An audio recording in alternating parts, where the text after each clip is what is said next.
destroyed by the Pakistan forces, and whereas the Pakistan posts are concerned, they are fortified, they are cemented, but they are isolated. That is the advantage that the Taliban is taking and doing the infiltration surrounding these posts. And since last 3 days, they have inflicted a lot of casualties and have destroyed large part of these posts, which are now rendered unserviceable and cannot be guarded or occupied by the Pakistan forces. So this is the situation which is unfolding in the northwest border of the Taliban and the Pakistan forces, which has been taking place. Yes, the Taliban is on the back foot at few locations, at Helmand and few more provinces, where Pakistanis are using night vision thermal enabled drones for attacking Taliban, who are trying to tactically place their positions to counter and to surround the hostile Pakistan forces. And as far as the HEPTA incursions are concerned, they are regular and they increase with the frequency after 8 in the evening. So it is imperative that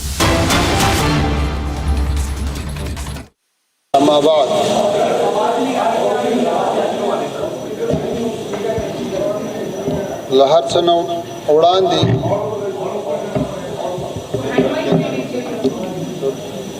نه وړاندې په نوي ډیلي کې د افغانستان سفارت کې تاسو ټولو ته ښه راغلاست وایم او خوشحاله یم چې بیا سره وینو. Before everything else, I would like to welcome all of you to the Embassy of Afghanistan, and I'm very glad to meet all of you.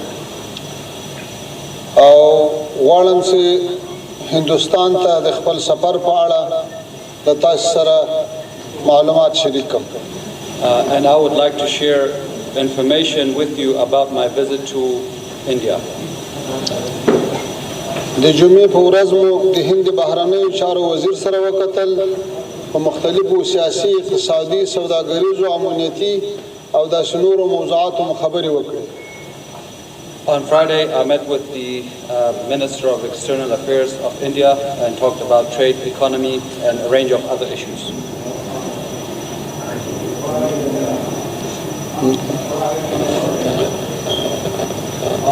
د هند خارجه وزیر په ناسته کې اعلان وکړو چې په کابل کې خپل تخنیکی ماموریت کچه سفارت ته لوړوي او په نوي ډیلي کې به د افغانستان اسلامي امارت ډیپلوماتان مني. During the meeting, the Minister of External Affairs of India announced upgrading of their presence in Kabul to embassy level and also accepting diplomats of Afghanistan in New Delhi. او همدارنګه به نوي ډیلي ته د افغانستان اسلامي امارت ډیپلوماتان راځي سفارت ته. And the diplomats of Afghanistan will arrive at New Delhi. او په دغه ناسته کې د هند د بهرنیو چارو وزیر یادونه وکړه چې په افغانستان کې به پخوانۍ پروژې بیرته پیلوي، هغه څه تکمیل شوي دي د هغې حفظ و مراقبت ته آماده دي او هغه څه نیمګړي پاتې دي هغه به هم تکمیلوي. Also during the meeting, the Indian Foreign Minister said that they will restart development work in Afghanistan. The half-built or half-constructed projects will be completed, and those that are completed, their maintenance work will also begin. همدا ډول د صحت په برخه کې د شپږو نویو پروژو د پیلولو اعلان هم وکړ. And in the health sector, he also announced the launch of 6 projects. او همدا ډول موافقه وشوه چې په کابل او دهلي ترمنځ به پروازونه زیاتیږي او د کابل امرتسر، کندهار امرتسر، کندهار دهلي، بمبئی کابل او بمبئی کندهار د کارګو پروازونه به پیلېږي.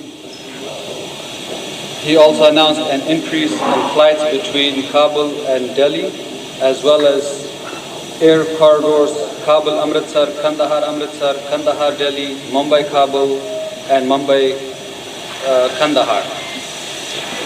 او د افغانستان او هندوستان ترمنځ به د سوداګرۍ په برخه کې د مشترکو کمیټو په جوړولو باندې هم موافقه وشوه. An agreement was also reached on creating a joint committee for trade.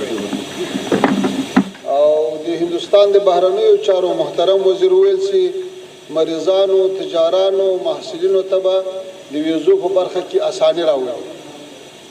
And the Indian Foreign Minister also showed readiness for facilitating visas for health, trade, and students, for education. موږ په دې ناسته کې هندي لوري په افغانستان کې پانګونې ته راوباله، په ځانګړي ډول د معدن، صحت، کرنې، زراعت او سپورټ په برخو کې. We also invited the Indian side to invest particularly in minerals, health, agriculture, and sports. او موږ همداراز د چابهار بندر په اړه خبرې وکړې چې څنګه له دغه بندر څخه مؤثره استفاده وشي. د بندیزونو په اړه په مشترک ډول په کار کولو پریکړه وشوه چې د دې لارې کې سهولتونه رامنځته کړو. We also discussed the Chabahar port and how to make more effective use of it, including how to work together in the sanctions that have been imposed on it and to create the needed facilities. او د واګا بارډر په اړه زموږ غوښتنه دا وه چې خلاصه شي. دغه لاره د افغانستان او هند ترمنځ ډېره نږدې او قدیمي د سوداګرۍ لاره ده. We similarly requested the reopening of the Wagah border. It is the closest and fastest trade route between India and Afghanistan. موږ د خپلو بندیانو چې په اوس مهال په هند کې بندیان دي یا په ضمانتونو خوشي شوي دي، افغانستان ته د بیرته ستنولو غوښتنه وکړه چې په دې به هم کار کیږي چې هغوی په ضمانت خوشي شوي دي، د هغوی افغانستان ته د لېږلو لپاره به حل لارې پیدا کیږي. We also raised the issue of Afghan detainees in India, some who remain detained and some who are living here on bail, and how to look into their returns to Afghanistan. دارالعلوم دیوبند ته پرون سفر درلود.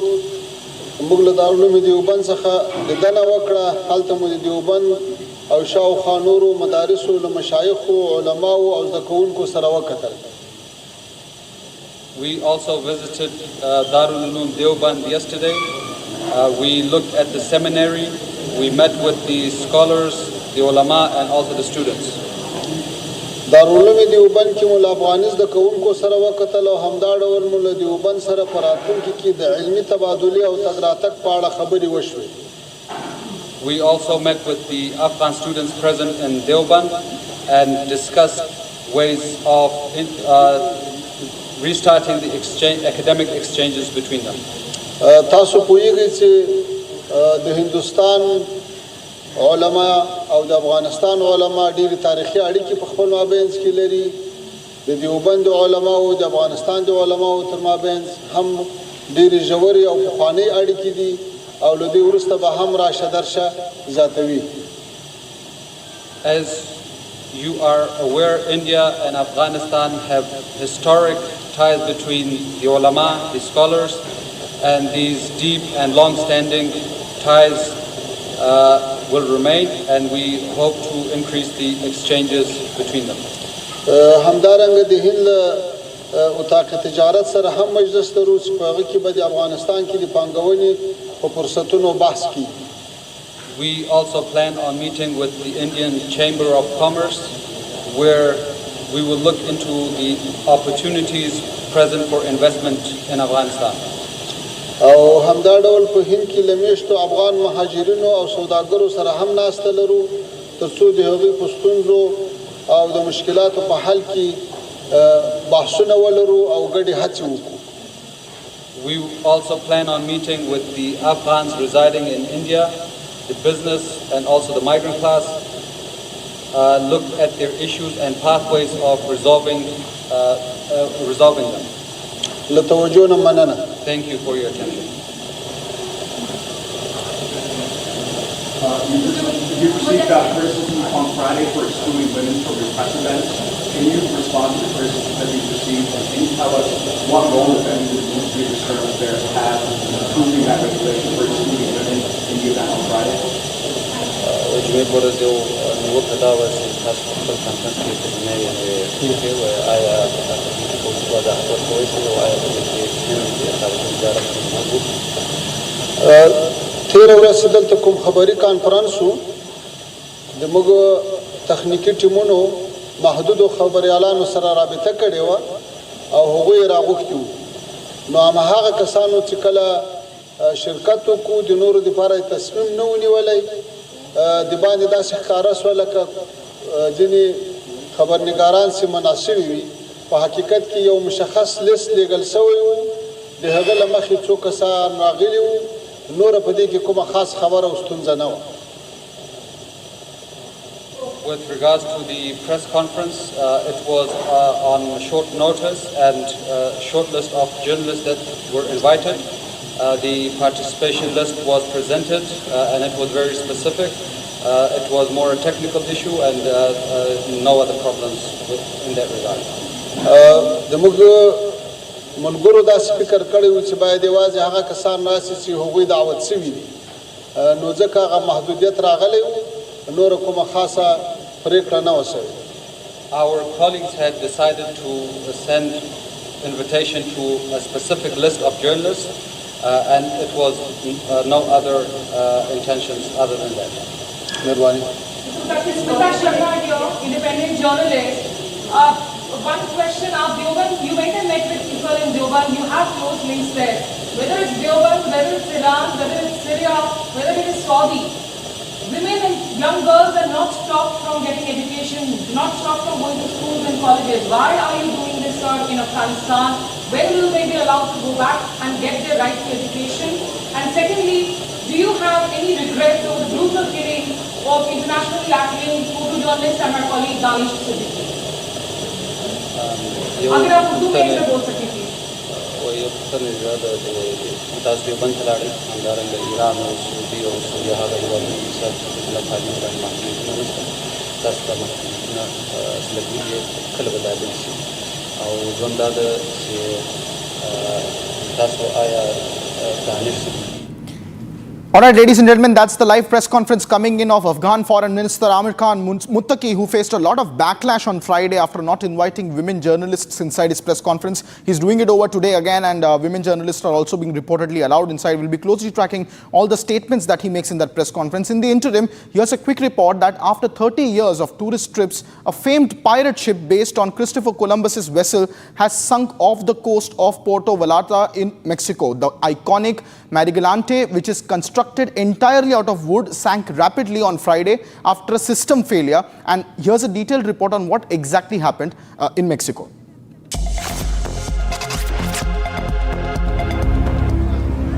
A replica of Christopher Columbus's Santa Maria sank off the coast of Puerto Vallarta after 30 years of tourist trips. The ship, known as Marigalante, was built in 1987 and officially launched in 1992 to commemorate the 500th anniversary of Columbus's arrival in the Americas. According to the company, the entire crew was evacuated safely before the ship went down and no tourists were on board at the time. Constructed entirely of wood, it had become an icon of the port, ferrying tourists to give a glimpse of the pirate life at sea. The vessel was famous for its pirate show, which featured acrobatics, sword fights, and fireworks. The company that owned the iconic ship said that the incident occurred as the crew was attempting to return to port to carry out technical repairs. The system malfunction worsened and the ship began to slowly submerge into the waters that had been its home for more than 3 decades.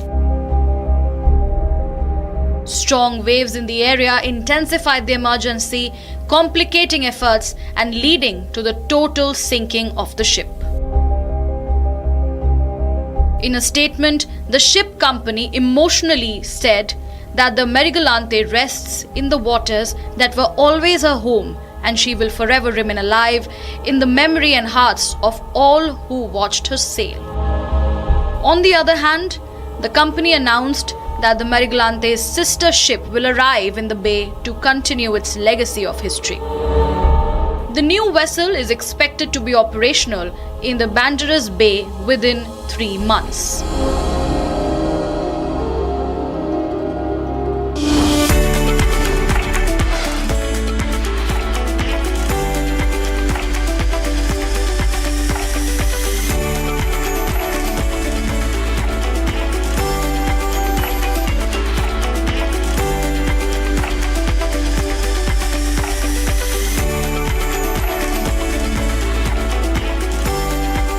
थोड़े में ज्यादा स्वाद यही तो है इसकी खास बात। वाओ मम्मा, क्या स्वाद है? अरे मेरे राजा, सबका राजा और मसाला।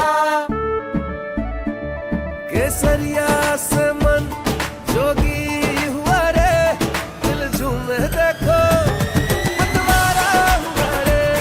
केसरिया से मन जोगी हुआ। हर पल मनाओ केसरी त्योहार। विमल, बोलो जुबान केसरी। MDH की देगी मिर्च, देगी मिर्च का तड़का, अंग अंग फड़का। MDH की देगी मिर्च। Attorney General Bondi, why did you publicly claim to have the Epstein client list waiting for your review and then produce nothing relevant to that claim?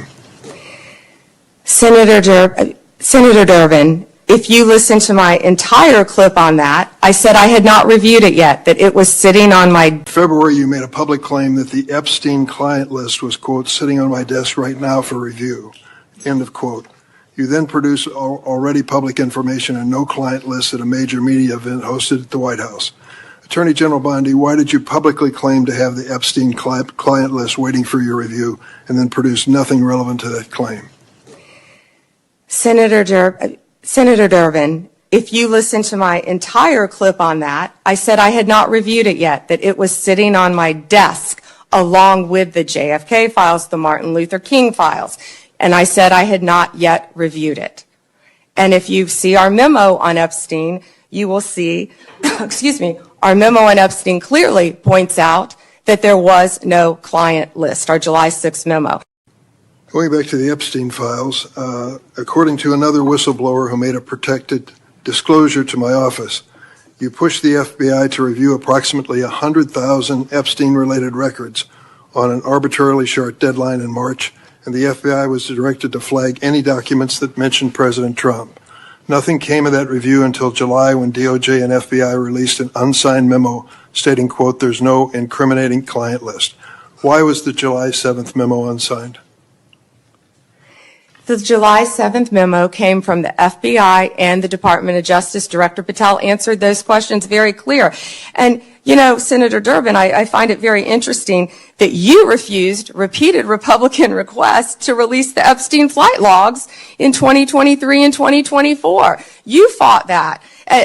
Did you?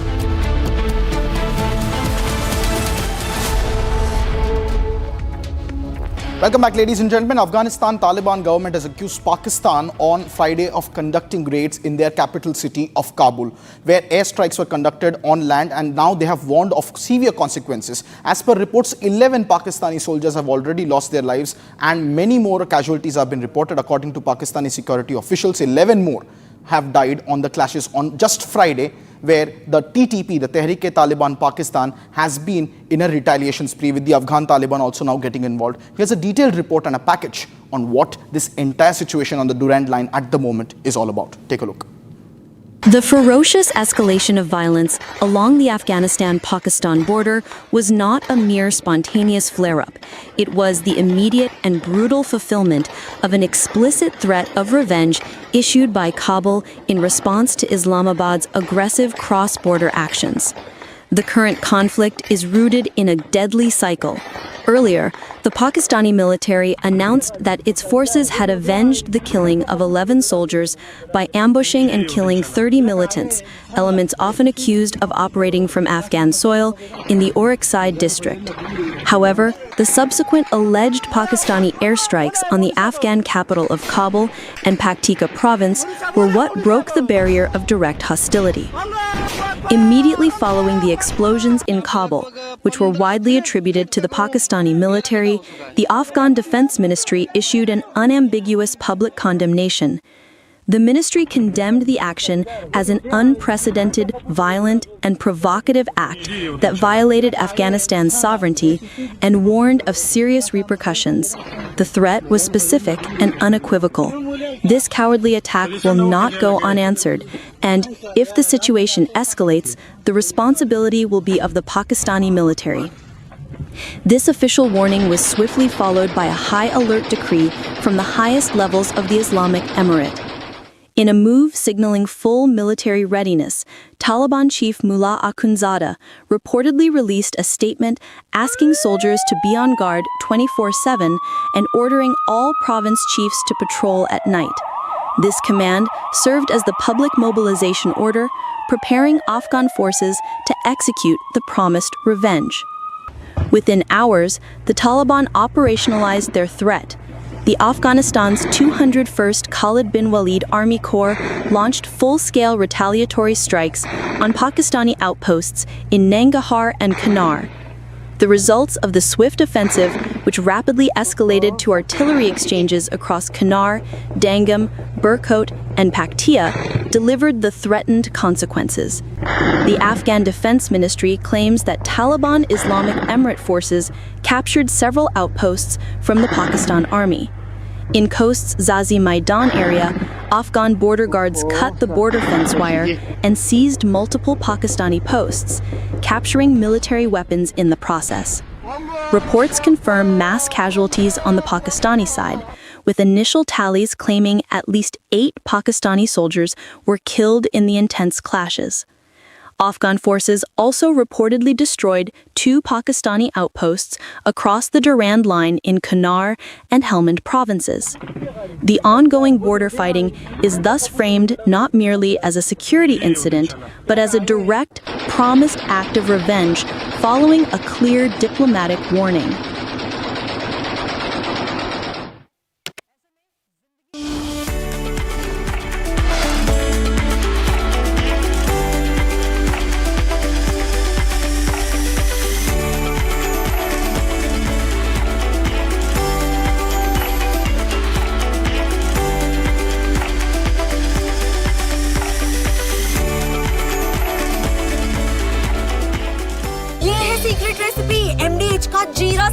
जीरा मसाला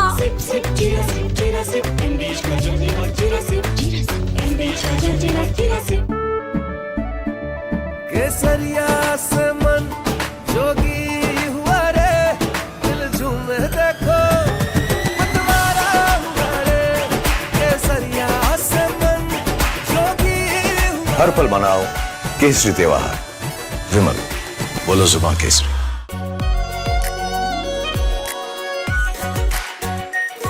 pure shahi paneer masala delicious healthy everyday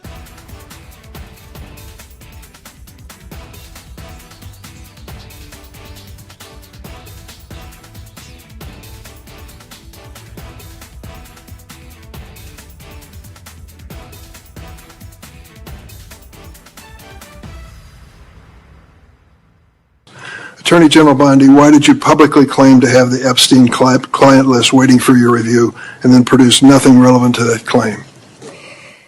Senator Durbin, if you listen to my entire clip on that, I said I had not reviewed it yet, that it was sitting on my... In February, you made a public claim that the Epstein client list was, quote, sitting on my desk right now for review, end of quote. You then produce already public information and no client list at a major media event hosted at the White House. Attorney General Bondi, why did you publicly claim to have the Epstein client list waiting for your review and then produce nothing relevant to that claim? Senator Durbin, If you listen to my entire clip on that, I said I had not reviewed it yet, that it was sitting on my desk along with the JFK files, the Martin Luther King files. And I said I had not yet reviewed it. And if you see our memo on Epstein, you will see, excuse me, our memo on Epstein clearly points out that there was no client list, our July 6th memo. Going back to the Epstein files, according to another whistleblower who made a protected disclosure to my office, you pushed the FBI to review approximately 100,000 Epstein-related records on an arbitrarily short deadline in March, and the FBI was directed to flag any documents that mentioned President Trump. Nothing came of that review until July when DOJ and FBI released an unsigned memo stating, quote, there's no incriminating client list. Why was the July 7th memo unsigned? The July 7th memo came from the FBI and the Department of Justice. Director Patel answered those questions very clear. And, you know, Senator Durbin, I find it very interesting that you refused repeated Republican requests to release the Epstein flight logs in 2023 and 2024. You fought that. Did you take money from Reid Hoffman, campaign donations, who was a huge Epstein friend? Why did you fight for years? Why did you fight to not disclose the flight logs, Senator Durbin? I can tell you I did not refuse. One of the senators here wished to.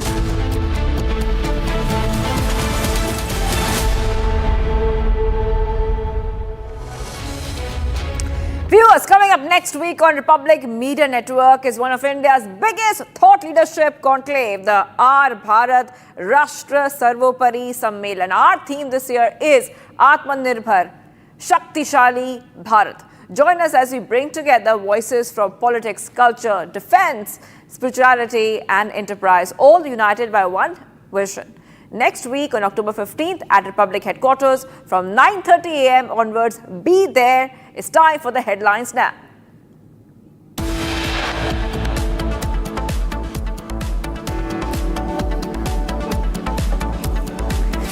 Republic crew lands in Afghanistan, brings you detailed input as Pakistan-Afghanistan clashes intensify.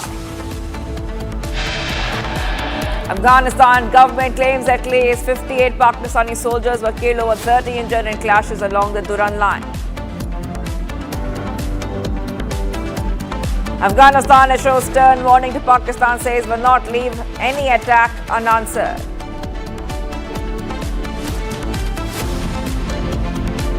Taliban minister says Pakistan harboring ISIS on its soil. Taliban government slams Pakistan's deep state for disturbance in Afghanistan.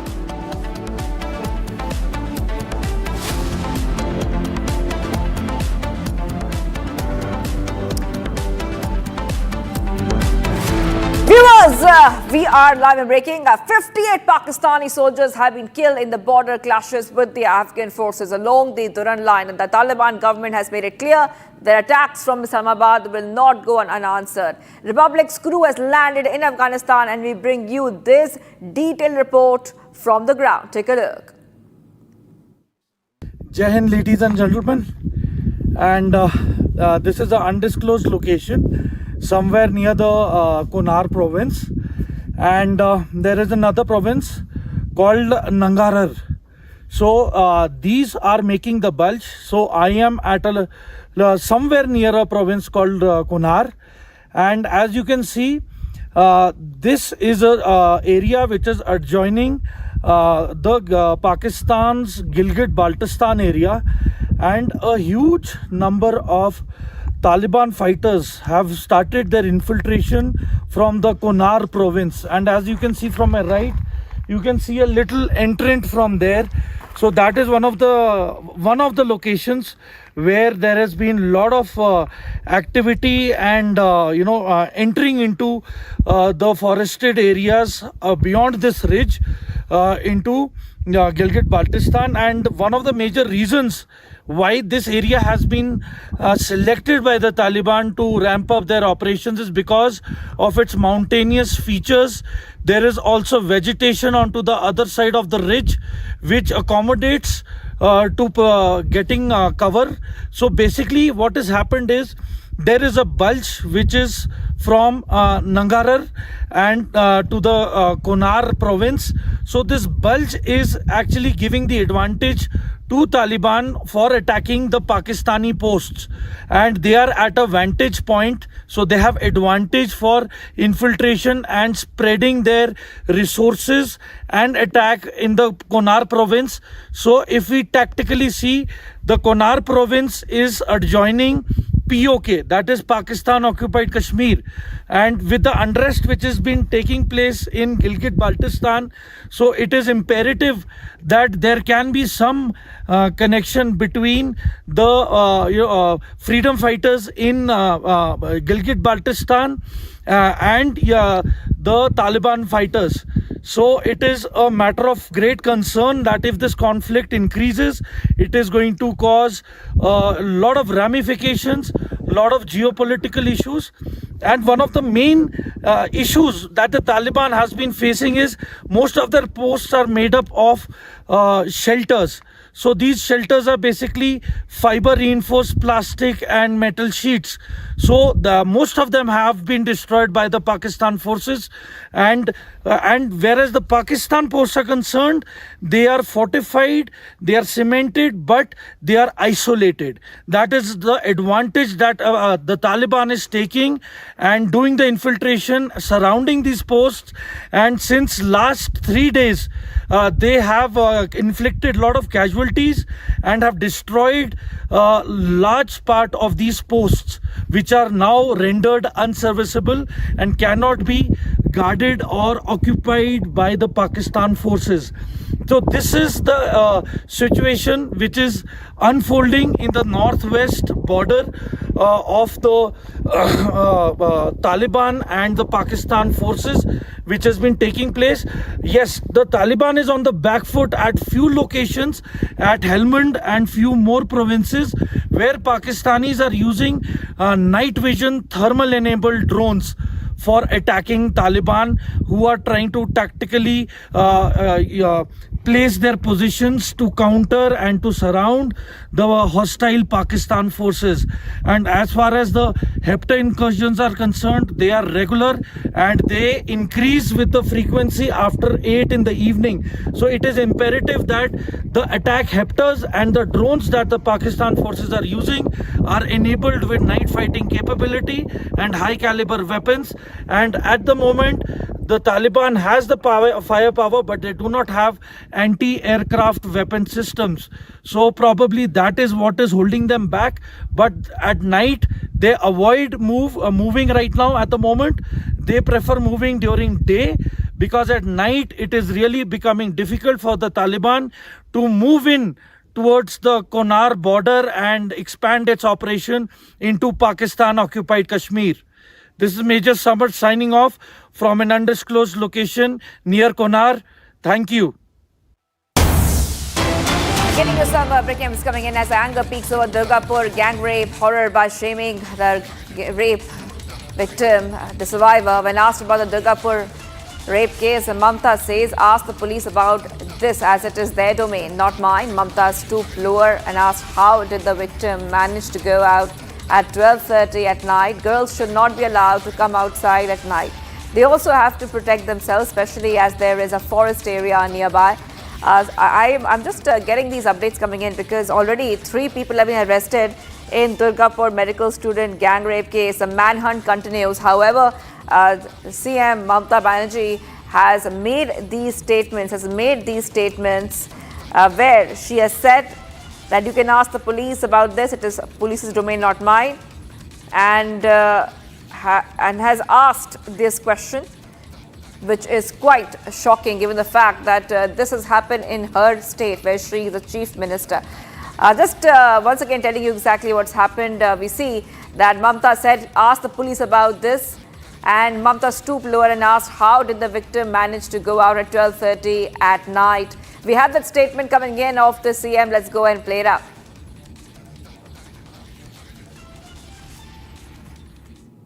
She was studying in a private medical college. So all the private medical college, whose responsibility? How they came out in the night at 12:30? and it happens in the, so far I know, forest area. And 12:30, I do not know what happened. Investigation is on. I'm shocked to see the incident, but private medical colleges also is to take care for their students, and especially the girl child at night time. They should not be allowed to come out in the outside. They have to protect themselves also. All right, let's go across to Kishilev is joining us live from Republic Bangla Newsroom. Kishilev, we have seen already and heard what Mamata Banerjee has said. The BJP has launched a scathing attack on Mamata Banerjee and has questioned the law and order in the state of West Bengal. Well, exactly, and shocking remarks from a woman chief minister herself, where she's saying especially girls should not be allowed to go out at night for their security. This is what Mamata Banerjee, the woman chief minister of West Bengal, is saying in public in a press conference before she is heading for North Bengal, when the whole state is completely so angry. The people are so angry after the incident of Durgapur, where a medical student was gang raped again allegedly, like Arjikor, though we have seen that several other rape cases are also happening, including Jalpaiguri. So Mamata Banerjee has said today that child, she's using the word, I think she's wanting to mean that the girl students should not go out at night. They should not be allowed to go out at night. That is what she's saying. And she's saying that it is not possible for the police to go and sit at every home, so everyone has to take care of their own security. She's saying that this is a private medical college, so she's implying that it is not her duty or the duty of the police department, she being the police minister as well, to protect the girls who are studying in a private college, private medical college. This is what she is implying. So people of West Bengal are angry at this remark. The women of West Bengal are bursting out in anger, and also we are getting so many reactions where people are saying, common people are saying that a woman chief minister using such insensible remarks and exposing the severe situation of law and order in West Bengal, especially for women, this is the proof in itself, where the chief minister has to say that women should not be allowed to go out at night. This is a severe statement, insensible statement by the chief minister. Right, Kishal, and I just want our viewers to once again hear what Mamata Banerjee had said a short while back. Starting in a private medical college. So all the private medical college, whose responsibility? How they came out in the night at 12:30. And it happens in the, so far I know, forest area. And 12:30, I do not know what happened. Investigation is on. I'm shocked to see the incident, but private medical colleges also is to take care for their students, and especially the girl child at night time. They should not be allowed to come out in the outside. They have to protect themselves also.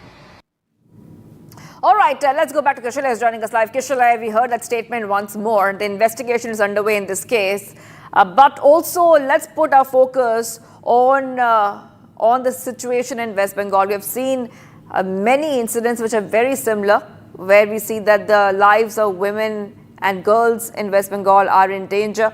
We have seen multiple rape and gang rape cases coming in, and the same question keeps getting asked again and again, is why are these incidents coming out from West Bengal again and again? So many incidents, in fact, and nature of this incident is similar like Arjikor. In the case of Arjikor gang rape case, the woman was murdered, the medical student was murdered, but this person has been gang raped, and she is with severe injuries. She is admitted in the hospital. Now this happened so close to that particular medical college that it can almost be said that it is very near to the campus. It's just a few hundred feet away from the campus. So it is a question of the security provided by the police as well. Is it not the responsibility of the state police to ensure that a medical college, where hundreds of students, thousands of students come from even outside the state, is secured by guarding it throughout the day and throughout the night? Is it not the responsibility of the police ministers to see this? This particular medical student who was raped, gang raped allegedly, she came from Odisha, Balasore. She came from Odisha to study, and now she is in the hospital in a very severe situation. She is being treated there, and she has been allegedly gang raped so close to her college, and the chief minister comes out and says that this is an incident in a private medical college, so she is not really hold on, Kishore, hold on, Kishore. Mr. Jagannath Sarkar, Bengal, BJP MP is joining us on the phone line. Really want to go across and take a reaction. Mr. Sarkar, your reaction coming in. We heard what Mamata Banerjee has said, where she is saying that it was a private institute. What do I do? What do I do? This is a police's domain. That is exactly what she said about this gang rape case coming in from West Bengal. देखिए, बंगाल को जो हाल बना दिया ममता ने vote का लालच में, वो रेपिस्ट को सजा नहीं देते, कहाँ जहां घटना घटते उनका सफाई देने के लिए रेपिस्ट के पक्ष में लेते, इसलिए पुलिस भी उनका पक्ष में जा रहा है कि ममता बनर्जी खुद पुलिस मंत्री भी है।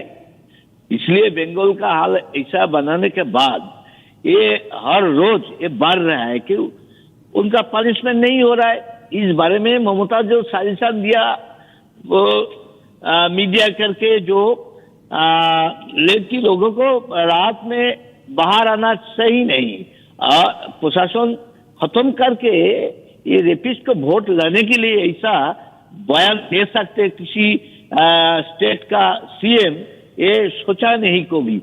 ये जो गलत बात ममता ने बोल रहा है सिर्फ वोट के लालच में, वो सोच रहा है जो ऐसा काम कदम उठाएंगे बंद कर देंगे तो रेपिस्ट को वोट नहीं मिलेंगे, तो वो इसलिए कोई देश खिलाफ काम करते उनको भी कोई पनिशमेंट नहीं देते। सारी करप्शन को बारे में मदद हो ही दे रहा है। समाज को अधोपतित करके वोट लाना ही ममता का काम है, इसलिए ये बयान दे सकते ममता का पक्ष में ही संभव और किसी को संभव नहीं है। All right, thank you, Mr. Jagannath Sarkar, Bengal BJP MP, joining us there, getting a reaction. We're getting some more reactions from the BJP spokesperson Shahzad Poonawala has also spoken on this matter. Let's go and play out his reaction.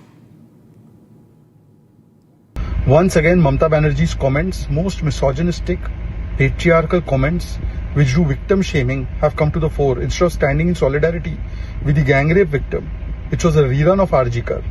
She is now siding in a sense with the vote bank and with the accused or with the balatkaris by saying that the woman was wrong. Why the women or the girls are getting out in the night. In the Arjikar case also similar such stupid arguments were made. We have seen that time and again, whether it is Sandesh Khali, the woman is blamed, the women who are from SC/ST community are blamed, and Shah Jahan is protected. In post-poll violence, the women are doubted and the TMC Karyakartas who have done the rape or the molestation are protected. Now in the Arjikar case or in this particular case, the victim is shamed again, victim is blamed again. But those who say ladki hu lad sakti hu, those who are outraging just yesterday about women's rights and women's issues, they are eloquently silent. Will they now outrage against Mamata's statement? No, they will not. Mamata Banerjee failed to protect the girl, and now she's blaming the victim, she's blaming the girl, and she has done this all the time. She has done this in Park Street rape case, she has done this in Nadia rape case. Once a 14-year-old girl was raped, she has said it is a love affair gone bad. This is the kind of mentality. It's an anti-woman mindset. It is a Mati, Manush, Mahila Virodhi mindset. And viewers, Bengaluru South MP Tejasvi Surya inspected the land acquisition site in Lal Bagh in connection with the tunnel road project. Here's a quick report. Take a look.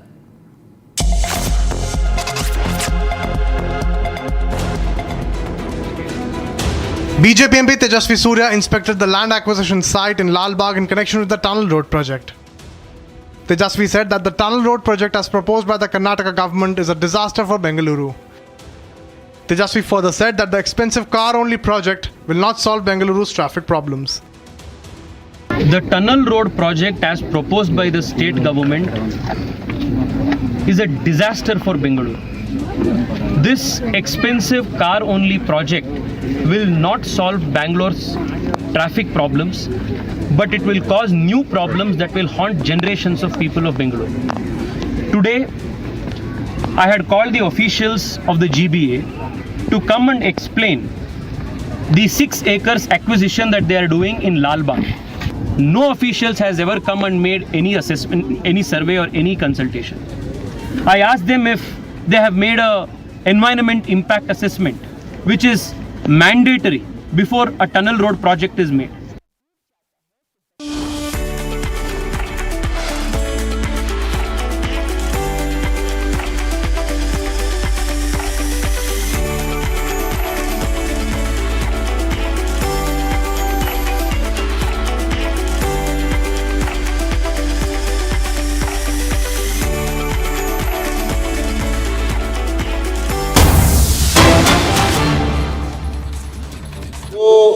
इंतकामी operation हुआ तो उन्होंने अपने अहदाफ को हासिल किया और जाहिर है कि हम ज़्यादा से ज़्यादा इसका ख्याल रखता है कि इस सिलसिले में आवाम को नुकसान न पहुँचे।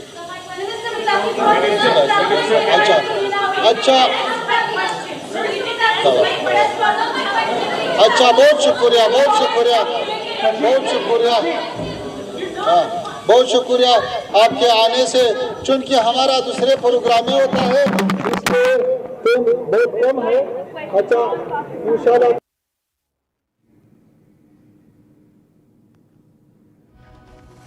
All right, viewers, that was the right live from the Afghanistan embassy, viewers, because we were waiting for some reactions to come in on the Pakistan-Afghanistan border clashes, which have been reported. Remember, this is coming in after we saw the Pakistan-Afghanistan border clashes. We are getting a lot of updates coming in because we have seen that there has been a massive casualties, especially when it comes to the Pakistan side. So Pakistan has suffered major casualties.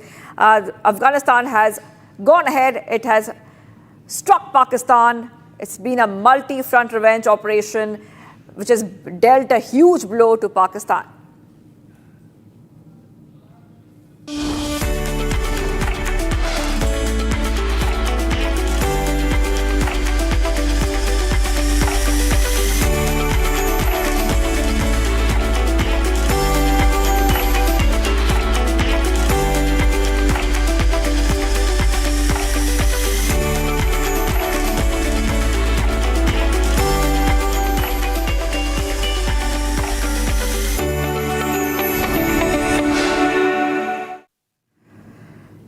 And viewers, Afghanistan's Taliban government has accused Pakistan of conducting airstrikes on its land and warned of consequences. This accusation comes as Islamabad has claimed it was taking action against militants. According to Pakistani security officials, we see that many Pakistani soldiers have died in a clash with Islamist militants in the Tira area near the Afghan border. Take a look as we track all the developments coming in. The ferocious escalation of violence along the Afghanistan-Pakistan border was not a mere spontaneous flare-up. It was the immediate and brutal fulfillment of an explicit threat of revenge issued by Kabul in response to Islamabad's aggressive cross-border actions. The current conflict is rooted in a deadly cycle.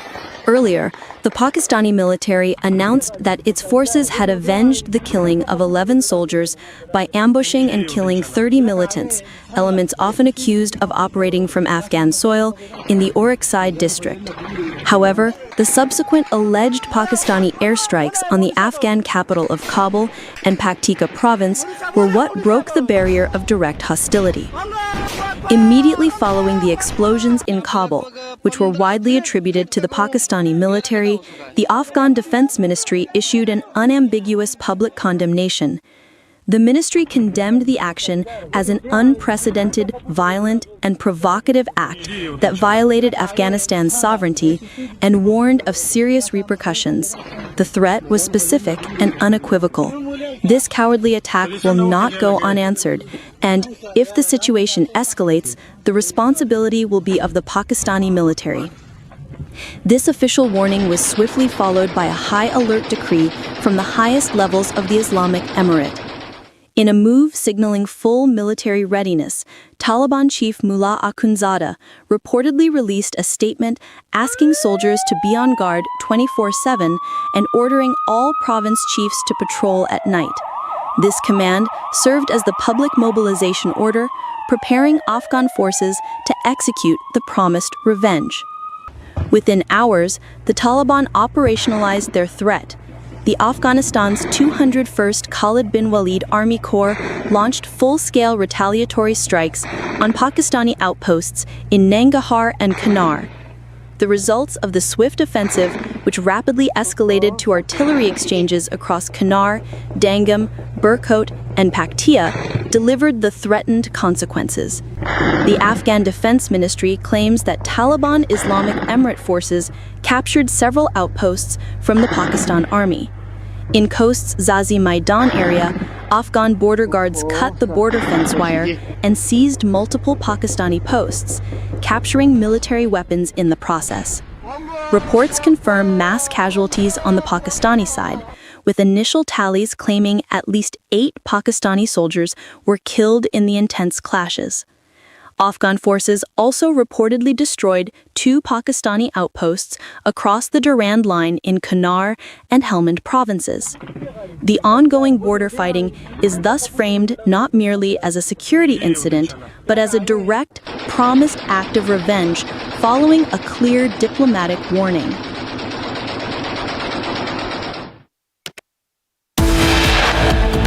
Much coming right up. A Republic crew lands in Afghanistan, brings detailed input as Pakistan-Afghanistan clashes intensify. Afghanistan government claims at least 58 Pakistani soldiers were killed, over 30 injured in clashes.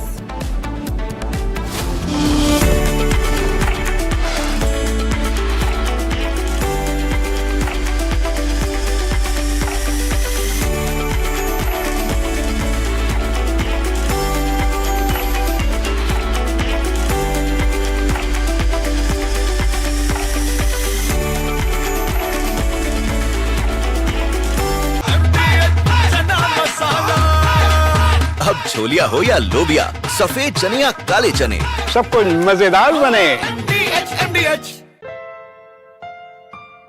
Bliss weaves the magic of warmth into a cold day. Experience bliss in all its forms with Hindwear. Hindwear, designed for bliss. MDH की हल्दी मिर्ची धनिया करे कमाल, ये रंग दे, ये खुशबू दे, ये तीखा, ये कम पड़े, क्या निराला MDH मसाला। केसरिया से मन जोगी हुआ रे, दिल झूमे देखो मतवारा हुआ रे, केसरिया से मन जोगी हुआ। हर पल मनाओ केसरी त्योहार, विमल बोलो जुबान Kesari. Are pure suji pasta उबालो मिलाओ और खाओ, 8 मिनट में तैयार, क्या टेस्ट है सबका राजा R pure masala. Lashkar-e-Taiba's deputy chief Saifullah Kasuri, who is believed to be the mastermind behind the Pahalgam terror attack, has openly threatened Prime Minister Narendra Modi in a clip that is now going viral on social media. In the video, Kasuri can be seen praising Pakistan Army Chief General Asim Munir, referring to him as Field Marshal, requesting him to teach a lesson to PM Modi similar to the Pahalgam attack on May 10th, 2025. हम सतलुज के किनारे पर इस वक्त मौजूद हैं और ये दरिया सतलुज जो हिंदुस्तान से होता हुआ हमारे जिला कसूर से इसी इलाके से पाकिस्तान में दाखिल होता है। मुझे भी सैलाब के दिनों में ज्यादा वक्त सतलुज के किनारे पे, सतलुज की लहरों में, सतलुज की ऊपर चलने वाली कश्तियों और बेड़ों में ज्यादा वक्त गुजारने का मौका मिला है और मैं खूब जानता हूं ये सतलुज में जो सैलाब आया है ये कुदरती सैलाब सारे का सारा नहीं था, ये मसनूई था, ये दुश्मन की अदावत थी, ये उसकी गुंडागर्दी थी, ये उसकी बदमाशी थी। और आज भी वो गीदड़ धमकियां लगाता है। 10 मई वो 2025 का 10 मई आज हिंदुस्तान भूल गया। हम कहते हैं अपने सिपह सलार को, अपने फील्ड मार्शल को, आज का ये हजारों का मजमा, ये अपने फील्ड मार्शल को अपने From Asia's largest news headquarters, setting the agenda for Bharat.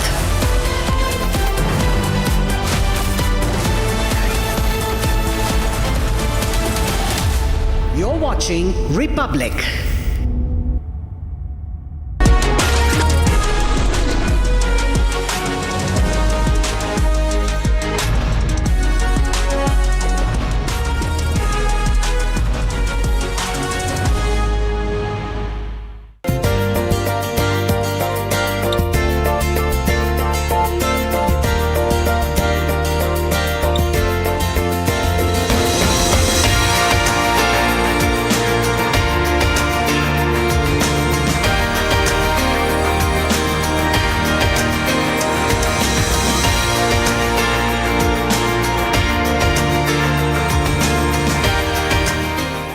So I'm going to take a moment here and request you to give a nice big round of applause for Mr. Shankar Bala and Bharat Vishwanath, the entire team of Fourth Dimension Media Solutions that has made this happen.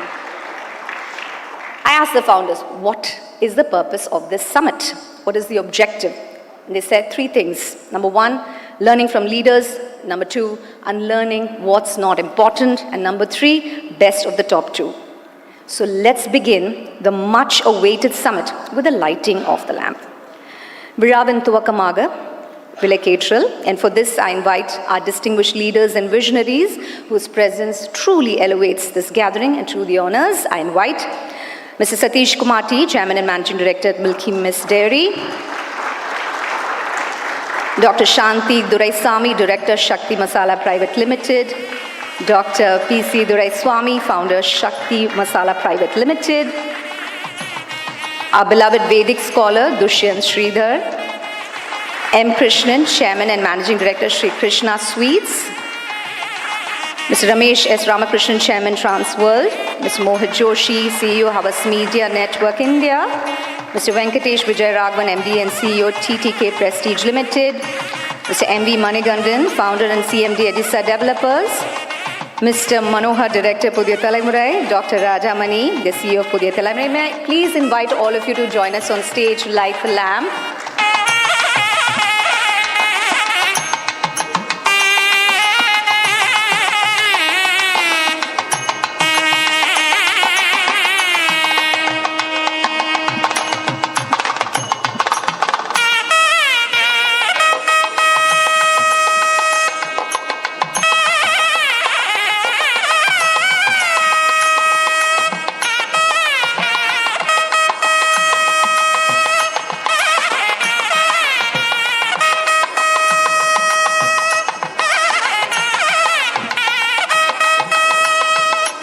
Illuminating every corner it touches, ladies and gentlemen, South India's media shines with insight and influence. Group photo, please. Group photo. A quick group photo. Balamaha Kaitati Kondaduama. Big round of applause to the wonderful luminaries onto the stage. Present the mementos to our wonderful dignitaries on stage. May I please invite Mr. V.K.C. Razak, MD, India's V.K.C. to please join us on stage. Ladies and gentlemen, with a nice big round of applause. Thank you, sir, for joining us. To present it to Mr. Satish Kumar, T, Chairman and Managing Director at Milky Miss Dairy, to please step forward and accept the memento. Thank you. Thank you so much. To Dr. Shanti Duraisamy, thank you for those encouraging words, ma'am. You've been a huge pillar of support. Thank you. To Dr. P.C. Duraiswamy Abargal.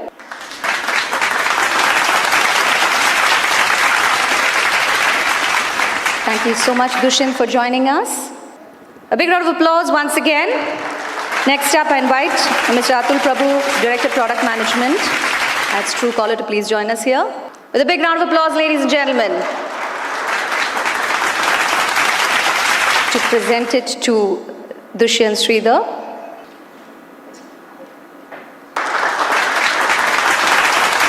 Thank you so very much. To felicitate Mr. M. Krishnan, Chairman and Managing Director, Shri Krishna Sweets. To do the honors, Atul. Thank you. And to felicitate Mr. Ramesh S. Ramakrishnan.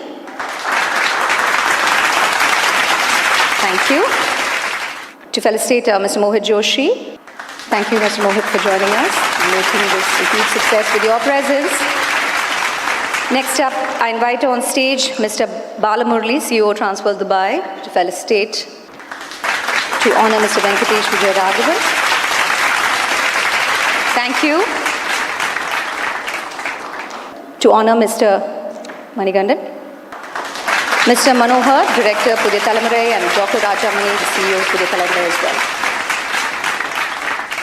One last picture with the wonderful dignitaries. Take center stage. Last time you didn't. We just want you in the center of the stage for a quick group photo. What a grand beginning for South India Media Summit 2025, ladies and gentlemen. As always, ladies and gentlemen, we'll have amazing visionaries, leaders whose passion, creativity, and impacts make us all incredibly proud today. So yes, South Indian Media Summit 2025 launches with unstoppable energy. So may I invite on stage Mr. Anand, co-founder, Sweet Karam Coffee, Mr. Manigandan, founder and CMD, Aditya Developers, Mr. Vijay Sunku, Director, Parimal Mandir, Ms. Geeta Ramakrishnan, co-founder, Seven Doors to Heaven, and this session will be moderated by Mohit Joshi, CEO, Havas Media Network India. Ladies and gentlemen, with a nice, thunderous round of applause as we kickstart the very first session. Thank you very much, and welcome to the South India Summit, something that Shankar, Bharat and team have been doing fabulously for the last so many years. So a big round of applause to them once again, please. Sitting here, we don't realize the amount of effort that goes behind creating it. And yesterday, a few of us were saying that it's become like an annual, the way you go to a temple once in a year, you have to go to Shankar's South India Summit. So it's like a tirth, as we call it. And we do it because of the love and relationship that we have with him. When he calls you, you cannot say no. So having said that, I'm really humbled to be here sitting with such leaders in the industry, and the discussion that we are going to be doing is around decision making, something that you are doing practically every day, many times. And I want to understand from each one of you on the various nuances of decision making. Some say that you can't make decisions based on fear, the possibility of what might happen. Some say the art of decision making includes the art of questioning, and everybody has a different way of decision making. And the way the environment has been changing, the fast changing business environment, I think decision making is also becoming so much more complex, because initially if a decision could be taken for a longer period of time, today you have to decide on a daily basis. So I want to first understand what is decision making as per you guys. So Mr. Anand, as a founder of a fast scaling consumer brand, how do you define informed decision making in your day-to-day business? Thanks, Mohit. First of all, I take a minute to thank this Shankar and for this opportunity. It's an honor to be on the stage amidst all the stalwarts. So thank you so much, Shankar. Thanks, Mohit, for the opportunity. So as a startup, for us, time is gold. I think decision making to us is the balance of speed and thought. It's a fine balance between using logical reasoning and data, and with a leap of faith. So it's a clear balance between both. While the logic gives me the confidence, the belief gives the courage to take a decision. So it's very, very important for us. And I strongly believe that any decision that is not taken within the time has no value to it. And for us being in food industry, The trend keeps changing, not even previously it was quarter, it was months. Now it keeps changing every day, depends on weather, mood, and a lot of trends keeping changing day by day. So you need to be on the toes. By the time you take the decision, the trend would have already become outdated. So it's a fine balance between speed and thought. Well said, sir. Well said. Sir, Vijay sir, and you have a legacy business, legacy category like agarbattis. Do you feel decision making is more about experience and intuition than data? While the gentleman here talked about data and said that everything has to be data driven. You, in your experience, how do you manage the balance between data and intuition? See, for a new age companies like Sweet Karam Coffee, it would be much more easier to decide because of a new age being in place, and largely it is data driven decisions which will be easier for them to make. But for a legacy companies like us, which is 75-year-old company, we have a balance of old age theory and the new age Gen Z management. And what makes a big challenge for us is all these decades of our existence, the decision-making process was purely based on experience due to the unavailability of data in those times. But now the challenges are much more complex. The data is in place, and you have, on the other hand, the experience which we largely believed all along. I want to understand your perspective, Mani sir. What is your perspective on this? How do you see this evolving in your industry, the mental health awareness, and do you have certain perspectives or some ways of assessing that for your people? So it's not how strong you are physically, it's how strong you mentally decides how strong person you are. So in our organization also we face today many problems. Many youngsters are there. Once a small problem could not solve, they get stressed and they are very much agitated. So for this in our organization, we are maintaining a strong policy of making to learning and development. To HR, we are giving a strong training for making people to how to solve their problem, how to handle their problem, how to bring their problem to the management. Many people doesn't bring the problem to the management. Keeping the problem with them itself is causing a mental stress for them. So once the problem is solved, they're mentally very strong. Once the problem cannot be solved, they're mentally very weak. So in any organization, once we tell from lower employee to any higher employee to bring the problem or solve the problem, we train themselves, the mental stress goes very low.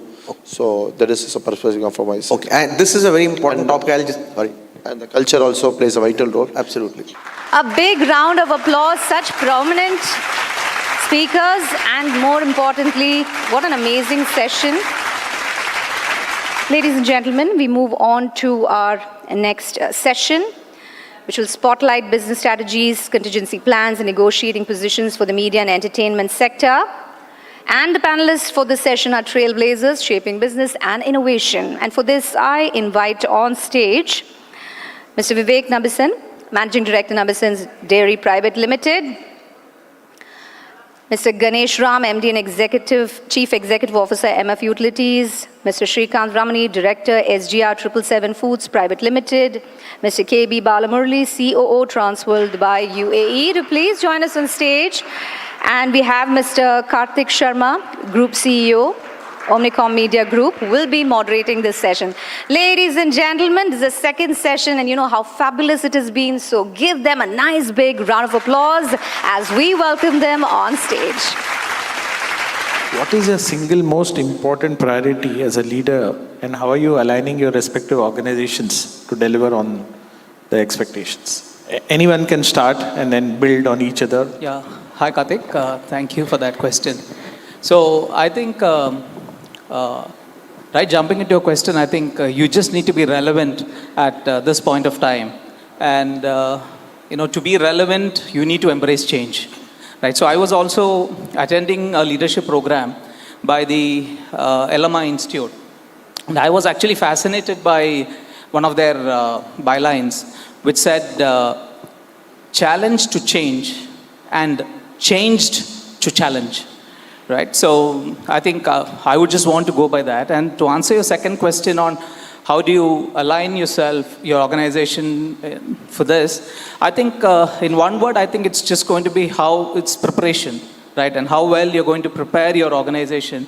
Because I believe that, you know, the will to succeed is important, but the will to prepare is vital. Thank you. The better way is don't look at the market, right? So just be happy, and if the moment you're going to go to the market, obviously your BP will go up and all those stuff. So better to, but the one good thing is, you know, I just want to ask the audience, as an industrialist, a lot of people are there. How many people have invested or put your money in mutual fund? This portion is not that, this portion is there. Just one disclosure, I'm your customer. I use MF Utilities. No, yeah. So what I'm saying is, I think the better way is to kind of stay invested. SIPs is one of the best. So if you look at India, so it's quite unique. Only 6 to 8% of the household income comes into mutual fund. Whereas in US, if you see, it's around 78%. So there is a huge gap between the Western country and what we have. But I think before COVID, it was not even 1%. Now it has gone to around 8%. I think things are moving on. Actually, we don't, of course, profit is important. But when you prioritize the customers, when you prioritize governance, when you prioritize your brand, profit becomes a natural byproduct. Further dwelling into this, prioritizing customers. So we don't provide logistics services, but logistics solutions. So how does the customer and the customer's customer make profit? When you start thinking from that lens, you naturally become the preferred partner for the customer. From a governance perspective, you know, ESG is something very, very important. Sustainability is the key. The customers, the employees of today and tomorrow, they are very much aware of what kind of product they are buying. I know my kids, they don't go to certain retail chains because the labor practices there are not fair. So this is how the Gen Zs and the Gen Alphas are thinking. And talking about the brand image is most important because it's often the customers or your partners pay a premium if your brand value is really at the peak. In terms of the product price per se. So innovation has to keep on happening. So for a company like ours, a recipe of a particular product, to be honest, has to be changed because of the palatability. What kind of food and the taste of the food which my seniors, my fathers or my grandfather had, which we have formulated a recipe, being a 70-year-old brand, would not be in today's generation or to the next generation. So it is not only the recipe per se, it involves all the packaging part, the innovation in terms of product offerings which we do, and also the convenience of the product in terms of the utility of the same product which is being handled. So what we do from our company point of view is we ensure that we retain the core functionality of any particular product per se, but we still keep on changing the finer nuances based on towards palatability. Yes, on doing that, what happens is there's a kind of a cost element which involves, but then the scale most of the time takes care of it. The sourcing strength takes care of it most of the time, and therefore big is always beautiful for us. I also request Mr. John Nair, Chief Operating Officer Trinity, and Princey Roy from ULS Services to please join us here near the stage. Can you pose with the book? We can take a quick photo. Step forward.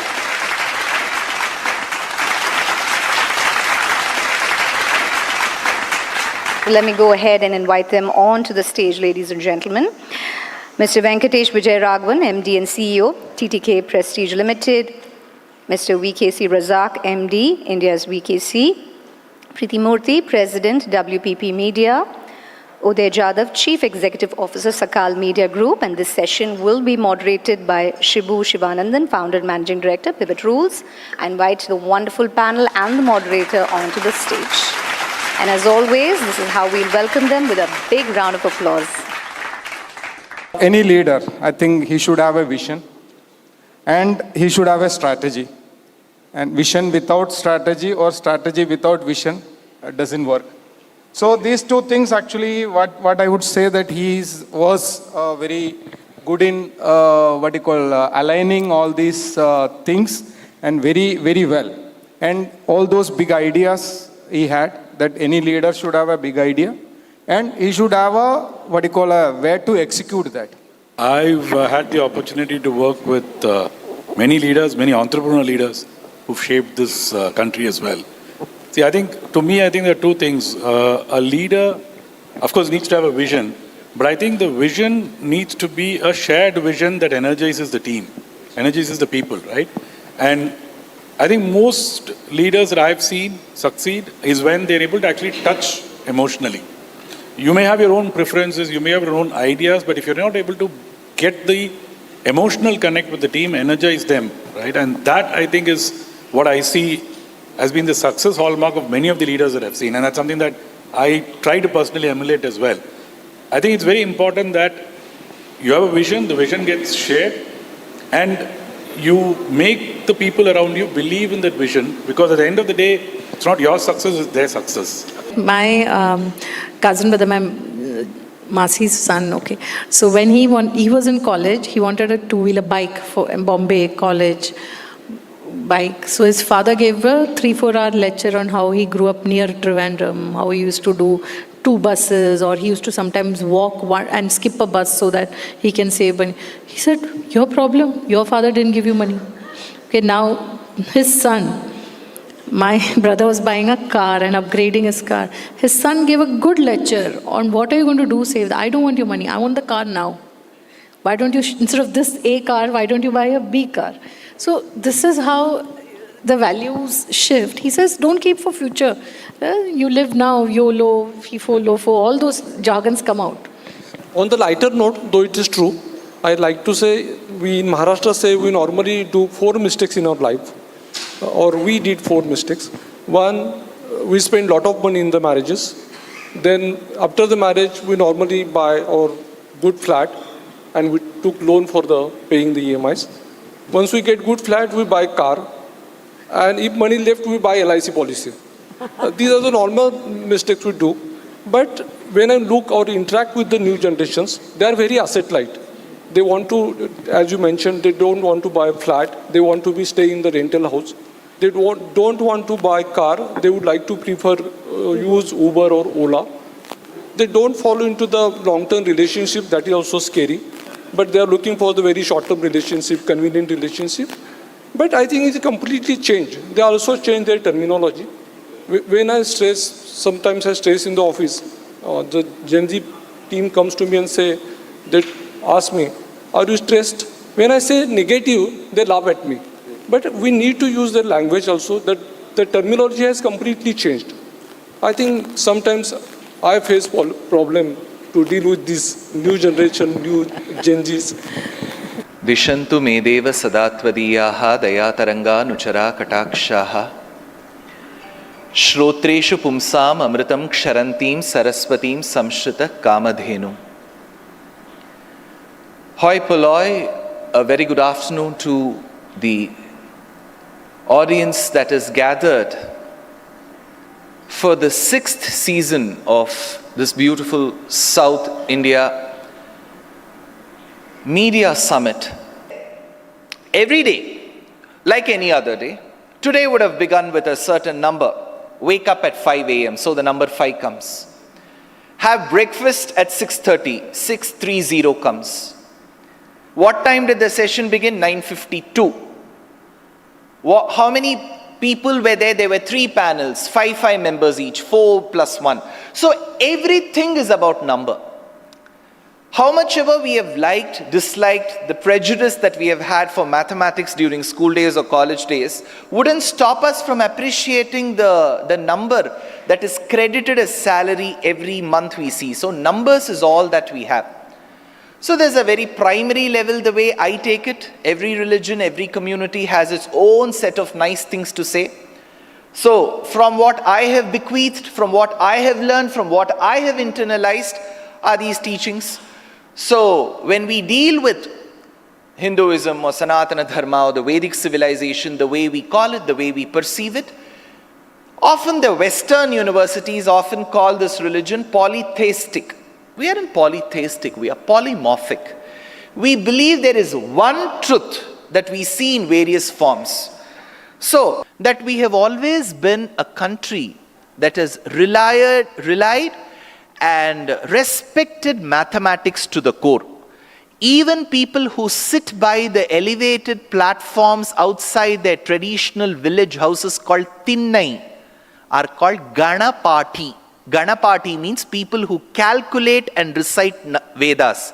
So Ganam means counting. And we have completely relied, else you wouldn't have beautiful temples constructed if people had no idea of what numbers were.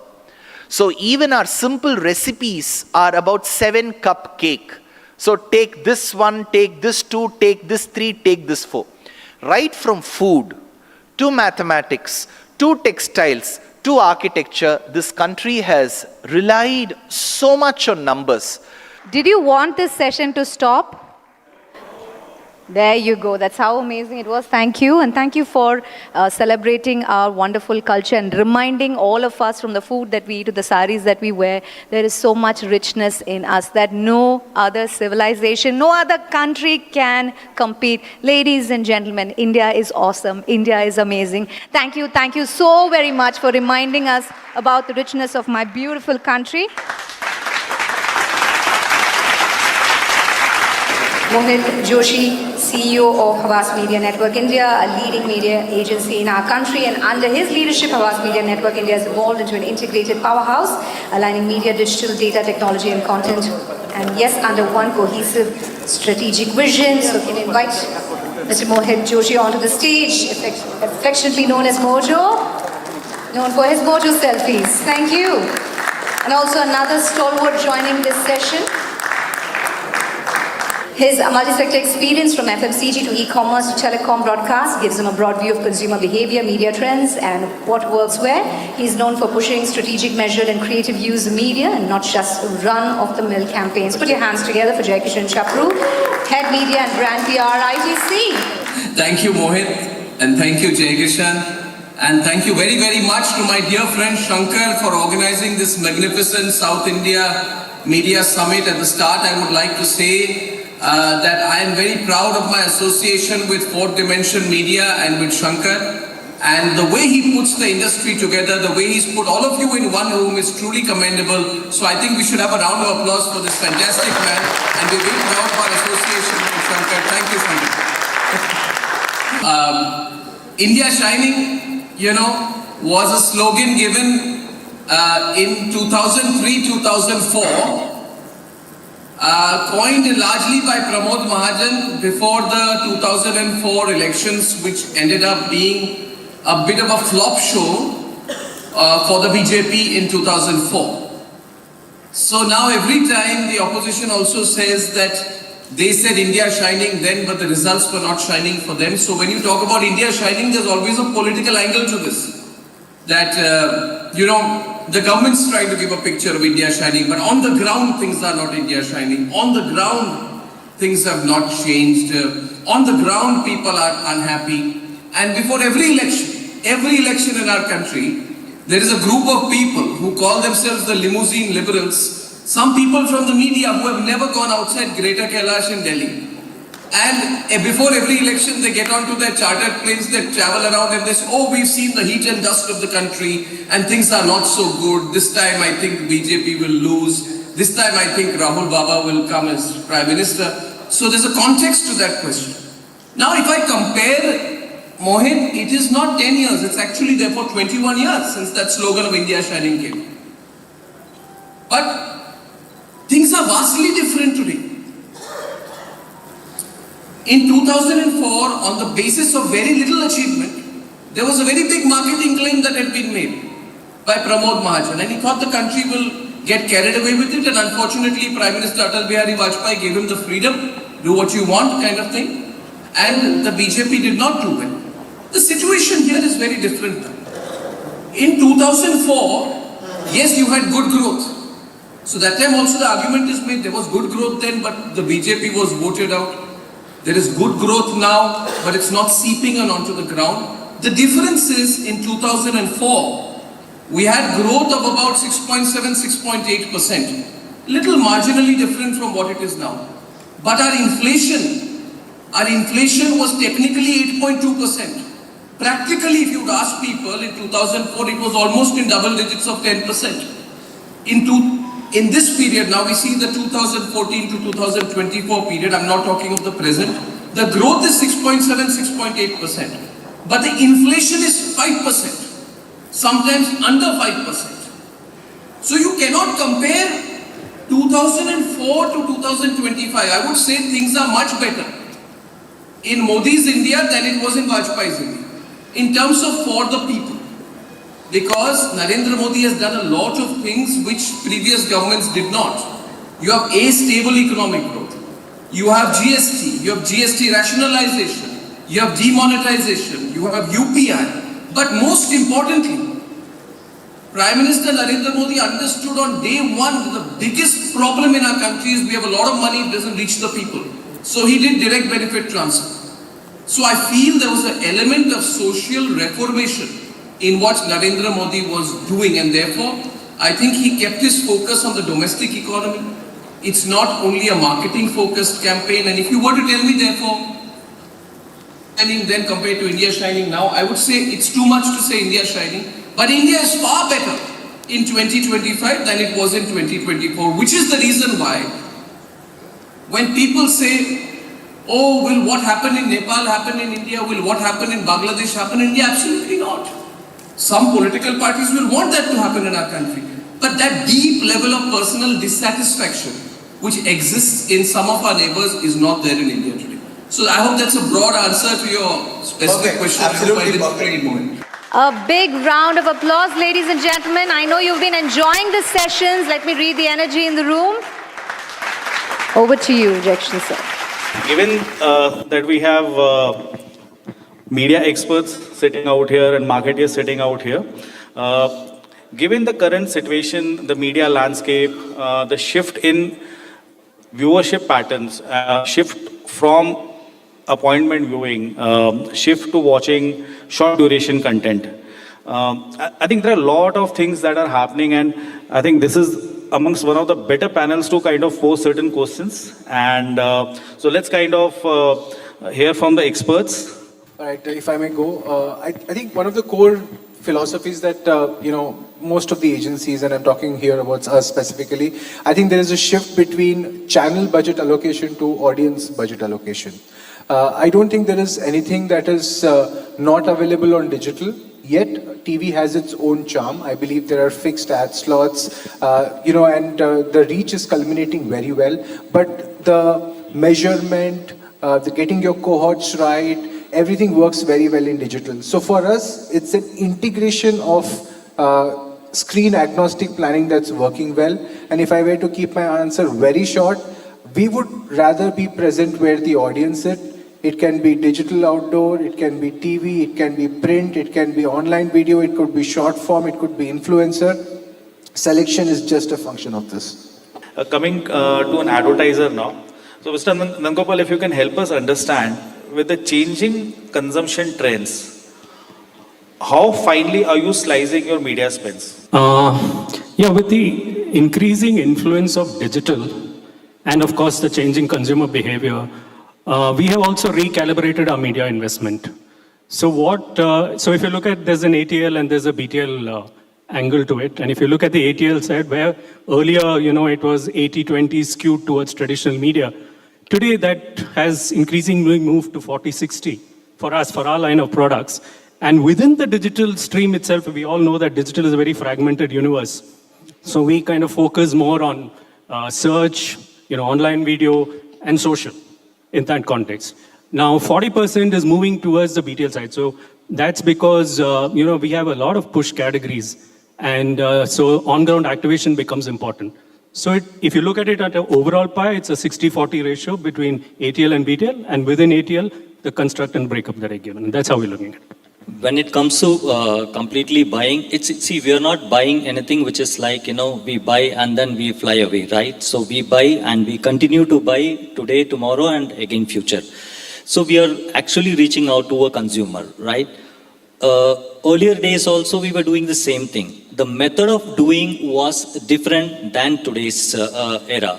That's the very basic element of, today's advantage. As I said that, technology helps us to, drive anything that is impossible to a possible in today's world. And from a mindset point of view, of course, the upskilling is definitely an important thing. I keep telling my own people that, it's like when somebody goes into an examination, when they score, 99 or 99.9%, and very next day they are getting into a job. And it doesn't mean they've learned everything completely, right? Their zero-based learning starts from the day one of their work. That's how that whenever any medium, any newer tech opportunity comes, that's what actually makes us to learn and to be paced up with it so that, we can actually make use of those platforms, keeping the principles and ethical guidelines and the brand safe guidelines intact. We go and actually, deliver the return for the brands. So I don't think so much of difference, what we have been doing it, but now we are doing it in a better, passionate way, and there are a lot of competition exists around us. If you blink your eyes, and maybe you will get vanished from this place. So you have to be awake and keep delivering. Your own benchmark becomes your own target for tomorrow. That's what it is. Yeah, because one of the key challenges that one would anticipate coming on digital is also the fact that if there's something new coming in, there's no benchmark. Whereas, on television or print, you would always have you will draw a parallel and have an analogy. On digital, it becomes completely difficult to kind of have a benchmark and then justify the rate that's coming in. So my boss is sitting and laughing. When I said my own benchmark becomes my target, now he knows what target to give next year. He's sitting in the front seat and laughing. You did also touch upon some interesting formats on your platform. So 2-3 questions were just kind of floating in my head. One is, what are the typical challenges you face with advertisers? Second is, how does one measure success on a platform like Truecaller? And maybe if you could just give some use case examples, whether it's in examples from India or abroad, it would definitely help understand how we can kind of partner with Truecaller as a platform. My answer might be more than 1 minute, but... I'm used to it. Okay. So, that's a tricky question about the challenges we face. I'm in a room full with advertisers. I better be diplomatic about this one. But I'll just say that challenges happen when one interacts, and I think there are ways that we have found to overcome and move on. Challenges can also drive a certain amount of innovation, and that's exactly what happened with Truecaller ads. We took real feedback from our partners and built out our whole full stack solution offering to them. I quoted some numbers earlier about the kind of reach and scale that we have. So we were typically known as being a brand, like a mass or a branding format, and at scale. We then built this out into more offerings for middle, your consideration buckets, where you have innovative plays other than display to kind of, tell a story, tell a brand story, something we could refer to as Truecaller Play. And then we do have the lower end of the funnel as well, where brands have clear performance KPIs, and we have different buy models that also facilitate this. And I have to thank the advertisers for actually pushing us in that direction. And now they have a whole portfolio that they can choose from.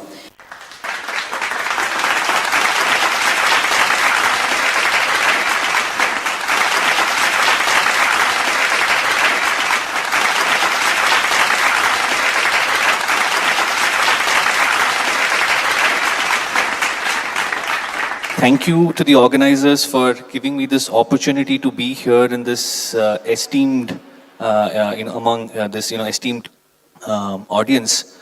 It's truly wonderful to be here. I work in Truecaller as the Director of Product Management.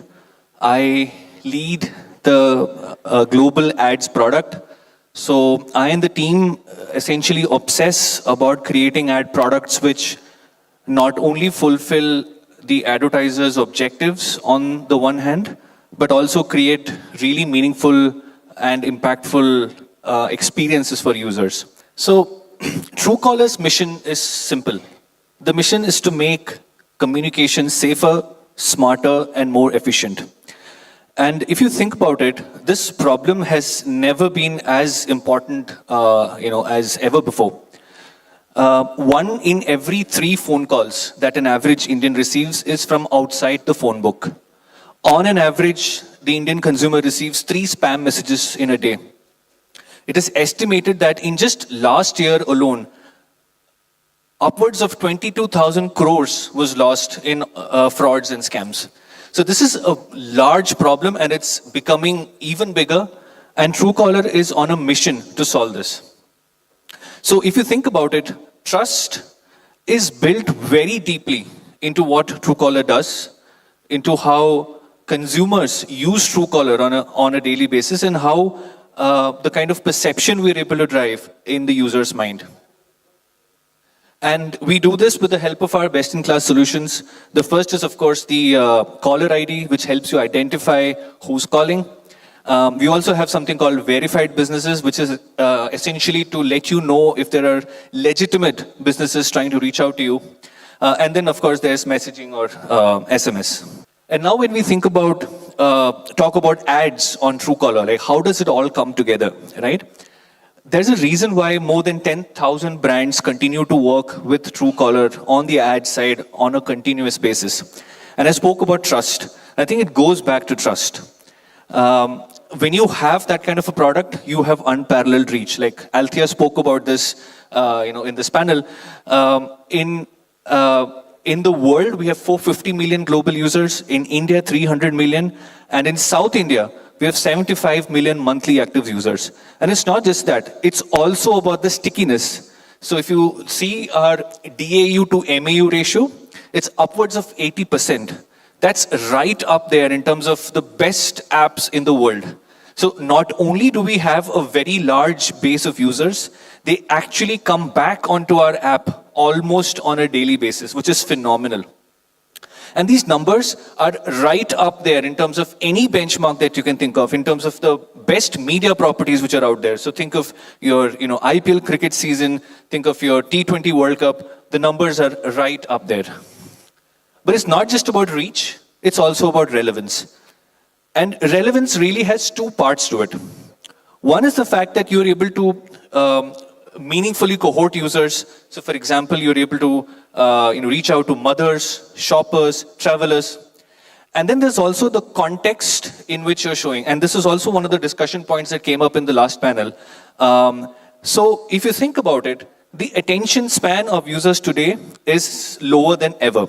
There are so many apps which are competing for attention, whether it's social, whether it's gaming, whether it's messaging. And here, Truecaller has a unique advantage. If you get a phone call, the attention level is at the highest. And it's also the most uncluttered screen. So it's relevance in terms of finding the right audience, but it's also relevance in terms of how your brand's message is placed on the screen in the context of the user.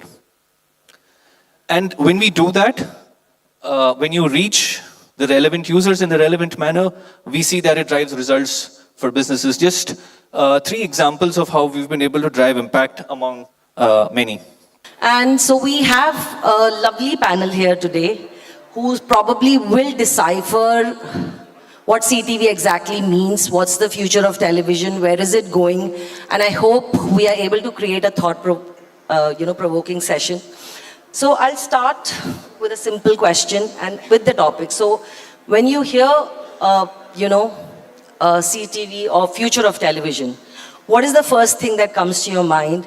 And do you really believe this terminology, or you think it's just another fancy word from the ad tech world? So any one of you can answer. Today, the homes our homes become a dual TV scenario, while the cable comes through the to the television.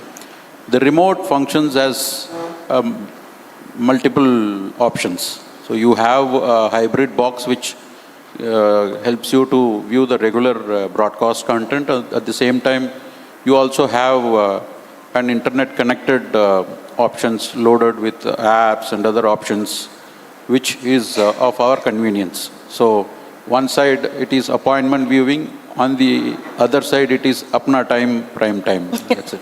Anybody else want to take this up? Yeah, hi, good afternoon all. This is Krishnan here. I'm from Asianet News. Princey, the good thing is that whether it is linear television or ZTV, end of the day, television It's exists. Television is going on. So like few years back, there was this narration that print is over, television is taken over, and now the recent past you have television is over, digital is taking over, right? But then the good news is that television in whatever format is there, it is going to continue. And as some of the previous things, there's a juice in television is still there, and it is only that we need to take it and drink. Whichever way it is, juice is there. So do you think CTV is an evolved form of television? Yes, of course. It's an evolved form of television. In both the format, linear TV and CTV, both is going to remain in the market. As Mr. Krishnan told, this is not going to vanish off for the time being. Because if the statistics, if you take in India, India is the largest country in the world, which has got 89% of the digital penetration happened. And that too in Tier 1, Tier 2, Tier 3 cities, it is keep on increasing. The government's initiatives and everything helps all these digital formats to sustain and more number of viewers are going to increase. Likely he told print is not going to be finished and television also is not going to be finished. Everything will be remaining and going much more larger. And the kind of innovations with the AI supported and data oriented systems which is generating in the market, which helps customers like us wanted to reach to the right targets in whichever market lying. And the electronic goods penetration, if you take in another format, recently one article came, almost 90% gas cylinder has got penetrated into the rural market. Parallelly, all these things, electronic gadgets, is going to penetrate the Tier 2, Tier 3 cities, and that naturally will expand the scope of CTV as well as linear TVs also. So the future is much believed to be very strong. Both are here to stay. Yeah, yeah. You want to add something, Sujata? So I think, this is a change which is here to stay. If you look at the stats, CTV household has kind of doubled in last 2 years. We see that impact in ad spends as well. So I wouldn't say it is an evolution of television. It is a combination of television and digital because you're not watching the same content that you watch on television. It's a different content that you are watching on CTV.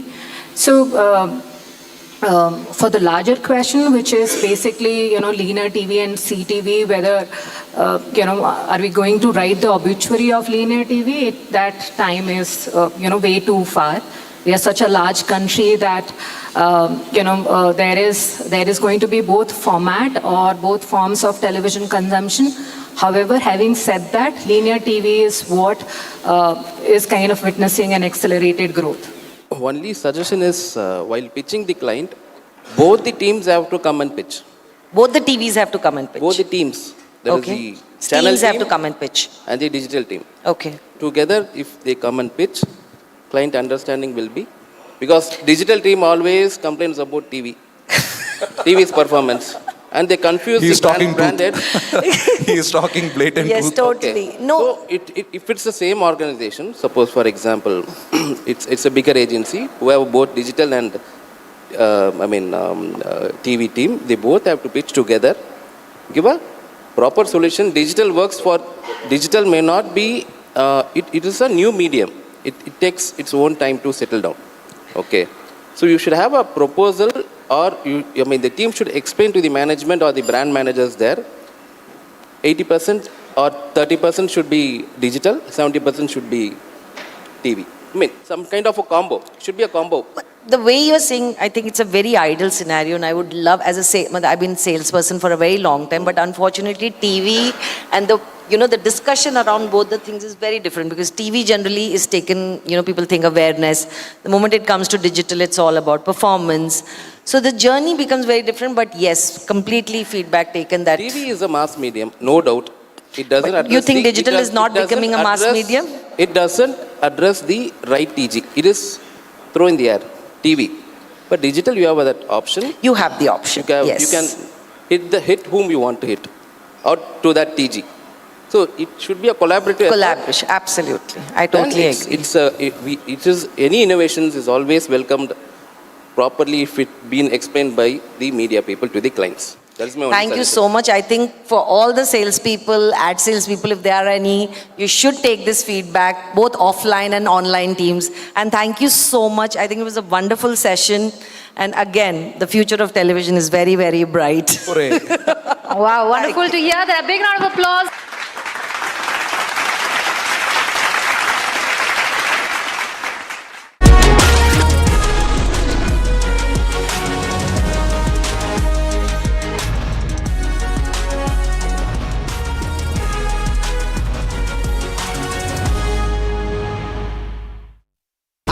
Pure suji pasta उबालो मिलाओ और खाओ 8 minute में तैयार क्या taste है सबका राजा आर प्योर मसाला केसरिया से मन जोगी हुआ रे दिल झूमे देखो मतवारा हुआ रे केसरिया से मन जोगी हुआ हर पल मनाओ केसरी त्योहार विमल बोलो जुबान केसरी दादी के हाथों का जादू और खुशबू से महकता घर, माँ की मुस्कुराहट और खाने की सुगंध। MDH गरम मसाला, क्योंकि हर रिश्ता है स्वाद से जुड़ा। MDH की हल्दी मिर्ची धनिया करे कमाल, ये रंग दे, ये खुशबू दे, ये तीखा, ये कम पड़े, क्या निराला MDH masala. Attorney General Bondi, why did you publicly claim to have the Epstein client list waiting for your review and then produce nothing relevant to that claim? Senator Durbin, if you listen to my entire clip on that, I said I had not reviewed it yet, that it was sitting on my... In February, you made a public claim that the Epstein client list was, quote, sitting on my desk right now for review, end of quote. You then produced already public information and no client list at a major media event hosted at the White House. Attorney General Bondi, why did you publicly claim to have the Epstein client list waiting for your review and then produce nothing relevant to that claim? Senator Durbin, if you listen to my entire clip on that, I said I had not reviewed it yet, that it was sitting on my desk along with the JFK files, the Martin Luther King files, and I said I had not yet reviewed it. And if you see our memo on Epstein, you will see, excuse me, our memo on Epstein clearly points out that there was no client list, our July 6th memo. Going back to the Epstein files, according to another whistleblower who made a protected disclosure to my office, you pushed the FBI to review approximately 100,000 Epstein-related records on an arbitrarily short deadline in March, and the FBI was directed to flag any documents that mentioned President Trump. Nothing came of that review until July, when DOJ and FBI released an unsigned memo stating, quote, there's no incriminating client list. Why was the July 7th memo unsigned? The July 7th memo came from the FBI and the Department of Justice. Director Patel answered those questions very clear. And, you know, Senator Durbin, I find it very...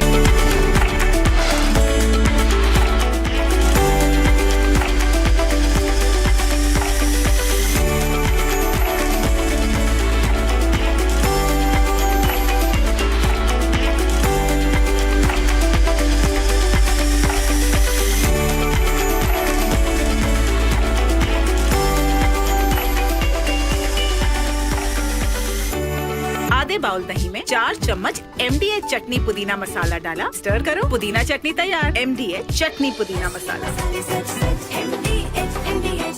इसको घर पे लगाओगे तो शादी का तो पता नहीं, पर घर पक्का नहीं टूटेगा। रुंगटा नहीं तो घर स्ट्रॉन्ग नहीं। रुंगटा स्टील TMT बार एकदम सॉलिड। पहाड़ों में एक हाइकिंग शिप भी बन सकती है।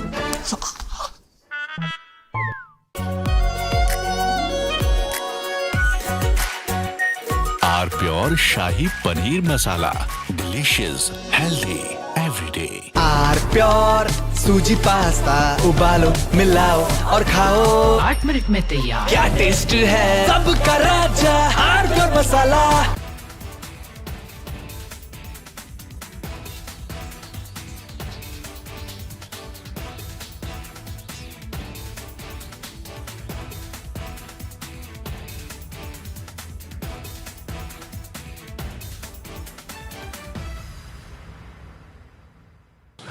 Attorney General Bondi, why did you publicly claim to have the Epstein client list waiting for your review and then produce nothing relevant to that claim?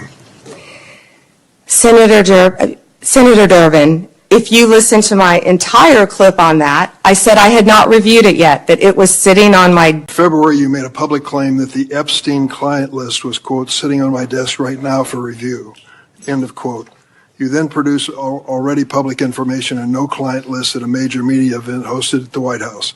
Attorney General Bondi, why did you publicly claim to have the Epstein client list waiting for your review and then produce nothing relevant to that claim? Senator Durbin, if you listen to my entire clip on that, I said I had not reviewed it yet, that it was sitting on my desk along with the JFK files, the Martin Luther King files. And I said I had not yet reviewed it. And if you see our memo on Epstein, you will see, excuse me, our memo on Epstein clearly points out that there was no client list, our July 6th memo. Going back to the Epstein files, according to another whistleblower who made a protected disclosure to my office, you pushed the FBI to review approximately 100,000 Epstein-related records on an arbitrarily short deadline in March, and the FBI was directed to flag any documents that mentioned President Trump. Nothing came of that review until July when DOJ and FBI released an unsigned memo stating, quote, there's no incriminating client list. Why was the July 7th memo unsigned?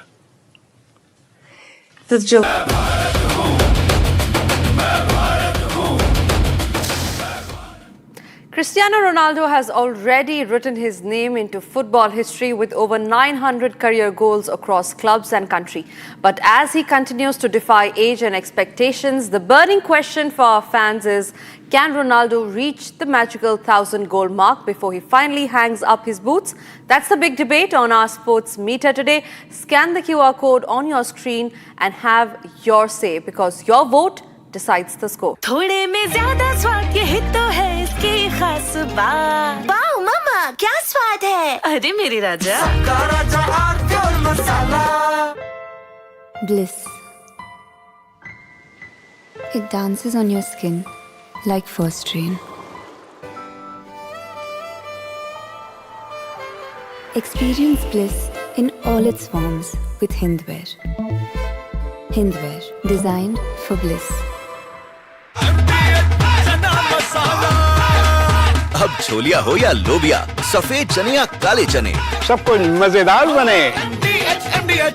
Lashkar-e-Taiba's Deputy Chief Saifullah Kasuri, who is believed to be the mastermind behind the Pahalgam terror attack, has openly threatened Prime Minister Narendra Modi in a clip that is now going viral on social media. In the video, Kasuri can be seen praising Pakistan Army Chief General Asim Munir, referring to him as Field Marshal, requesting him to teach a lesson to PM Modi similar to the Pahalgam attack on May 10th, 2025. हम सतलुज के किनारे पर इस वक्त मौजूद हैं और ये दरिया सतलुज जो हिंदुस्तान से होता हुआ हमारे जिला कसूर से इसी इलाके से पाकिस्तान में दाखिल होता है। मुझे भी सैलाब के दिनों में ज्यादा वक्त सतलुज के किनारे पे सतलुज की लहरों में सतलुज की ऊपर चलने वाली कश्तियों और बेड़ों में ज्यादा वक्त गुजारने का मौका मिला है और मैं खूब जानता हूं ये सतलुज में जो सैलाब आया है ये कुदरती सैलाब सारे का सारा नहीं था, ये मसनूई था, ये दुश्मन की अदावत थी, ये उसकी गुंडागर्दी थी, ये उसकी बदमाशी थी। और आज भी वो गीदड़ धमकियां लगाता है। 10 मई वो 2025 का 10 मई आज हिंदुस्तान भूल गया। हम कहते हैं अपने सिपह सलार को, अपने फील्ड मार्शल को, आज का ये हजारों का मजमा, ये अपने फील्ड मार्शल को, अपने आर्मी चीफ को, पाकिस्तान के अजीम सिपह सलार को हम सब मुतालबा करते हैं कि अभी एक मर्तबा फिर नरेंद्र मोदी की मुरम्मत की जरूरत मौजूद है। ये हालात का तकाजा मौजूद है। ये ऐसे बात नहीं आएगा, ये बातों से बात नहीं आने वाला। ये बड़ा सिर्फ इंसान है, दिन का सिर्फ इंसान है। इसके रबों को बेगुनाहों का खून चिमटा हुआ है। ये जब तक खून खाली न करे, लाशों को न गिराए, इंसानियत को न कर पाए, इसको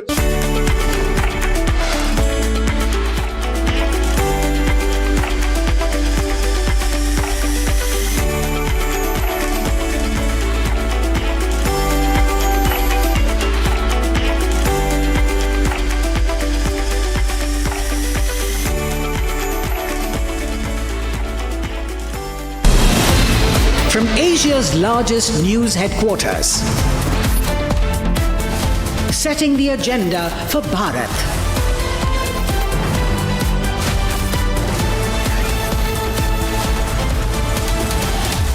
You're watching Republic.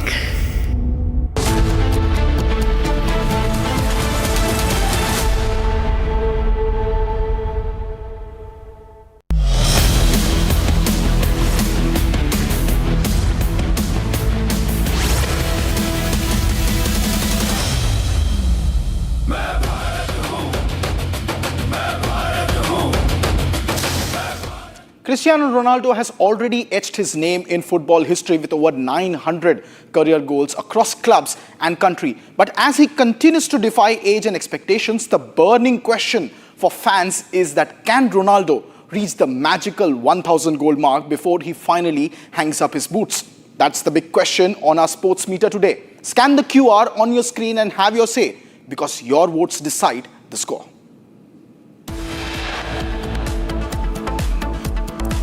Republic crew lands in Afghanistan, brings you detailed input as Pakistan and Afghanistan continue their clashes with high intensity. Afghanistan's government claims that at least 58 Pakistani soldiers were killed and over 30 injured in the clashes along the Durand Line in the last 48 hours. Afghanistan issues a stern warning to Pakistan, says we will not leave the attack unanswered.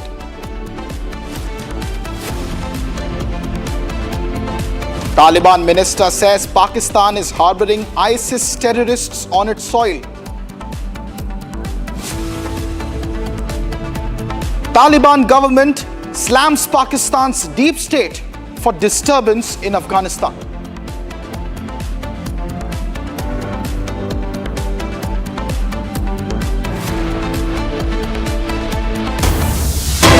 And ladies and gentlemen, we are starting this bulletin at 4 p.m. with fresh breaking news input coming in from Afghanistan, the only network reporting from ground zero. These are visuals after Pakistan closed the border crossings of Afghanistan following the clashes and exchange of fire between the two forces overnight, in which Kabul has claimed 58 lives of Pakistani soldiers. In the latest on your screen, ladies and gentlemen, is we have a picture access from today's Pakistani attacks in Kandahar.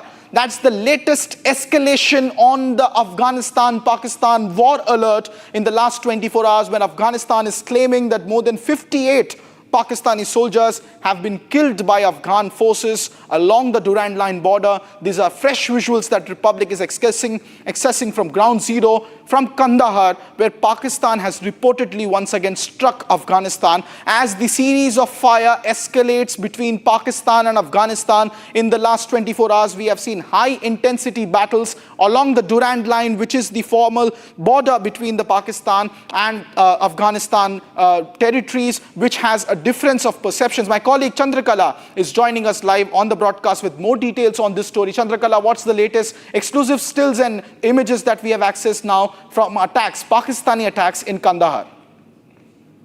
Well, absolutely. The strike still continues. And now that we have excess picture from today's Pakistani attacks in Kandahar, we have seen that we have seen the Afghan spokesperson Zabihullah also of course giving out a message to Pakistan that Pakistan has turned blind eye on ISIS. Of course now that, and also has said that has warned Pakistan to stop propagating of course as far as terror elements is concerned. The Afghan spokesperson has made it clear in his press conference that Pakistan has turned blind eye and that and the Afghan soil will not be used for cross-border terrorism. Now this retaliatory attacks, now also we have seen the Afghan foreign minister who is on a visit in New Delhi has condemned this attack and of course has said that it wants a good relations with Pakistan, and he definitely he don't want to answer when he was asked about the retaliatory attack that is taking place. He has no answer to that, but has come up with a statement that Pakistan and Afghanistan want good relation with each other, and now this particular the retaliatory attack between both the countries now continues, and of course we have seen the Afghan spokesperson also giving out a statement warning Pakistan on this attack. Now the Pakistan closed border crossings with Afghanistan following exchange of fire between the forces of the two countries overnight, in which Kabul claimed to have killed 58 Pakistani soldiers. So yes, a very, very grim situation right at this moment as far as the clashes are concerned. Now the foreign minister, this comes at a time when the foreign minister, yes, Afghan foreign minister Muttaqi is on a visit to New Delhi. This comes at a very, very crucial time when he is here in New Delhi to reset ties with India. So yes, a very crucial developments, and he has now cancelled his visit to Agra, and there are of course he is scheduled to meet the Afghan community here, but given the situation back in Kabul, he might cut short his trip at this moment. When he was asked about this particular attack, he has no answer but saying that Afghanistan wants good relation with Pakistan, and that this continues, and that he has also warned Pakistan about the situation. And we have also seen the Afghan foreign spokesperson Zabihullah giving out a strong message to Pakistan on this, and now we have accessed a picture from today's Pakistan attacks in Kandahar. So yes, the situation is really grim back in Kabul right at this moment. Over to you. Thank you so much, Chandrakala, for tracking those developments. Ladies and gentlemen, those are the latest skills coming in from Kandahar there, where visuals are now of a strike. Meanwhile, more breaking news inputs are coming in on Republic, which is the only network, ladies and gentlemen, that is reporting from on ground. Now, sources are telling Republic that in Helmand and in Kandahar, in the south part of Afghanistan, Pakistani drones have carried out airstrikes in the border areas, particularly in Behramcha and in Spin Buldak.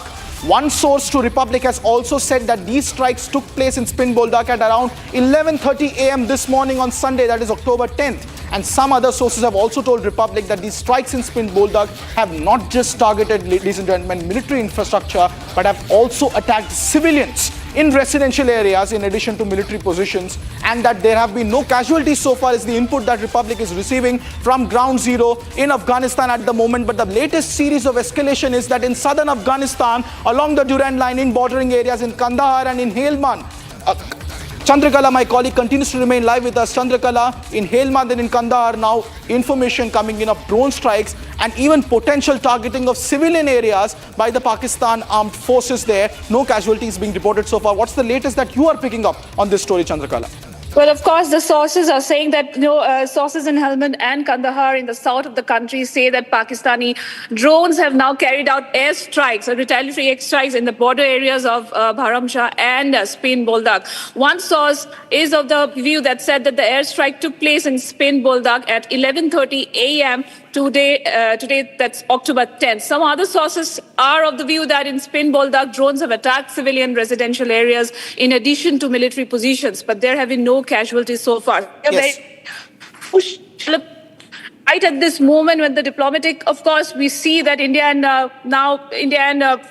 Kabul are on the verge of resetting ties. The foreign minister is on a visit, and now of course, Pakistan is not keeping quiet. This particular visit must have irked Pakistan to an extent that this is happening right at this moment. So we continuously track this development right at this moment, and we have seen the Afghan spokesperson today during the presser has also sent out a message to Pakistan that Pakistan has turned blind eye as far as as far as terror elements are concerned. So yes, a very, very important development right at this moment. And strikes continue. Of course, the situation at the border is not really good. And of course, the Afghan foreign minister is in Delhi. He is continuously monitoring the situation. He might cut short his trip to India. So a very, very crucial development. Over to you.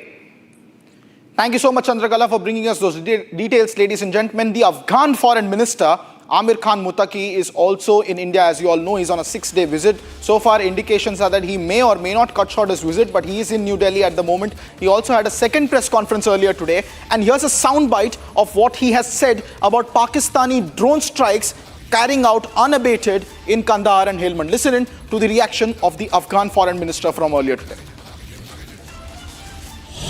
Pakistan के साथ हमारे ताल्लुकात का एक चीज़ वाज़ेह करना चाहता हूँ कि पाकिस्तान का आवाम और पाकिस्तान का जो सियासून है और हुकूमत में भी अक्सर लोग जो है वो अमन पसंद लोग हैं, वो अफ़गानिस्तान के साथ अच्छा ताल्लुकात चाहता है। पाकिस्तानी आवाम और पाकिस्तानी सियासून के साथ हमारा कोई मुश्किल नहीं है। पाकिस्तान में कुछ ख़ास हलके हैं जो हालात को ख़राब करने की कोशिश कर रहा है, तो अफ़गानिस्तान अपना सरहदों का, अपना फ़ज़ा का हक़ महफूज रखे और जैसा कुछ खिलाफ वर्जियाँ हुआ है उसके फ़ौरन जवाब भी दिया। और फिर रात जो इंतकामी ऑपरेशन हुआ तो उसमें हमारा जो हदफ और मतलूब था वो हासिल हुआ। फिर हमारे दोस्त ममालिक जैसा कतर और सऊदी अरबिस्तान उन्होंने उन्होंने तलब किया कि अभी जंग रुकना चाहिए, तो हमारे तरफ से जंग रुका हुआ और अभी हालात कंट्रोल में हैं। तो हम अच्छा ताल्लुकात चाहते हैं, हम मुज़ाकरात के दरवाज़े हमारा खुला है सबके लिए। हम अफ़गानिस्तान में अमन लाया है, हम सारे खित्ते के अमन चाहता है। तो ये एक बेहतरीन फुर्सत आया है कि सब मसाइल मुज़ाकरे और मुफाहमे के रास्ते से हल होना चाहिए। सारे लोग मुत्तहिद हैं और इमारत का साथ खड़ा है। तो इमारत का जो पॉलिसी है वो ये है कि पहले तो मुज़ाकरा और मुफाहमा से सब के सब मुश्किलात हल करना चाहता है। हम ज़ीरो टेंशन के तरफदार हैं और अगर और नहीं चाहता है तो फिर अफगानिस्तान के पास और रास्ते भी हैं। And ladies and gentlemen, just as Afghan's foreign minister sitting in New Delhi has launched a scathing attack on Pakistan, we are getting breaking news input that Pakistani Army Chief General Asim Munir, beg your pardon, Field Marshal now, Asim Munir is visiting the Afghan border areas following fresh clashes between Taliban and Pakistani forces. Now the Pakistani Army Chief Field Marshal Asim Munir is visiting the bordering areas between Afghanistan and Pakistan despite the Taliban's announcement of a halt of attacks. Now, local sources in Pakistan are telling us that the Pakistan Army has continued its attack and is continuing its targeted drone attacks in areas of southern Afghanistan, particularly in Spin Buldak, in Kandahar, in Behramcha, in Helmand. We just showed you the visuals earlier, just a few seconds ago, of the plumes of smoke rising in Kandahar. And now we are getting latest breaking reports on border tensions between the two countries intensifying. And now even Pakistan's Field Marshal Asim Munir going to the conflict-hit parts. My colleague Chandrakala continues to remain live with us, who has been tracking details on this story. Chandrakala, now Field Marshal Asim Munir rushing to the bordering areas where they are trying to establish air superiority over the Afghan Taliban, and unabated drone strikes are continuing despite calls for de-escalation from the Afghan side following a very fierce retaliation. What is this entire visit supposed to signal? What are you picking up, Chandrakala? Well, a very important visit right at this moment, and the Pakistani army chief is now visiting the Afghan border following fresh clashes between Taliban and Pakistani forces, where this sends out a very, very important message. Of course, now Afghanistan has asked for ending this particular clash, but yes, of course, Pakistan continues to retaliate. Now the Pakistani army chief has visited the border areas of the two countries despite the Taliban's announcement of a halt to attacks. Local sources are of the view that Pakistani army has continued its attacks and its drones targeted areas in Spin, Boldak, Kandahar and Helmand today. Now, border tension has intensified between both the countries in recent weeks, and concerns have absolutely grown about the spread of this conflict. Now, we have seen the Afghan foreign minister also from the soil of from here in New Delhi has sent out a strong message to Pakistan. Although he has said that it wants a good relation with Pakistan, but also warned Pakistan to not continue with its terror elements. So, a very, very strong message being put out. Although Afghanistan has announced to halt this attack, but the Pakistani army chief has now visited Afghan border to take stock of the situation, and the Pakistani army continues to attack Afghanistan in different border areas of Afghanistan. Over to you. Thank you so much, Chandrakala, for tracking all those details for us. Meanwhile, ladies and gentlemen, more breaking news updates are coming in from West Asia, where concerns are rising over the Afghan and Pakistan situation. West Asian nations have now expressed concern over the rising tensions along the Pakistan-Afghanistan border. In fact, they are urging both sides to show restraint and resolve dispute through dialogue. The Qatari Foreign Ministry statement is calling for diplomacy and de-escalation in the interest of regional peace and stability. And here's what's happening in West Asia. Even if they are looking at the Israel-Hamas situation, concerns are now high over Pakistan and Afghanistan.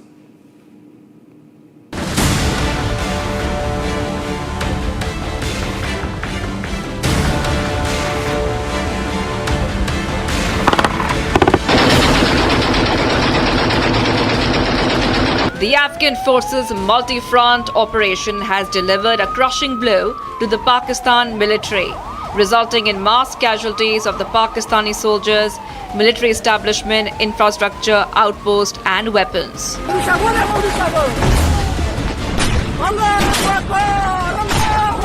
The Afghanistan-Pakistan border witnessed a massive escalation in tensions as Afghan forces launched a full-blown retaliation against Pakistan days after unprovoked airstrikes in Kabul and other Afghan cities.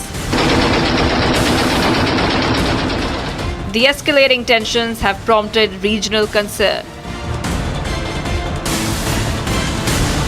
Iranian Minister of Foreign Affairs Abbas Araghchi has called on his country's two neighbors to exercise restraint.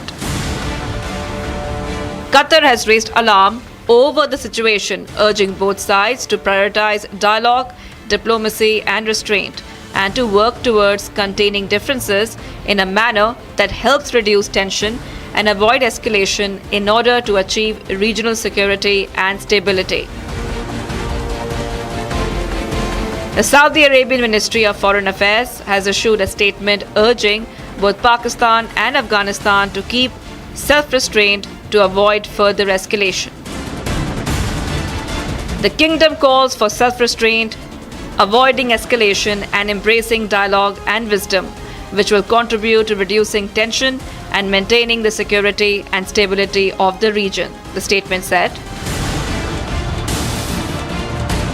As tensions simmer, the message overall is clear. As Pakistan and Afghanistan trade blame across a fragile border, the international community is urging restraint and dialogue.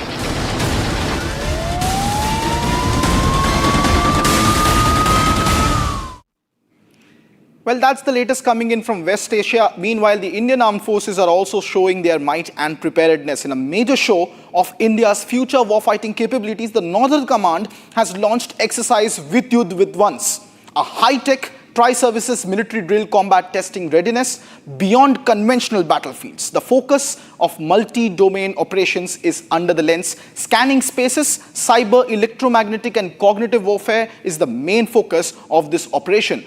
Troops from the Army, the Navy and the Air Force along with the national agencies are integrating niche technologies together along with AI tools and next generation systems to stimulate future wars. The exercise underscores India's thrust on jointness innovation, and of course, Atmanirbharta, sharpening the force's edge on the battlefields of tomorrow.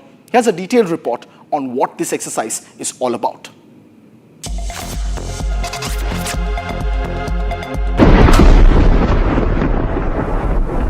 Warfare is no longer confined to land, air, or sea. Today's battlefield extends across space, cyber, cognitive, and other domains. The Indian Armed Forces embrace multi-domain operations, where all forces operate with synergy, incorporating other national agencies for a unified and decisive response. In the digital battle space, cyber warriors defend the nation's data sovereignty.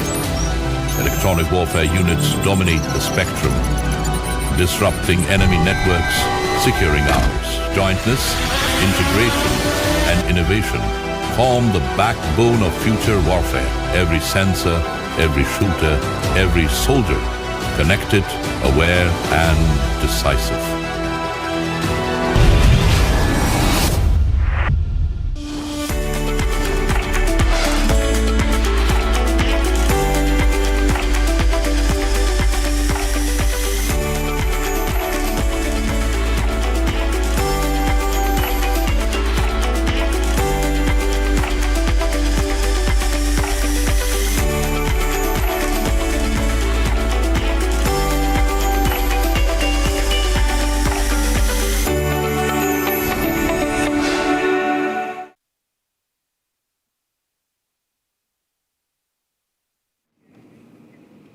After 30 years of tourist trips, a famed pirate ship based on Christopher Columbus's vessel has sunk off the coast of Puerto Vallarta in Mexico.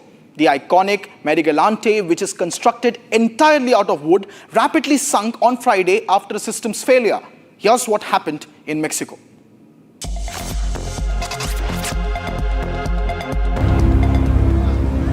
A replica of Christopher Columbus's Santa Maria sank off the coast of Puerto Vallarta after 30 years of tourist trips.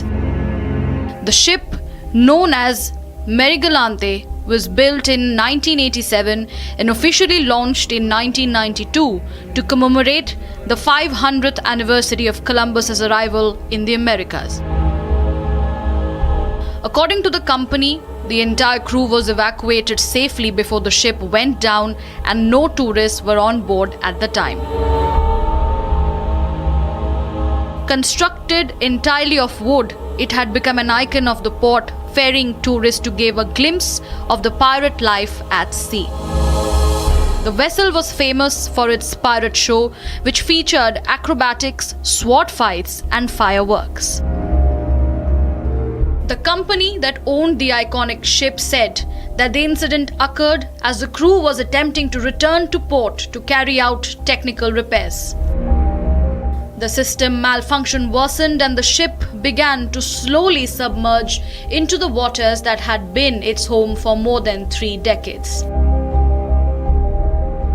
Strong waves in the area intensified the emergency, complicating efforts and leading to the total sinking of the ship. In a statement, the ship company emotionally said that the Marigalante rests in the waters that were always her home, and she will forever remain alive in the memory and hearts of all who watched her sail. On the other hand, the company announced that the Marigalante's sister ship will arrive in the bay to continue its legacy of history. The new vessel is expected to be operational in the Banderas Bay within 3 months.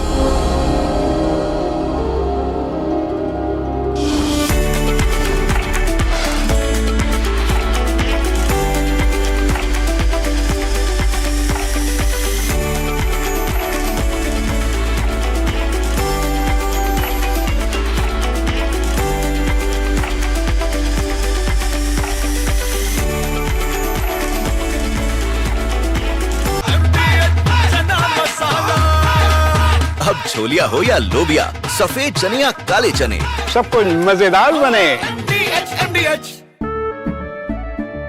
केसरिया से मन जोगी हुआ रे, दिल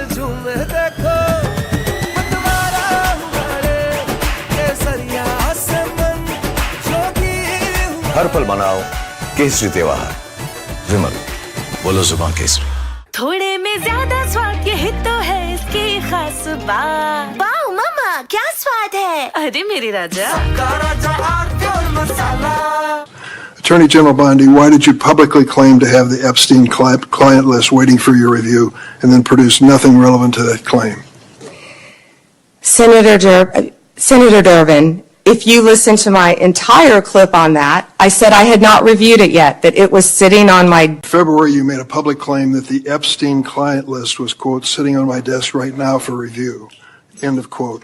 You then produced already public information and no client list at a major media event hosted at the White House. Attorney General Bondi, why did you publicly claim to have the Epstein client list waiting for your review and then produce nothing relevant to that claim? Senator Durbin, if you listen to my entire clip on that, I said I had not reviewed it yet, that it was sitting on my desk along with the JFK files, the Martin Luther King files. And I said I had not yet reviewed it.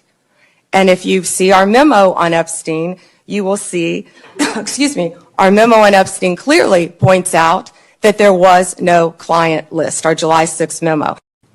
Going back to the Epstein files, according to another whistleblower who made a protected disclosure to my office, you pushed the FBI to review approximately 100,000 Epstein-related records on an arbitrarily short deadline in March, and the FBI was directed to flag any documents that mentioned President Trump. Nothing came of that review until July when DOJ and FBI released an unsigned memo stating, quote, there's no incriminating client list. Why was the July 7th memo unsigned? The July 7th memo came from the FBI and the Department of Justice. Director Patel answered those questions very clear. And, you know, Senator Durbin, I find it very interesting that you refused repeated Republican requests to release the Epstein flight logs in 2023 and 2024. You fought that. Did you take money from Reid Hoffman, campaign donations, who was a huge Epstein friend? Why did you fight for years? Why did you fight to not disclose the flight logs, Senator Durbin? I can tell you I did not refuse. One of the senators here wished to produce those logs, and I asked her to put it in writing, and she never did. Yeah, I think Senator Blackburn would quarrel with you on that. But I that's will up to the quarrel two with of you as to read somebody that you mentioned I never heard of.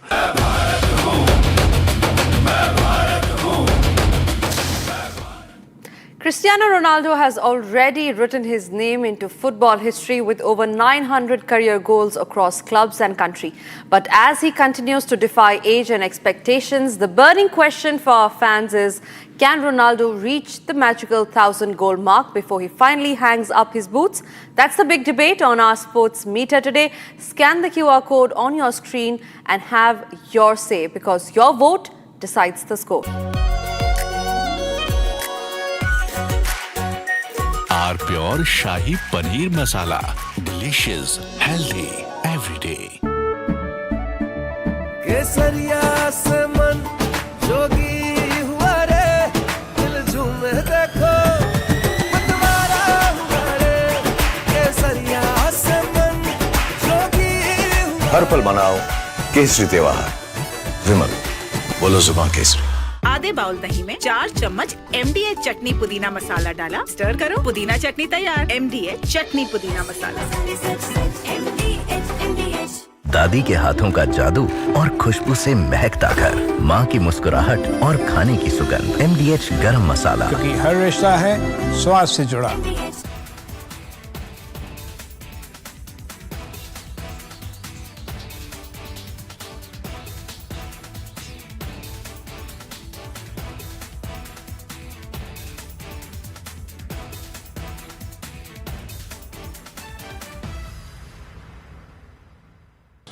Attorney General Bondi, why did you publicly claim to have the Epstein client list waiting for your review and then produce nothing relevant to that claim? Senator Durbin, if you listen to my entire clip on that, I said I had not reviewed it yet, that it was sitting on my... February, you made a public claim that the Epstein client list was, quote, sitting on my desk right now for review, end of quote. You then produced already public information and no client list at a major media event hosted at the White House. Attorney General Bondi, why did you publicly claim to have the Epstein client list waiting for your review and then produce nothing relevant to that claim?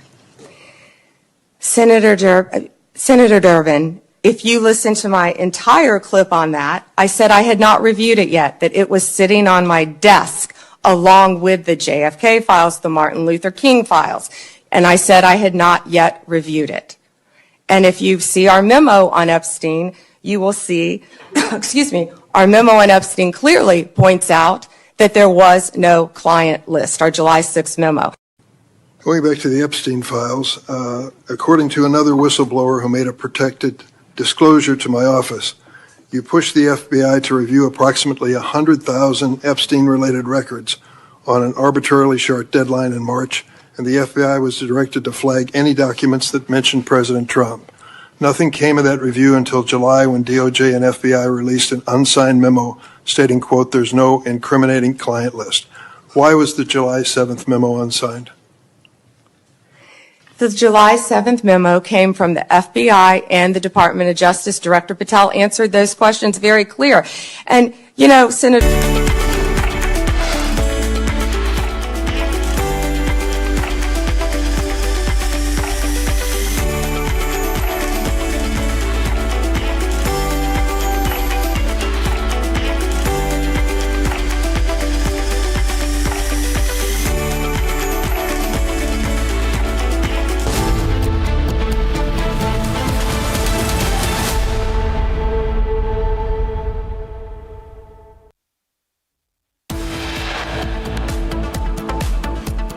Republic crew lands in Afghanistan, brings you detailed inputs as Pakistan and Afghanistan clash intensify.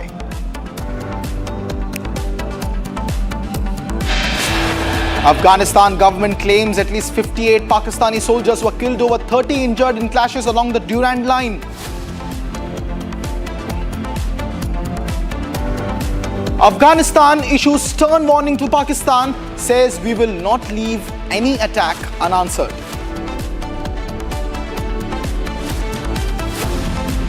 Taliban minister says Pakistan is harboring ISIS terrorists on its soil.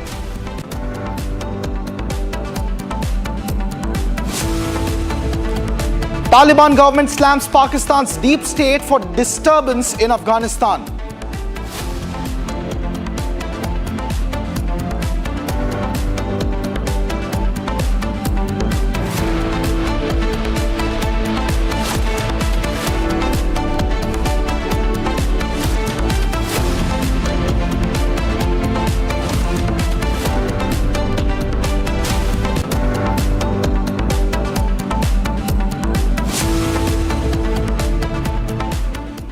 Welcome back, ladies and gentlemen. Coming up next week on Republic Media Network is one of India's biggest thought leadership conclave, the Republic Bharat Rashtra Sarvopari Sammelan. Our theme this year is Atmanirbhar Shaktishali Bharat. Join us as we bring together voices from politics, culture, defense, spirituality and enterprise, all united by one vision.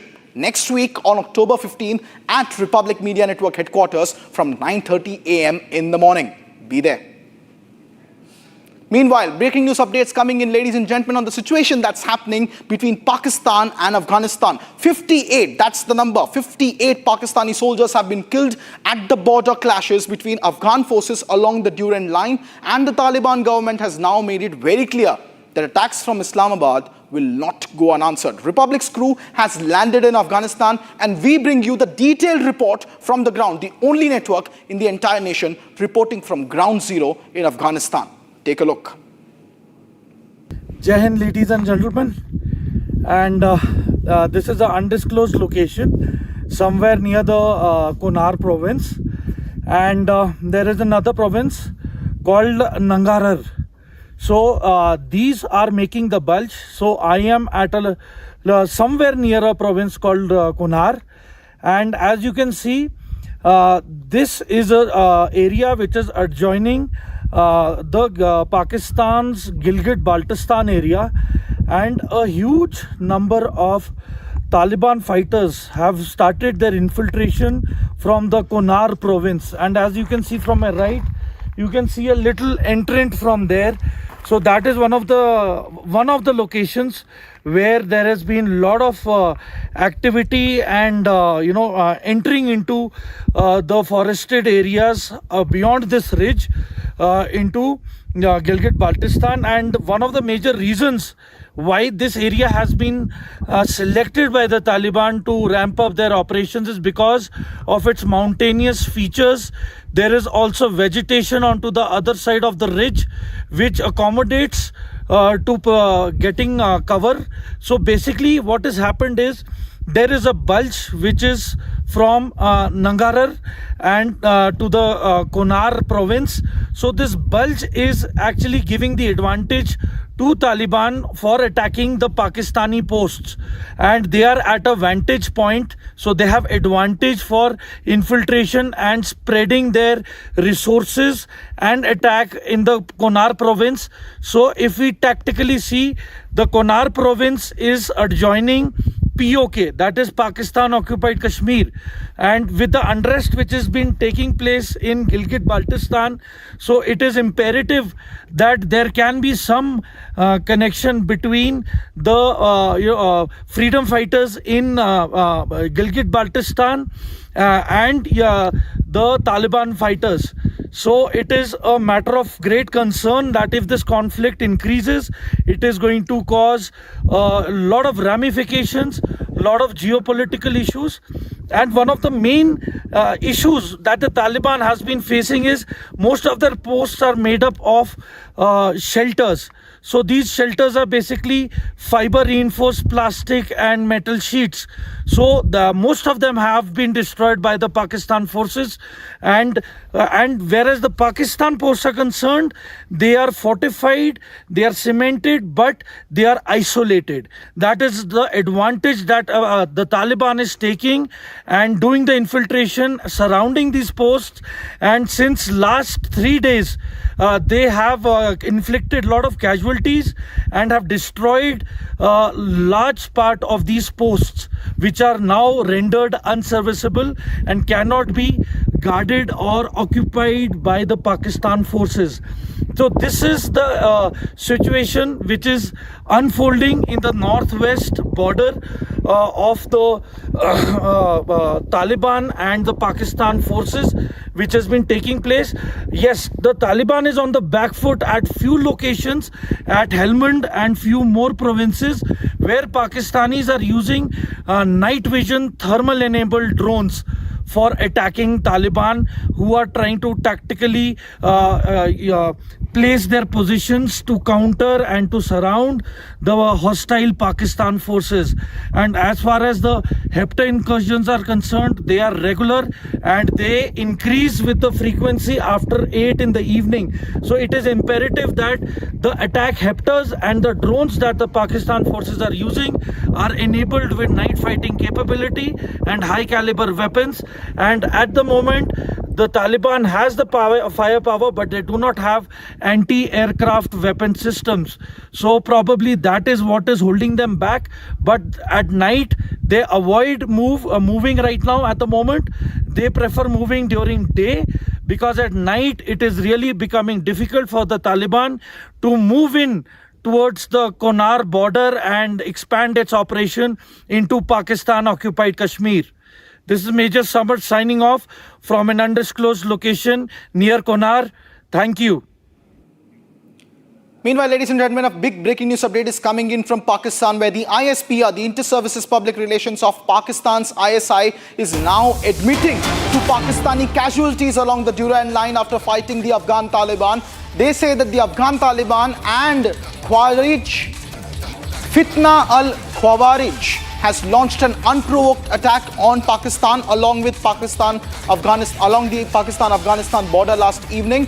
And now the ISPR is admitting that 23 soldiers of Pakistan have embraced what they call Shahadat while defending the territorial integrity of their nation against the actions that also led to 29 soldiers being injured. So now big statement coming in from Pakistan's DG ISPR that Pakistan is admitting finally to 23 fatal casualties in the border skirmish with Afghanistan. 29 soldiers also injured. So big numbers coming in. Pakistan slowly but surely admitting that it is bleeding on the Durand line. The Afghan-Pak border is operationalized and it is bleeding on there. 23 Pakistani soldiers have lost their lives is what the ISPR is admitting. 29 injuries. Ladies and gentlemen, the number that we are putting out is well over 50. But Pakistan now finally admitting that it is losing blood on the front lines. My colleague Gursimran joins us live on the broadcast with more details on this story. Gursimran, finally, the DG ISPR admitting 23 fatal casualties. What's the latest that you're picking up?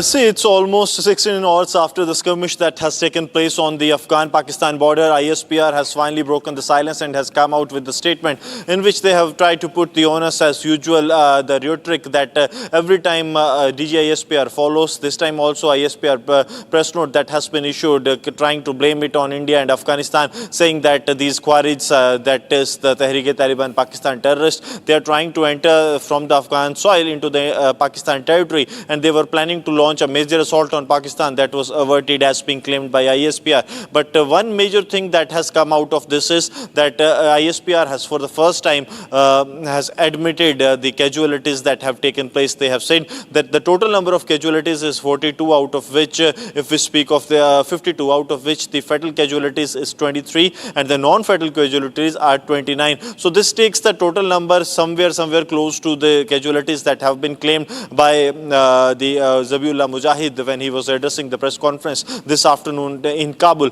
So the numbers of the fatal casualties have now been accepted. 23 fatal casualties have been accepted by the Pakistani army, which clearly shows that the magnitude and the attack that was carried out, the retaliatory strikes that have been carried out by the Afghanistan Defense Forces, that was way higher than Pakistan has expected. Though Pakistan in its statement has claimed that they have been managed to capture some of the posts of Afghanistan, but it also mentions a word that it was briefly captured, physically captured briefly for a short while. So this is also something that is being said by the DG ISPR in its handout that has been released, and also some of the videos, a 7-minute long video has also been released by the DG ISPR claiming that they have done extensive damage to the installations of the Afghan Defense Forces. But and also one more thing that they have claimed, the number of the casualties on the adversary side, they have said that it is more than 200. On ground, what it seems that the claims that are being made by the DG ISPR, they are somewhat far from the reality, but at least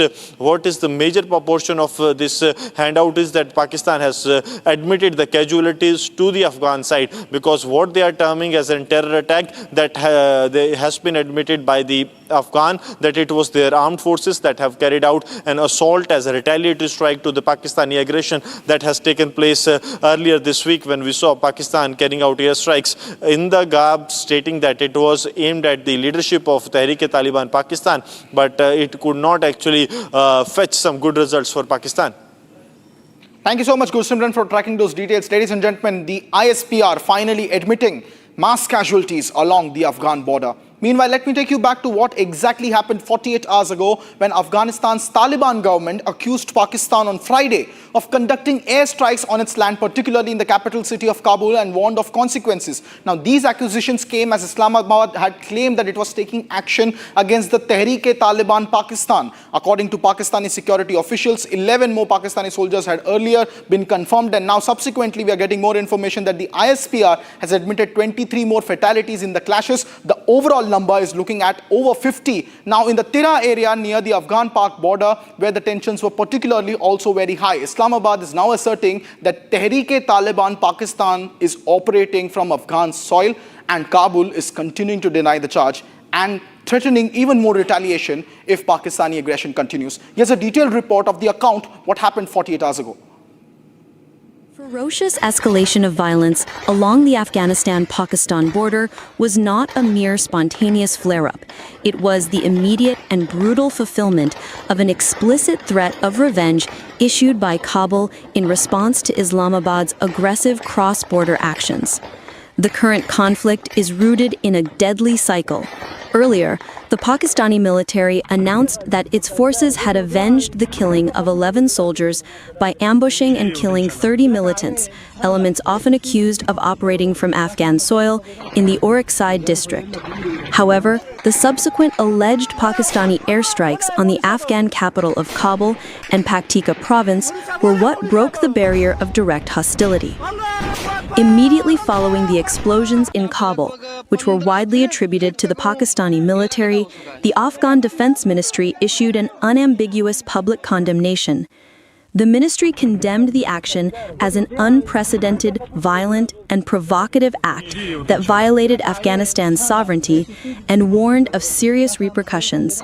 The threat was specific and unequivocal. This cowardly attack will not go unanswered, and if the situation escalates, the responsibility will be of the Pakistani military. This official warning was swiftly followed by a high-alert decree from the highest levels of the Islamic Emirate.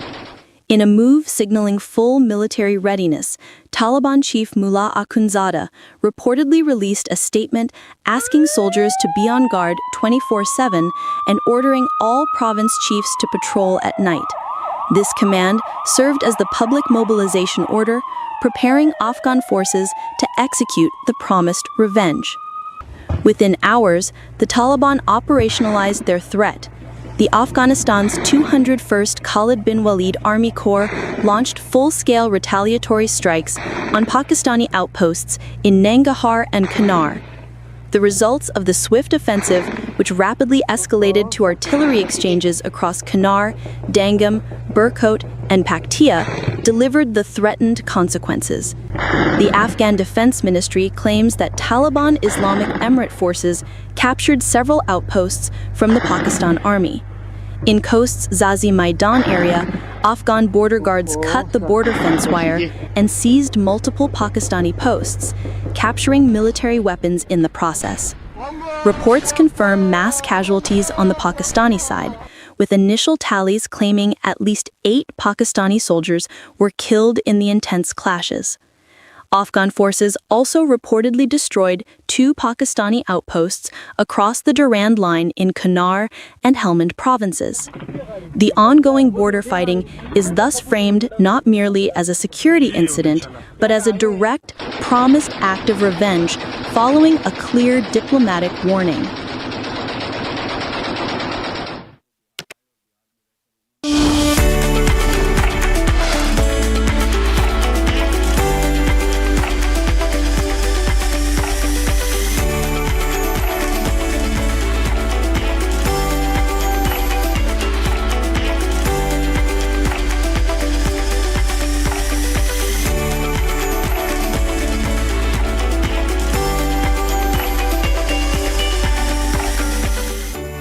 Shifting our focus now to some more breaking inputs coming in from the national capital of Delhi, where Prime Minister Narendra Modi interacted with farmers from across the country as he participated in a special Krishi program at the ICAR Indian Agricultural Research Institute in New Delhi yesterday. The farmers say that Pradhan Mantri Matsya Sampada Yojana PMMSY is a very big hope for startup farmers, particularly leaning towards pisciculture.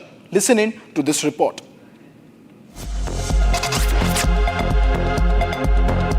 मैं सरायकेला में हाथीमारा गांव में वहाँ पे 125 गरीब जनजाति और हो जाति फैमिली को अडॉप्ट कर लिया और वहाँ पे मेरा इंटीग्रेटेड फार्मिंग का हमने आयाम चालू।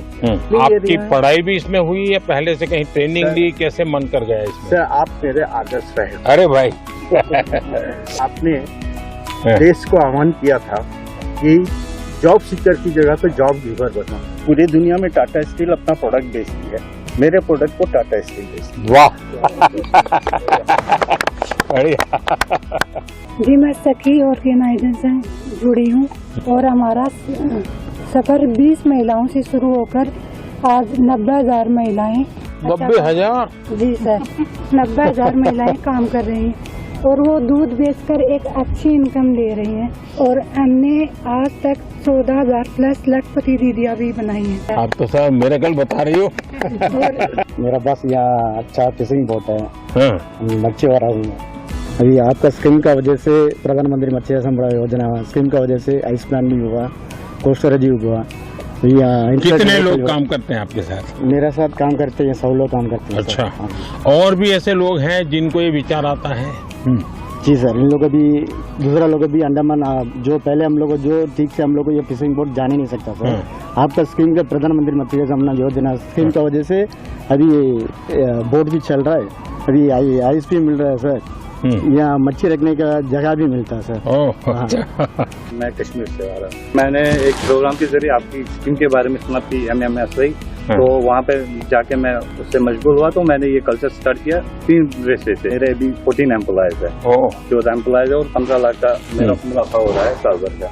बहुत अच्छा मार्केट मिल रहा है और इसके साथ औरों को भी फायदा मिल रहा है। अब तो ये ट्रेन से भी आपका गुड़ जा रहा है, तो बहुत जल्दी से आपकी चीजें पहुँचेगी। बहुत ज्यादा डेवलपमेंट हो रही है, वो तो आपकी वजह से हो रही है, और मुझे नहीं लग रहा कि ये सब चीजें किसी और प्राइम मिनिस्टर की वजह से। नहीं, जम्मू कश्मीर के नौजवानों में बहुत ताकत है भाई। कश्मीर में आपके दौरान, आपकी हुकूमत के दौरान, गवर्नमेंट के दौरान हुई है। Meanwhile, ladies and gentlemen, a lot more is breaking news across Bharat. Let me take you through all those updates in the next 2 minutes. Here's a Bharat in 2.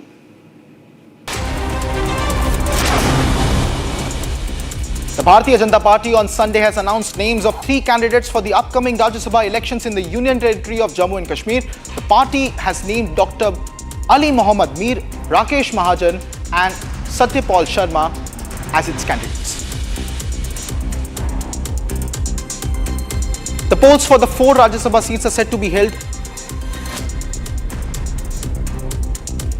An accused in the alleged gang rape case of a teenage girl in Lucknow sustained injuries in an encounter with the Uttar Pradesh police, while another accused has been arrested. According to Deputy Commissioner of Police Nipun Agarwal, the accused injured has been identified as Lalit Kashyap.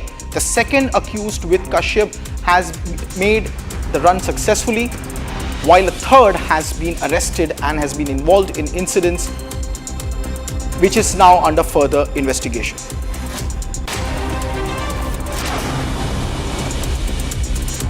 एक लड़की के साथ कुछ व्यक्तियों द्वारा दुष्कर्म करा गया। इसमें तत्काल ही पुलिस ने उस पीड़िता के पिता की तहरीर पर नामजद अभियुक्तों के विरुद्ध अभियोग पंजीकृत कर लिया था एवं इनकी गिरफ्तारी हेतु हमने कई टीम्स बना रखी थी। हरौनी रेलवे स्टेशन के पास जब पुलिस पिकेट लगा के चेकिंग कर रही थी, तभी वहीं से बाइक सवार 2 अज्ञात व्यक्ति वहां से गुजर रहे थे। जब पुलिस ने उनको रोकने के लिए बोला तो उन्होंने पुलिस पे फायरिंग कर दी। इसमें आत्मरक्षा हेतु पुलिस ने उन पर फायरिंग करी, जिसमें कि एक व्यक्ति घायल हो गया।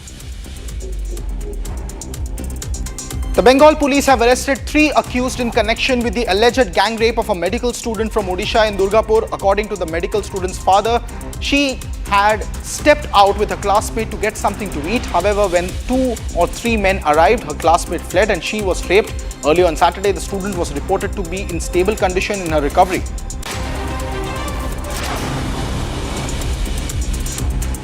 Three persons arrested and they have been forwarded to court today, and further investigation is on.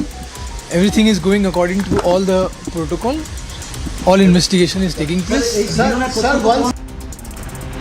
Minister of State for External Affairs in India, Kirtivardan Singh, to represent India at the India Middle East Peace Summit title in Sharm el-Sheikh. Peace Summit, which is going to be chaired jointly by US President Donald Trump and Egyptian President Abdel Fattah el-Sisi.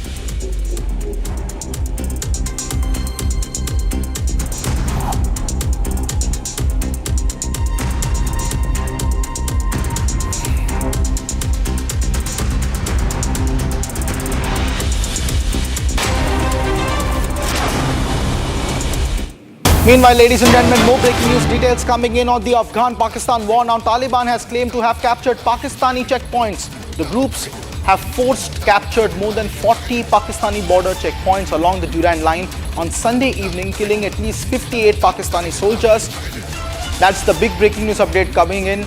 Zabiullah Mujahid, a spokesman for the Taliban administration, has described the operation as revenge and has added that 9 Taliban affiliates were also killed, with several others wounded in the clash. The Taliban's claim comes as border tensions between Afghanistan and Pakistan have escalated in recent months, particularly in the last 24 to 48 hours, leading to repeated exchanges of fire between the two sides. Now, the Durand line is the main official border between Afghanistan and Pakistan, which has seen various points of contention and now various checkpoints. At least 40 by the count of the Taliban have been captured. Gursimran, my colleague, joins us with latest details on this story. Gursimran, more details coming in of Afghan forces capturing critical border checkposts and Pakistani posts along the Durand line. What's the latest you're picking up?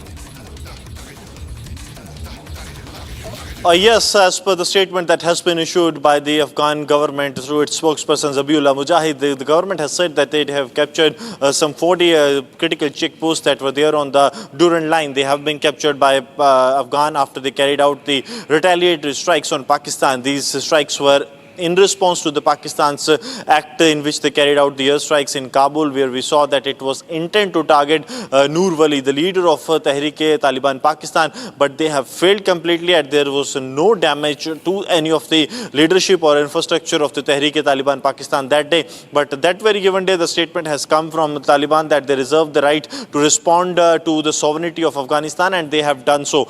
Now, if we go by the number of casualties to the on-side, DGISPR has come out with the total number of casualties close to 52, out of which 23 are fatal. While if we speak of the casualties to the Afghan side, Afghan government has said that they have some 20 casualties, out of which some are fatal and some are non-fatal. So the number of casualties speaks of the volumes that Pakistan was never prepared for this magnitude of strikes or retaliatory action by Afghanistan, and Afghans have taken Pakistan by complete surprise. That has led to many of their critical checkposts going to the hands of Afghan, because see what Afghans have said that they have captured these points, but when it comes to the DGISPR, they have said that they had briefly physical control over these posts. So that is very clear that Pakistan do not have the control over any of the locations that they had, but if we speak of the Afghan, they are having control over 40 critical points. Thank you so much, Goswami, for tracking those details. Ladies and gentlemen, that's the latest coming in now. Afghan Taliban is claiming that they have captured more than 40 posts along the Durand line on the Afghan-Pak border. That's it for this edition of Live and Breaking, ladies and gentlemen. Do not go anywhere. We'll be right back after a very short break. On the other side is a very special edition of the legal side of things with our senior executive editor, Ridham Anand Bharadwaj. Stay tuned.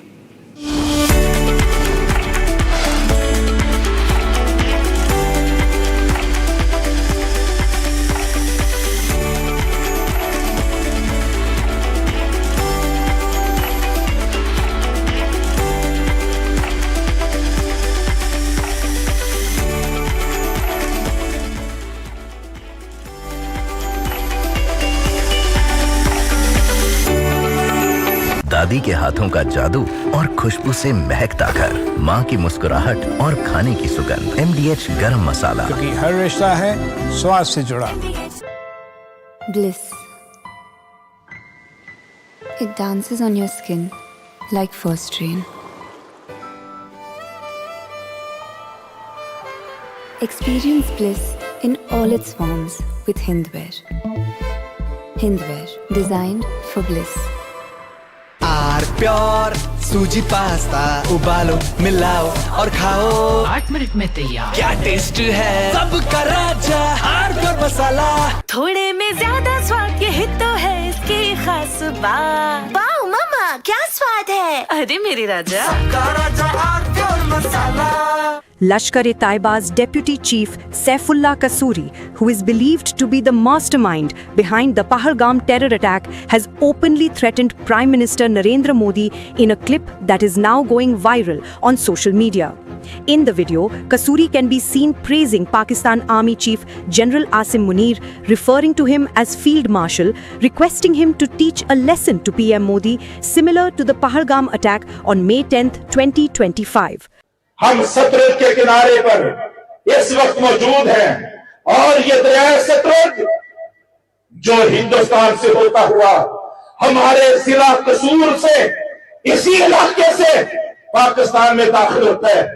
मुझे भी सैलाब के दिनों में ज्यादा वक्त सतलज के किनारे पे सतलज की लहरों में सतलज की ऊपर चलने वाली कश्तियों और बेड़ों में ज्यादा वक्त गुजारने का मौका मिला है और मैं खूब जानता हूं ये सतलज में जो सैलाब आया है ये कुदरती सैलाब सारे का सारा नहीं था, ये मसनूई था, ये दुश्मन की अदावत थी, ये उसकी गुंडागर्दी थी, ये उसकी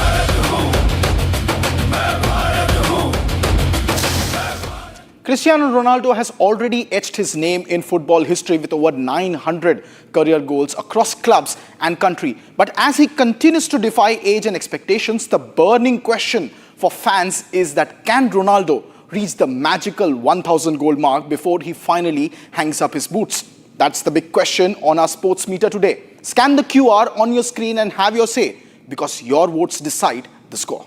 आर प्योर सूजी पास्ता उबालो मिलाओ और खाओ 8 मिनट में तैयार क्या टेस्ट है सबका राजा आर प्योर मसाला केसरिया से मन जोगी हुआ रे दिल झूमे देखो मतवारा हुआ रे केसरिया से मन जोगी हुआ हर पल मनाओ केसरी त्योहार विमल बोलो जुबान केसरी MDH की हल्दी मिर्ची धनिया करे कमाल ये रंग दे ये खुशबू दे ये तीखा ये कम पड़े क्या निराला MDH masala. Attorney General Bondi, why did you publicly claim to have the Epstein client list waiting for your review and then produce nothing relevant to that claim? Senator Durbin, if you listen to my entire clip on that, I said I had not reviewed it yet, that it was sitting on my... In February, you made a public claim that the Epstein client list was, quote, sitting on my desk right now for review, end of quote. You then produced already public information and no client list at a major media event hosted at the White House. Attorney General Bondi, why did you publicly claim to have the Epstein client list waiting for your review and then produce nothing relevant to that claim?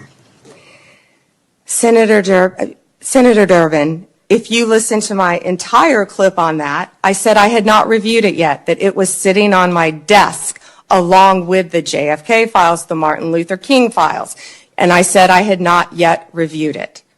And if you see our memo on Epstein, you will see, our memo on Epstein clearly points out that there was no client list, our July 6th memo. Going back to the Epstein files, according to another whistleblower who made a protected disclosure to my office, you pushed the FBI to review approximately 100,000 Epstein-related records.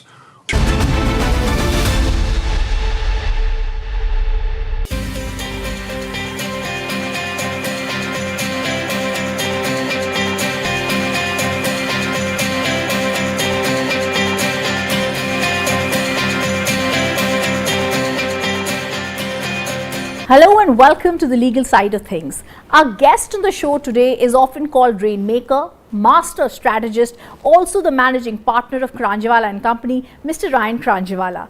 Mr. Kranjewala, as I thank you for being on the legal side of things today, I want to begin not at the start, not with your years at St. Columbus and SRCC and GLC, but starting with the latest and the biggest inheritance battle in the company. I'm surprised you're not a part of the Karishma Kapoor-Priya Sachdeva battle. So, the answer to that question is yes and no. Earlier, when she was fighting with her husband Sanjay, Karishma had been a client of ours and we'd appeared for her in her divorce and so on and so forth. Then, after they'd settled, years went by and Sanjay came as a client of mine in his fight with Mandira, his sister, over the trademark of Sona steering. So, we are appearing in that matter.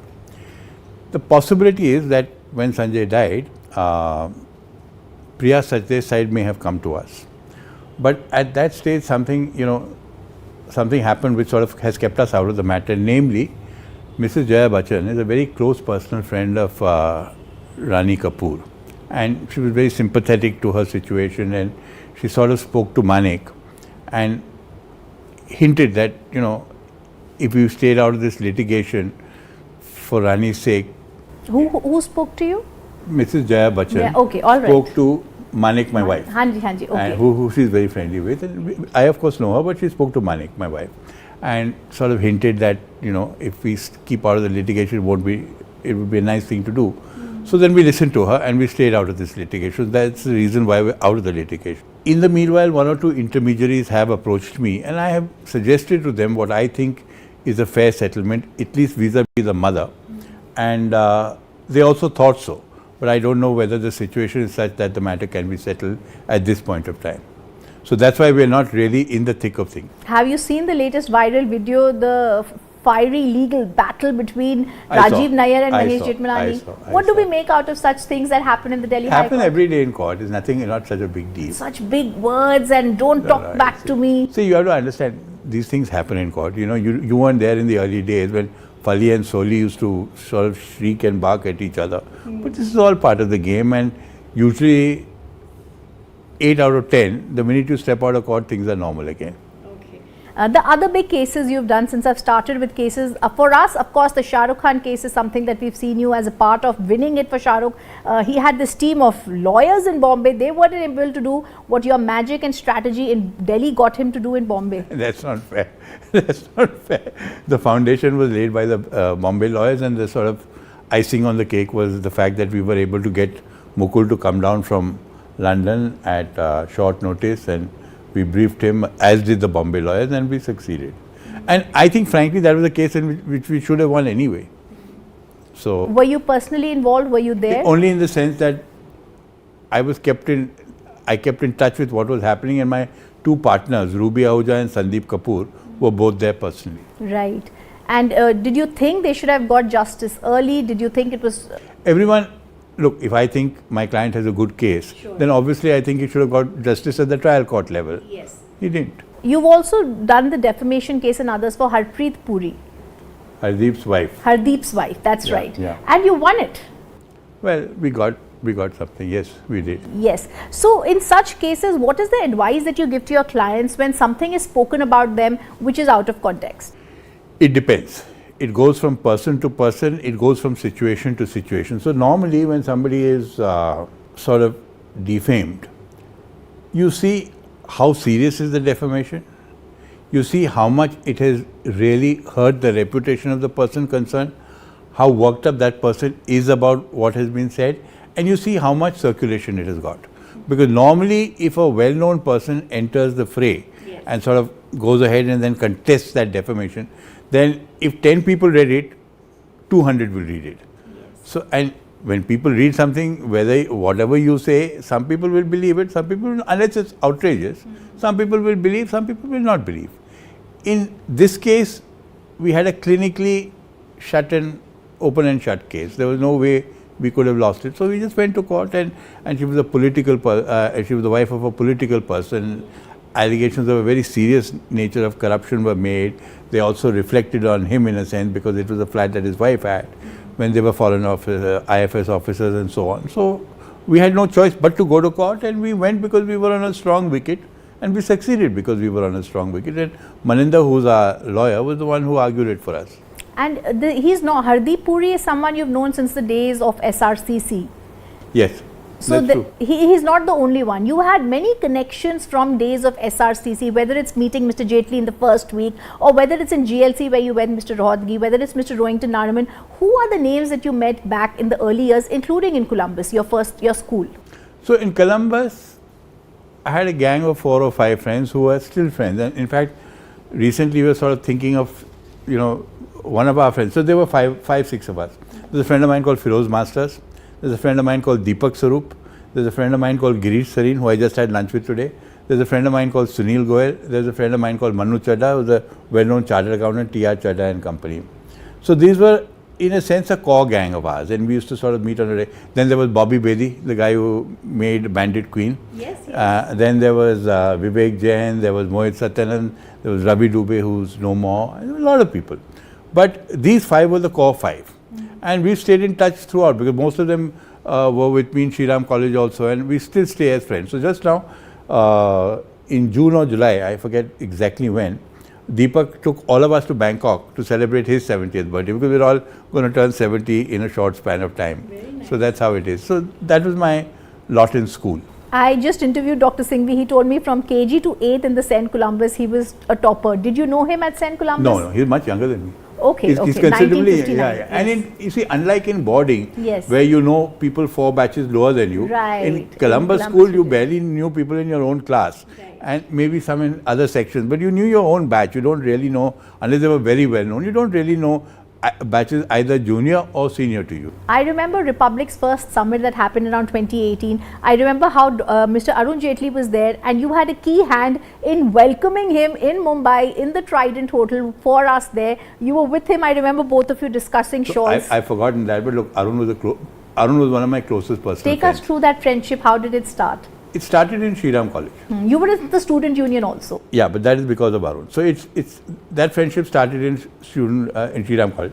Corridors of Shriram College. One day, a sort of man walked up to me, very good-looking young man. And the thing about Arun was very different from a lot of people. Even when you first looked at Arun, you knew he was different. You know, he was a cut above the rest, sort of. So he just came and said, "Hello, I'm Arun Jaitley, and I'm contesting for college union president."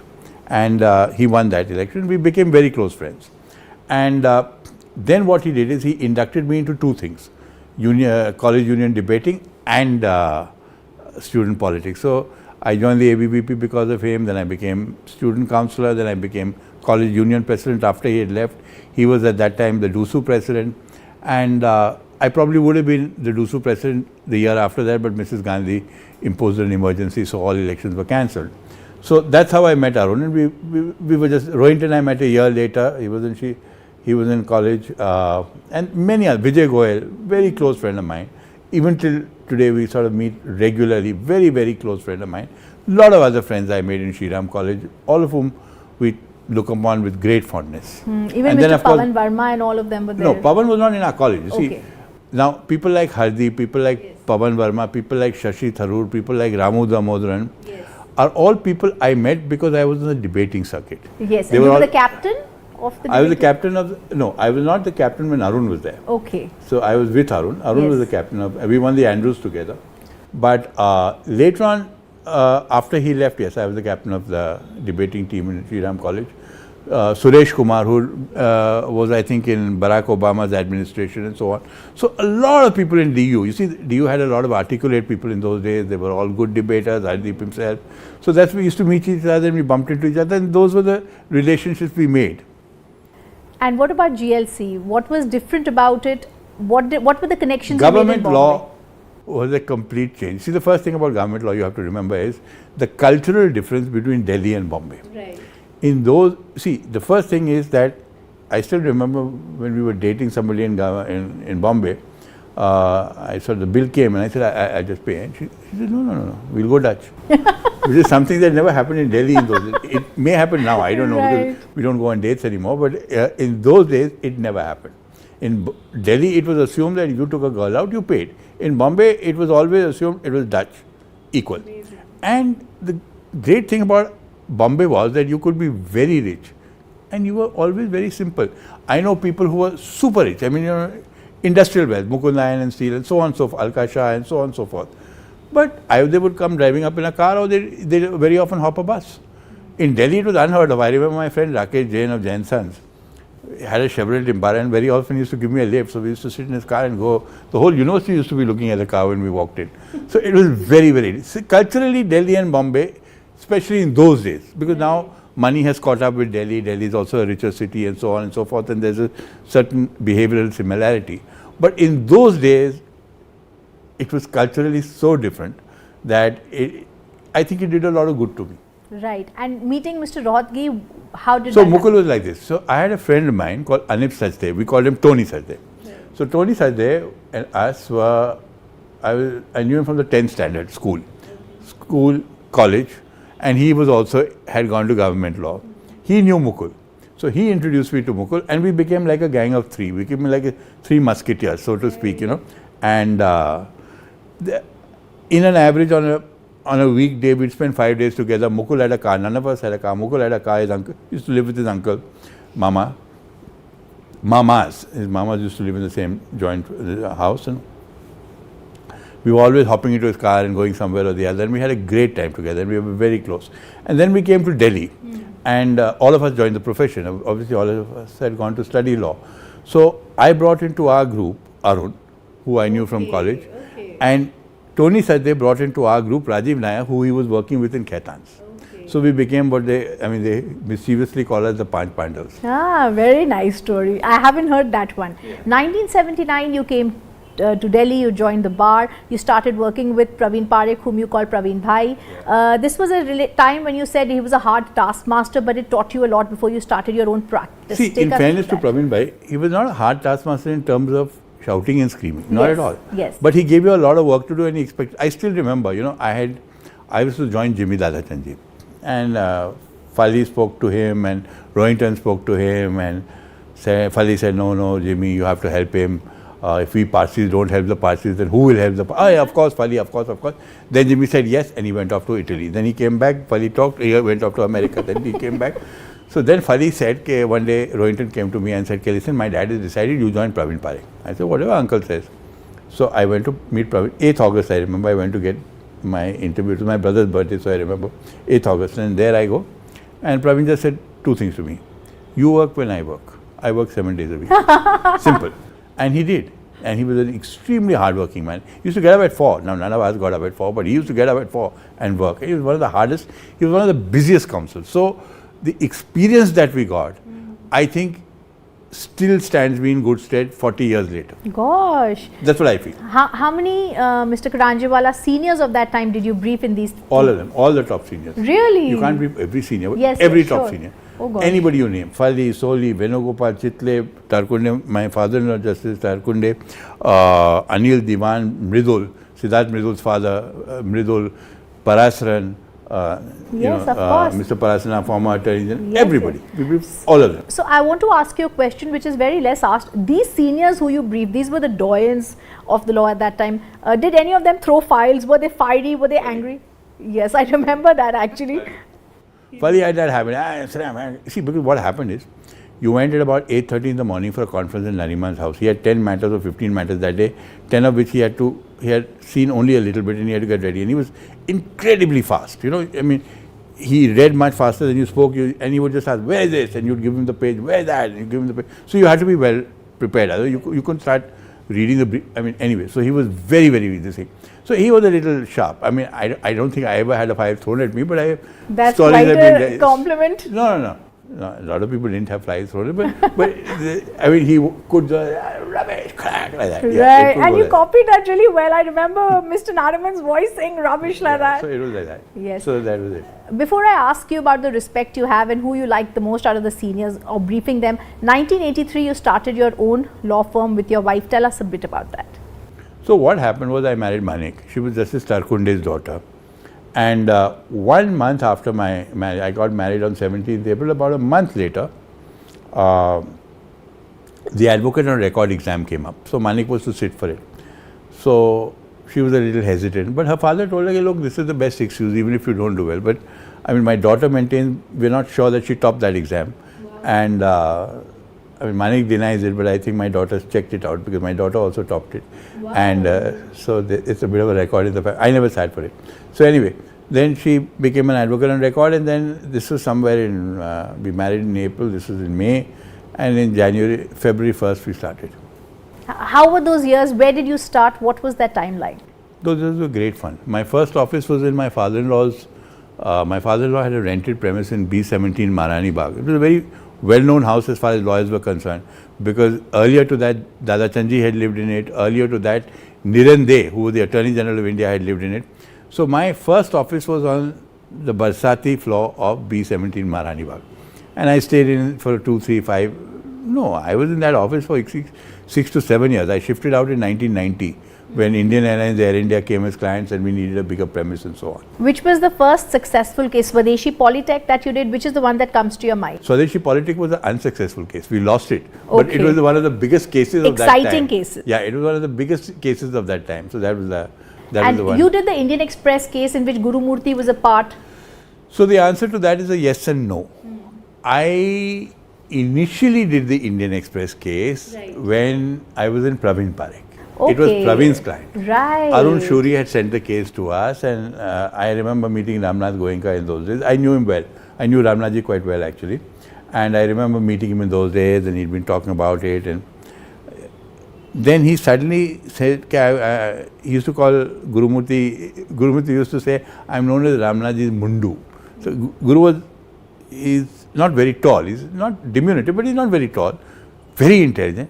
Super hardworking. He used to have that big pen of his, very simply dressed, and he would work from morning to evening. Brilliant, super hardworking. He was the one who actually built the case, if you ask me. Arun was there because I inducted Arun in the matter because he was familiar with municipal laws, which I wasn't. And I was in Parekh at that time. he actually built the case, and then Naliman argued it, and then this thing. Then I stopped working on that matter for a year when I left Praveen. It continued with Parekh, and then Express came back to me, but not in this matter, as a client years later. Okay. And Swadeshi Polytech, you said it was one of the most exciting cases? It was a very big case. It went on for 4 months in the Supreme Court. Our team, Pinaki Mishra, had brought it to the firm. There was Arun, there was Guru Murthy, there was Pinaki, there was our friend Beena Gupta, and us all together in the case.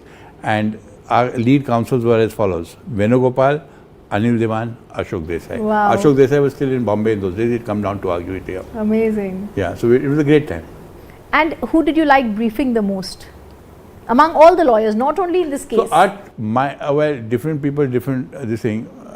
My own personal preferences and comfort zone was with Fali and Soli. Right. I knew them well. I knew Fali very personally. I knew Soli. I like Soli's way of working. So both of them were. If I were to take two favorite counsels, then they'll be my two favorite counsels. What was so wonderful about the time of Soli, Fali, Ram? What was different and distinctive about all three of them? It's an era that's gone by which will never come again. First of all, the court was smaller. So people could focus on a few, and the attention span. That's very interesting. Yeah, that's the true. court was smaller. I mean, if you have 7,000 people arguing, then how are you going to, you get the point. So the court was smaller. You could focus on it. Those were very exciting times. And those were less commercial times. You know, everybody was not in the rat race of making money, either paisa maro, either paisa maro. Yes. No. It was an idealistic. I mean, public interest litigation grew up before me, in the sense that Justice Bhagwati propounded the concept of taking a letter written to the court and converting it into a writ petition. What he would do is someone would write him a letter saying, I'm in jail and I'm been treating badly. So he'd take it, convert it into a writ petition, appoint somebody as an amicus. The person he used to appoint in the early days as an amicus the most, and that sort of was Kapil Sibal. A young Kapil Sibal was appointed amicus. He would come and argue the cases, and then between him and of course the larger contribution was Justice Bhagwati's, the whole law on public interest litigation developed in India. Hugely fascinating. Did So not that's know how that. it is. That's amazing, because PIL is something that is the heartbeat Now of PIL is just PIL, but in those days it evolved in front of us. So we saw it evolving in our eyes. Those were very idealistic times also, you know. Even now the political discourse is sharp. In those days it was equally sharp, but in those days it was at a more pleasant level. I agree. I've heard that often. What are the key milestones in your journey that you think led to the Kranjiwala and Company being one of the leading law firms in India? So let me just do a hop, skip and jump, because that's the only hop, skip and jump from one big case to another big case to another big case to another big case, because according to me it is those prominent cases that give you the profile that give you other clientele. Of course you have to do well along the way, you have to do well in your day-to-day matters. So I mean, I virtually sort of memorized this because I've said it so often, so I can just rattle off. So Swadeshi Politic was the first big mile. So then when VP Singh became a client, he was the defense and former finance minister of India. He'd just gone out. He was the Thakkar Natarajan Commission had sort of issued him an 8B notice. He came to us through the Indian Express Group as a client. I took Soli to him, and that's how Soli became Attorney General in his time. Lovely. Yeah, in his time. Then, so that was the second. Then third would be when Indian Airlines, Air India came as a client. Then the fourth would be when Lufthansa came as a client. They came to me in the Modi Luft matter. And those days, it was so funny, you know. I was one of the few people, early people to get a mobile phone. So I was sitting in Taj Hotel, I get a call. We are from Lufthansa, and then we got, had we not been so easily available on the phone, we don't know whether we'd have been there. So then Lufthansa came as a client. Then the Tatas came as a client in the Ulfa case, where that's how I got into the Tatas. Then again, Tata Motors came as a client. Then years later, then we started doing a lot of work for the Tata Group. So they then became this thing. And then it just kept on rolling. Then, I mean, you know, one client after another big client after another big client. So we did the Mistry Tata fight. Yes. We did in recent times, as far as the IBC is concerned, we did ArcelorMittal, which is the biggest, I think, stake that was fought out in that particular forum. Then we also did the takeover of Bhushan Steel for the Tatas. So that came, and then of course Shah Rukh Khan's case is always around to be talked about, and so on. And so then, you know, as you reach JSW came recently, where about 3 months ago, 4 months ago. So as you reach a certain critical mass, then many important cases come your way, and they don't stand out in such isolated splendor as they do in the earlier years. You know, one Swadeshi politic in those years, I mean, could give you bragging rights for 5 years. Today, I mean, it'll come, JSW is a much bigger case than Swadeshi politic was, even in terms of the stakes involved. But, I mean, you know, they come and they go. But you've also always been called a rainmaker, a master strategist. How do you pull yourself back from a case and are able to understand all the pieces? First of all, I don't really think I'm a rainmaker. People like to say it and I don't like to deny it too much, but today all our partners get work. It's not just, and unlike what people think, I'm not a networking person. I have a natural... Really? Yeah, but I do think you have a natural So I have a huge network of friends. Yes. And I like people and people like me and I get along with them. But it's not, I never try, or I don't think I consciously try to convert it into a commercial relationship. Right. A lot of my very close friends are not my clients and they're still very rich. I know a lot of people in the country who are extraordinarily rich. I never go to them for work. I never pitch, if you know what I mean. I personally believe that you don't need to do a beauty parade. People like you, they'll come to you, and God is, that's what always been kind to me. Yes, yes. I remember you saying that one of the persons that you really admired was Ram Jethmalani, and you think there's not been anyone like him. In criminal law, according to me, and obviously I wasn't there to see it, but according to me in criminal law, India has not seen a lawyer of Ram Jethmalani's caliber. He was a genius, he was super hardworking, he had tremendous stamina. He had tremendous stamina. You know, he could sort of work through the night, argue the matter the whole day, work through the night again, and he drank hard, he lived life hard. Actually, he was the one who really lived life king size. Ah, well said. That's true, actually. And he's the only guy we know of who had officially 2 wives. Yeah. So I remember once I told him, I said, Tony was not married in those days, Mahesh Jethmalani was not married in those days. I said, Tony की शादी कब करवा रहे हो uncle? Yeah, कहाँ बेटा, Tony is not the marrying kind. I said, neither were you uncle, but you married twice. So he started laughing and he said, beta, you don't know me. There's a lot of difference between Tony and me. He said, I am sentimental about all my friends. All my old girlfriends also today, when they meet me, I'm always nice to them, I'm always sentimental. And he was. He was one of the most lion-hearted and large-hearted people I've ever met. Money didn't matter to him too much. पैसा आया, पैसा गया, पैसा आया, पैसा गया, इसलिए मांगा उसको दिया. He was a unique person and superbly courageous. I've seen him in those days. It was just outstanding. Did you do any cases with him that Of course, we did so many. Yeah. So many. We did Guru Murthy's bail. We did so many cases with him. Yes, of course. We know him because we did so many cases with him. Yes, the bail matters and all. No, there is no doubt about it.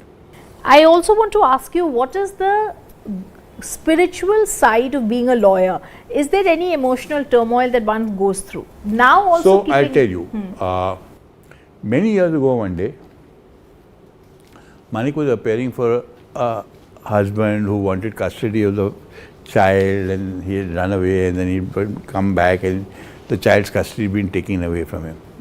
So Manik came home and was crying, man, I said, what happened? So, no, the custody went. I said, listen, it's not our kid. What are you getting so worked up about? Just chill. Anyway, after that, for many long years, I refused to take any divorce matter into the firm. I said, I don't want this emotion. I can't bear this emotional turmoil. You know that, wo bacha idhar ho gaya, he's being treated badly, Manik is crying at home. I said, leave it, boss. Now, of course, we do, because now it's a large office, so somebody will do it in some corner of the office. But yeah, so there are emotional turmoil, but I've always sort of anticipated myself from that. Right. Who are the favorite lawyers that Kranjiwala and company like to take on board and like to brief? All, and at different points of time, but we normally go to the top lawyers. Yeah. Who are your favorites? Now, look, I mean, Mukul is one of my closest friends, so I mean, obviously he's a great favorite. Then we go to Singhvi a lot, we used to go to Arun a lot, we go to Salve a lot. Salve has been, we used to go to Rohinton a lot. Salve, for example, has been, we owe him a lot, because when Manik was giving her advocate on record, if you remember, I told you that it was just a month after our marriage. Yes. So she was very weak in accounts. Salve tutored her. Harish tutored her because he was a chartered accountant also. So we were all friends. So he tutored her, and then she actually, I think she passed because of him. Very so, you know, nice. we've had friendships all over. And because we've also been a well-known firm, and we also keep very good relations with the other big firms. So, Shardul was with me in college. Cyril is a very close person. Shardul and Pallavi are very close persons. So is Cyril. So is Zia. So is Behram.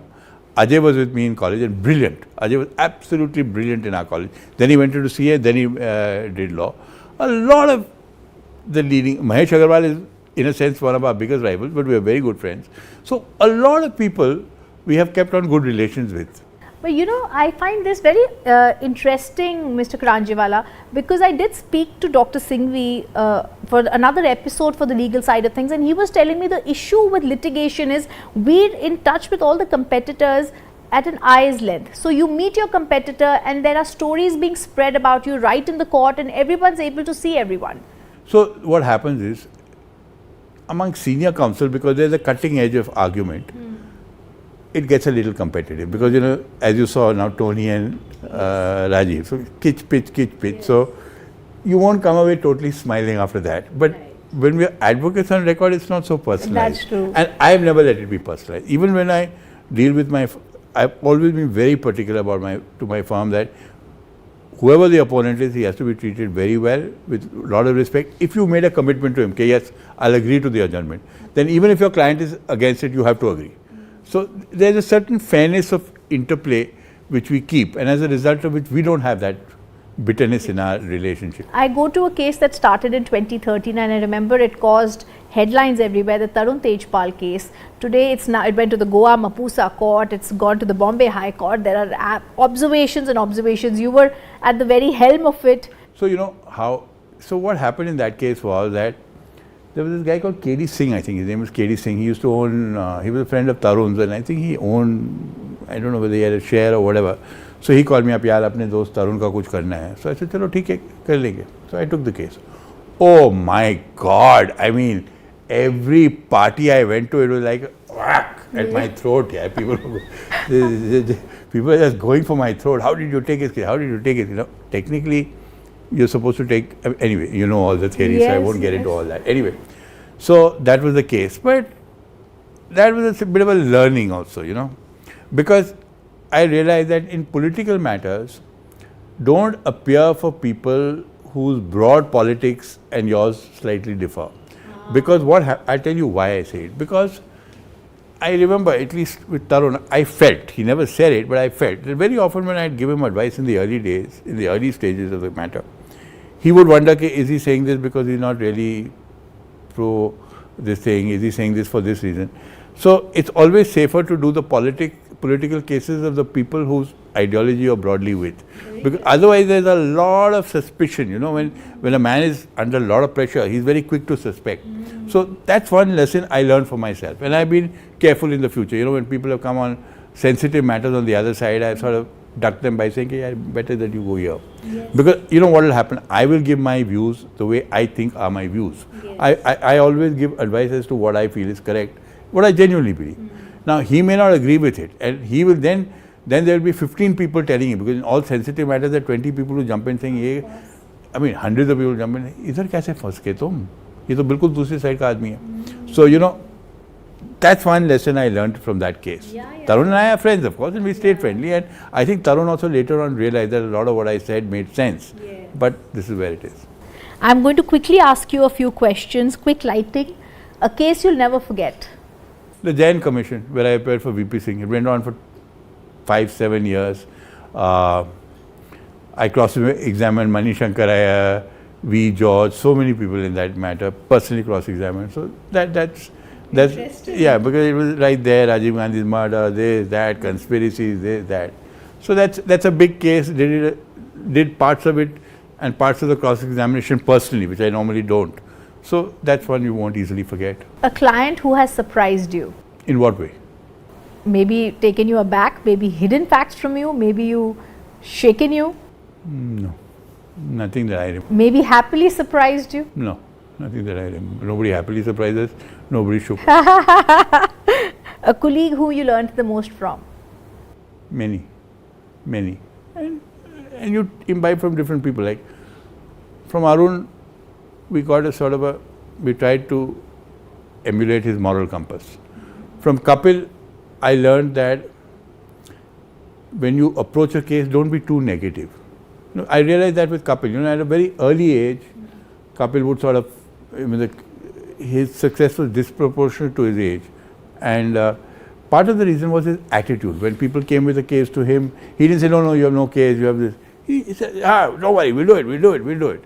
It's a can-do attitude that makes a difference from all the councils, the top councils I briefed. You learn a little bit of this and you learn a little bit of that. There's no one person who gives you a life lesson. Now, yes.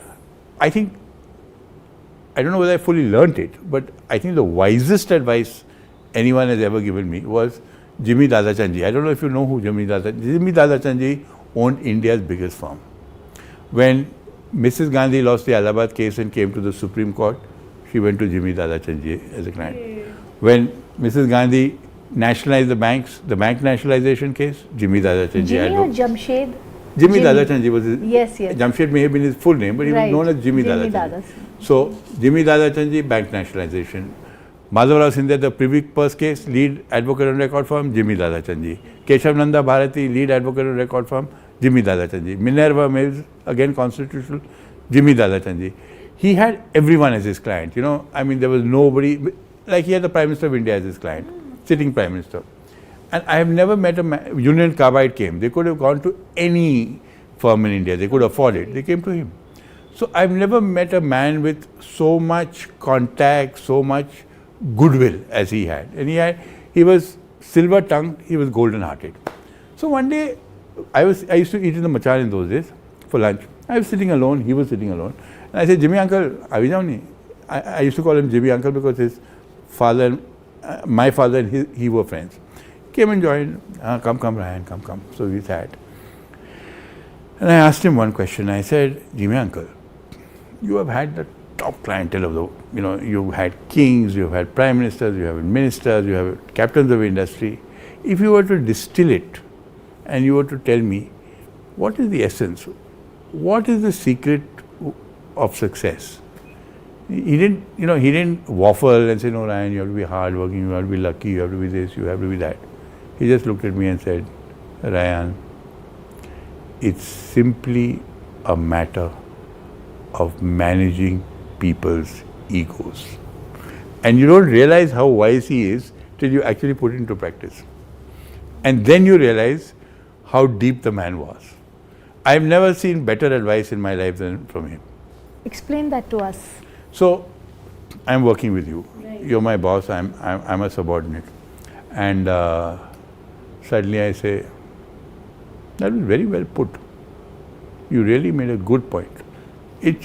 I never knew how important flattery was. And managing egos is also partially flattery at times, saying the right thing in a right way in a such a way. Till people flattered me. It's only then. So, so there are always these, I don't know whether I should share this story. Please do. So there was this, no, I'm not going to share this because but anyway, the long and short. Change the names. No, but the long and short is that you just have to handle people's egos. If you go head on, find fault constantly, it doesn't work. You have to find ways to just bring them on your side, and you'll find it works. You'll find it works every time, everywhere, in any place. Everybody is human. Everybody has the same insecurities. That's a lesson for us. Even Elon Musk will have a key. Yeah. You just have to find that key. Very interesting. That's a lesson for all our viewers. If not a lawyer, Mr. Kranjiwala, what would you be? So I wanted to be either a CA or an MBA by way of studies pursuant to BCom. But I got a third division. So that was knocked out straight. So then I went to law. But it turned out so wonderfully. It did. I come to lighter questions. What's on your bucket list? So I've always said to be healthy at 90 and rich at 45. And I'm way behind on both. I don't think you are not rich at 45. You don't know it, but I am. I know it. So you need to be richer? I need to get rich, forget be richer. But anyway, let's not get into that. So that's you are one of India's largest. So the whole thing is that Law firms. I'm a bit like Jethmalani. I earned a lot, but I spent a lot. Okay. You know, Ram was also like that, and so am I. I'm very shocking. Right. And it's a sort of, I mean, I basically, I mean, as I always tell my wife, that my mother never spoiled me. I only spoiled myself. What are your different shocks? So I have sporadic, you know, for a short period of time or a long period of time, depending on what it is, I will be sort of into something for the moment. So like, I'm always into clothes, you know. It's a lovely so suit I'm always wearing. I love the navy blue. I'm always wearing suits. So I mean, I always joke and I say, you know, among the Birlas there is a saying that at any given point of time, the Birlas have some work or some repair or some construction going on in one of their temples. That's the story about the Birla. So at any given point of time for the last 35 years, I've always had something getting stitched for myself. That's lovely. So that's, you know, so clothes, then there will be, at one stage I was very fond of shirts, I still am, but so I went to all the three, the mecca of shirt making there are three basic great outlets for shirts in the world. Yes. So there's Turnbull Asser in London, there's Charavet in Paris, and there's Ascot Chang in Hong Kong. So I used to go to all three, and so on and so forth. I have a passion for ties. I always wear a tie because of that. So I have so many ties that I better wear them. So stuff like that. So coming back to the money, I once introduced Sachin Vaish, who's my tailor, Vaish, at Rivoli, and to Manik, my wife, and I said, Babi is my wife's nickname, and I said, Babi, this is the man who holds the family fortune. Good one. Ties, where do you like your ties from? Everywhere. And I have a large, I mean, I have all the top brands, and I mean, my favorite brand, of course, closed down, which was a guy called Avi Rosini. So this I owe a debt of gratitude to Rohika Mistry, Cyrus Mistry's wife, because she once told me, we were friends at that stage of our lives, and she told me, okay, when Palan uncle, was her father-in-law, Palan Mistry, when he goes to this thing and he wants to shop in a top shop, he always goes to Avi Rosini. It is the most expensive shop I've ever been to as far as clothes are concerned. Okay, that's awesome. Ties, pens, of course. I went to Mr. Rodney. So we have a pen collection. Yes. Yeah, we have a pen Got collection. it from you. All lawyers have pen collections. You see, Yes. where in Bombay, you go to the Bombay High Court. I don't know if you've seen it. So there were two people outside we used to buy our pens from. Rhythm Corner and OK Pen Mart. Those were the two people we used to go to in those days. Then of course Montblanc came and Yes, of course. Dilip Doshi started Montblanc, so we used to buy the Montblanc pens and so on and so forth. So, but lawyers somehow have that sort of passion for pens, you know, and like Gautam Patel, the judge, had a passion for inks and pens. He used to love a thick nib, but, you know, he used to mix his inks. I remember him telling us and things like that. So a lot of lawyers, because maybe there's a lot more scribbling or somehow you know, and if you see in the criminal bar, they always flaunt their cut. The brand is right outside on the, because it's a way of sort of establishing. Yes. Hum bhi hai. Hum bhi hai. I completely agree.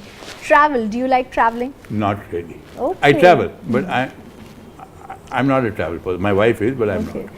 I want to know about your family, your daughters, your wife. Are you a close-knit family? Yes. What are your Definitely. daughters doing? I know, of course, they are lawyers, but tell us a little bit about them.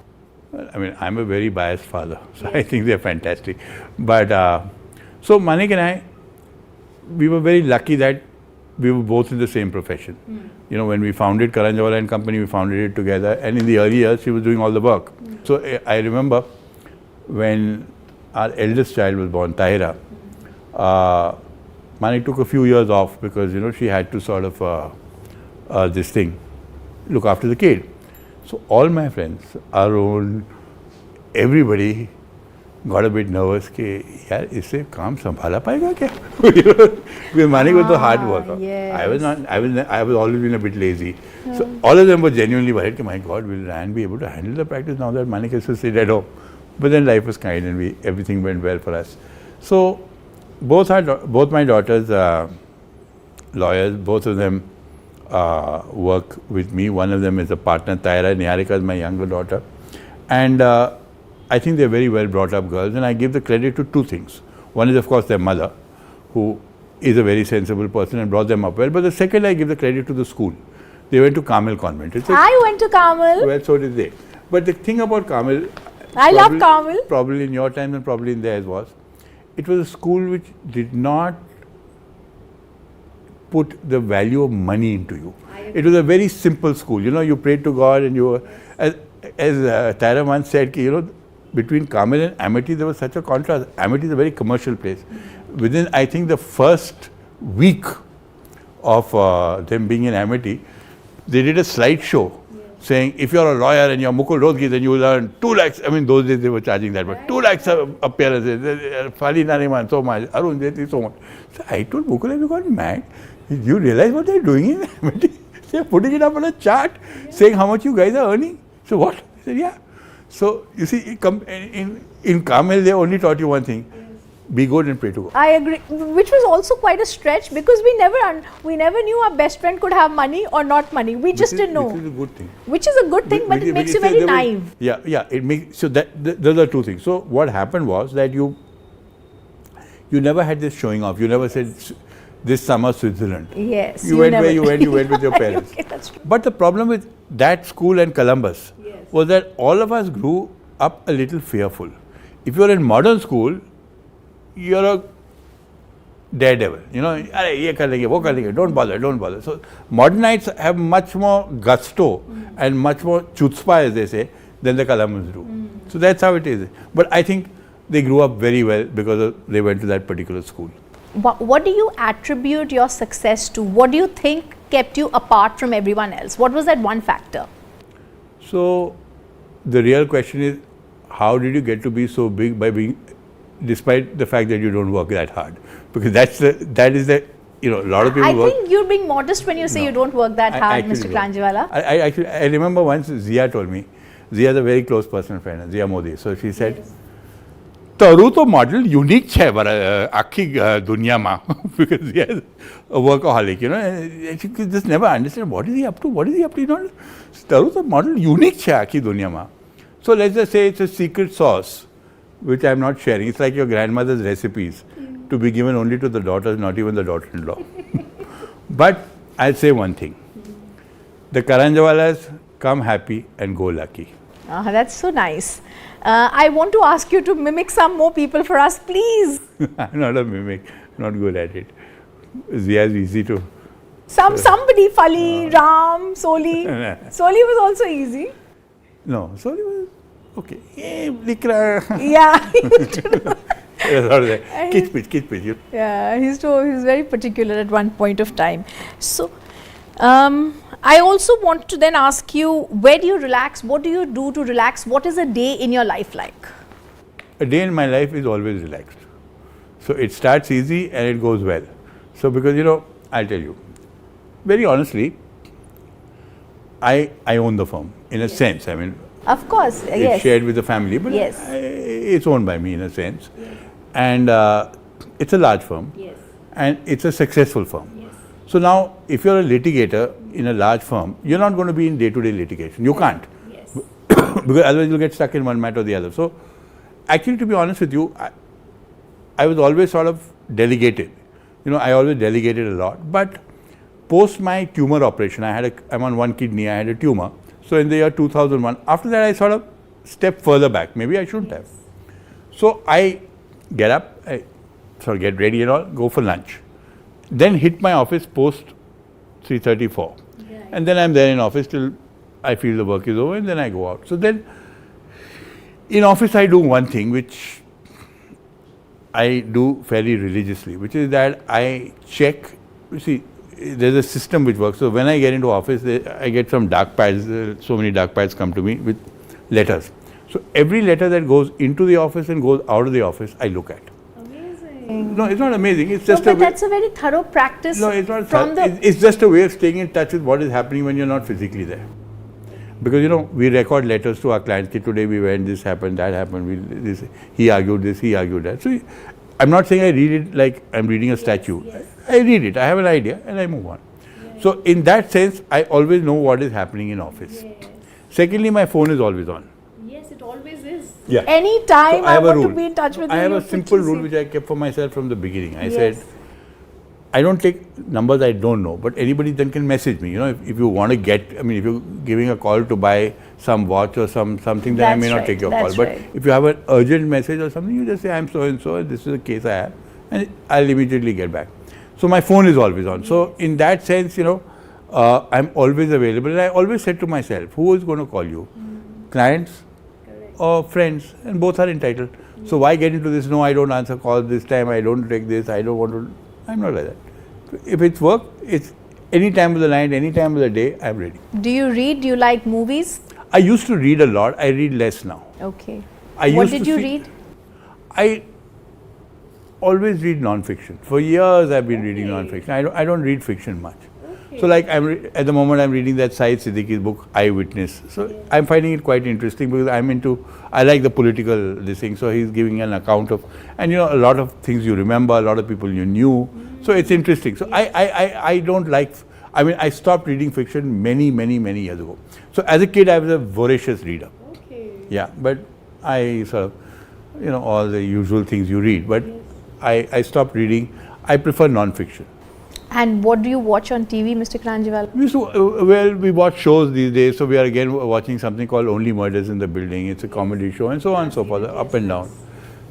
So is that something you enjoy? It's yeah, I don't watch unless I enjoy. Yes, I mean comedy thrillers or something. Okay. Any genre. I like spy. I like thriller. Okay. I like suspense. Right. I prefer those, but I enjoy comedy also. Right. All right.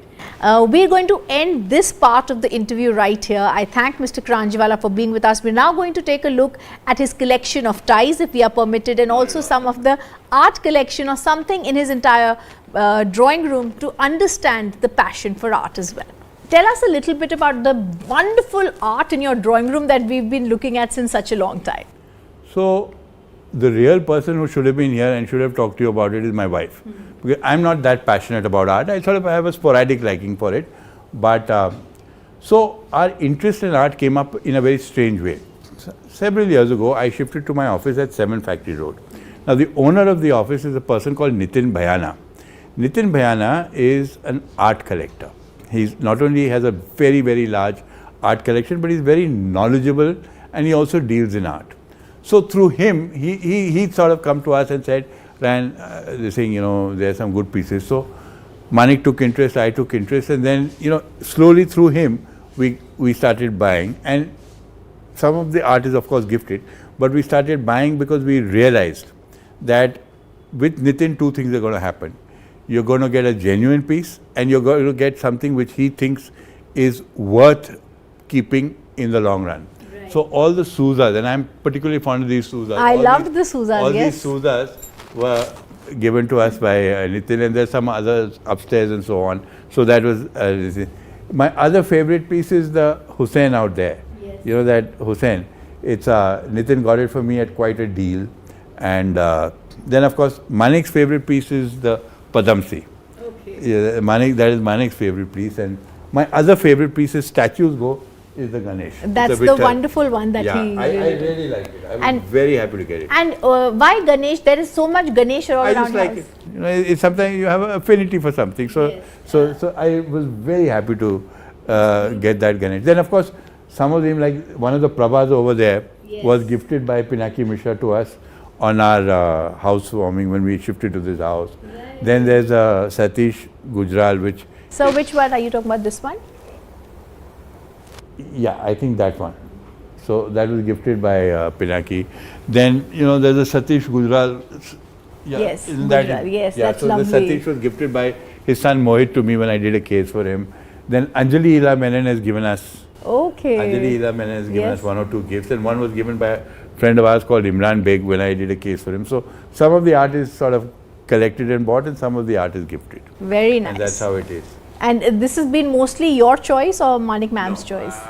Some have been mine, some have been Manik's, but I mean, look, what Manik likes will come into the house. Yes. What I like will also come into the house, but Manik has to also like it. Right. No, but it's beautiful. I especially... We're very lucky. We like it. So the art. That's how it is. This was an episode of The Legal Side of Things that made us learn some things. How to be how to get clients, and also how to live our lives without egos. I thank Mr. Kranjiwala for a very wise episode on the legal side of things. Thank you, sir. Thanks. It was lovely speaking to you, and it's always a pleasure to interact with the Republic. Thank you, sir. Thank you. ये है secret recipe MDH का जीरा SIP जल जीरा मसाला। SIP SIP जीरा SIP MDH का जल जीरा सिप MDH का जल जीरा सिप। इसको घर पे लगाओगे तो शादी का तो पता नहीं, पर घर पक्का नहीं टूटेगा। रुंगटा नहीं तो घर स्ट्रॉन्ग नहीं। रुंगटा स्टील TMT बार एकदम सॉलिड। पहाड़ों में एक हाइकिंग स्टिक भी बन सकती है।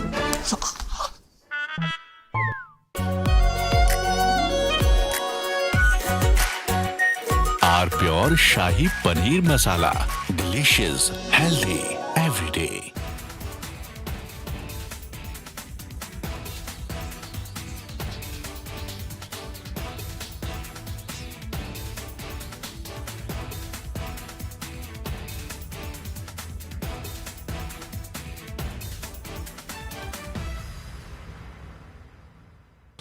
Attorney General Bondi, why did you publicly claim to have... थोड़े में ज्यादा स्वाद, यही तो है इसकी खास बात। वाओ मामा, क्या स्वाद है। अरे मेरी राजा, सबका राजा R pure masala. Bliss weaves the magic of warmth into a cold day. Experience bliss in all its forms with Hindware. Hindware, designed for bliss. MDH की देगी मिर्च, देगी मिर्च का तड़का, अंग अंग फड़का। MDH की देगी मिर्च। आधे बाउल दही में 4 चम्मच MDH चटनी पुदीना मसाला डाला, स्टर करो, पुदीना चटनी तैयार। MDH चटनी पुदीना मसाला। MDH।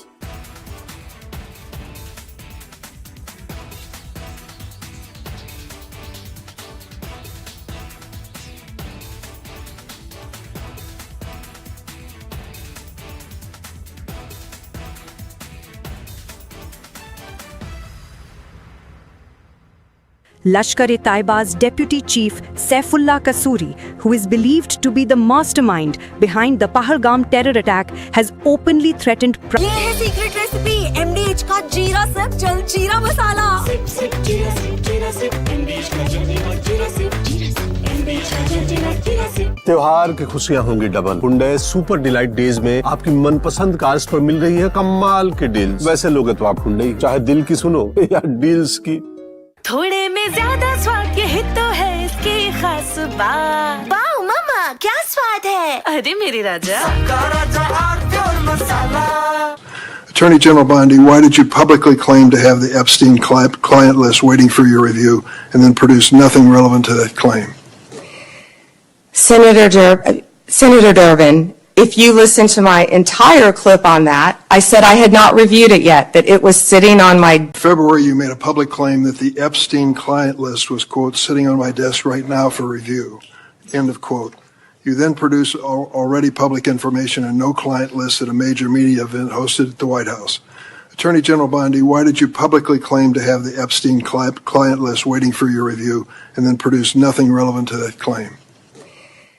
Senator Durbin, if you listen to my entire clip on that, I said I had not reviewed it yet.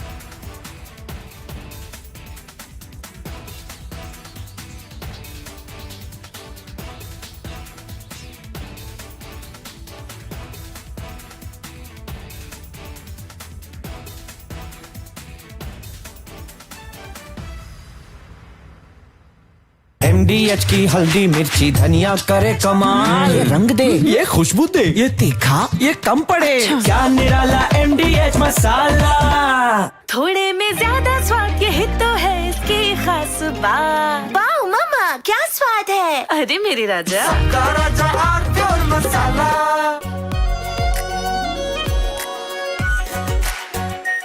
Are pure shahi paneer masala, delicious, healthy every day.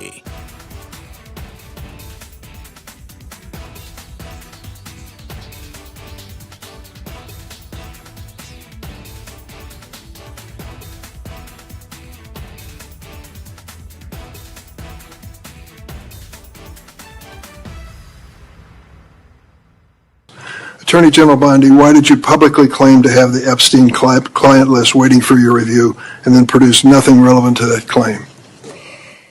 Senator Durbin, if you listen to my entire clip on that, I said I had not reviewed it yet, that it was sitting on my... In February, you made a public claim that the Epstein client list was, quote, sitting on my desk right now for review, end of quote. You then produced already public information and no client list at a major media event hosted at the White House. Attorney General Bondi, why did you publicly claim to have the Epstein client list waiting for your review and then produce nothing relevant to that claim? Senator Durbin, if you listen to my entire clip on that, I said I had not reviewed it yet, that it was sitting on my desk along with the JFK files, the Martin Luther King files. And I said I had not yet reviewed it.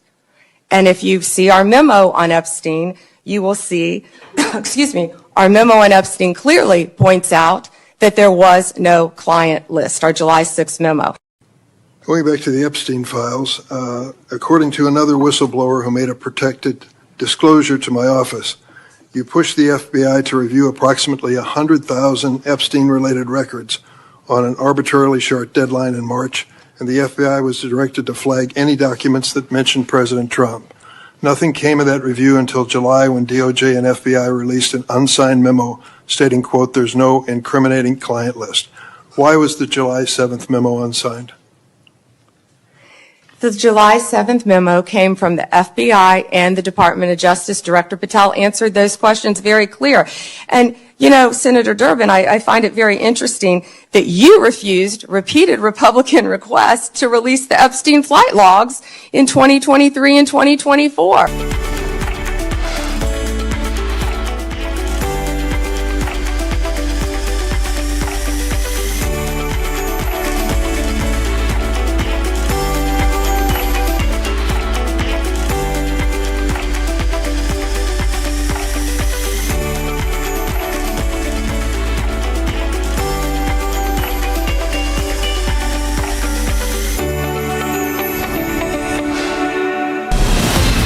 From Asia's largest news headquarters, setting the agenda for Bharat.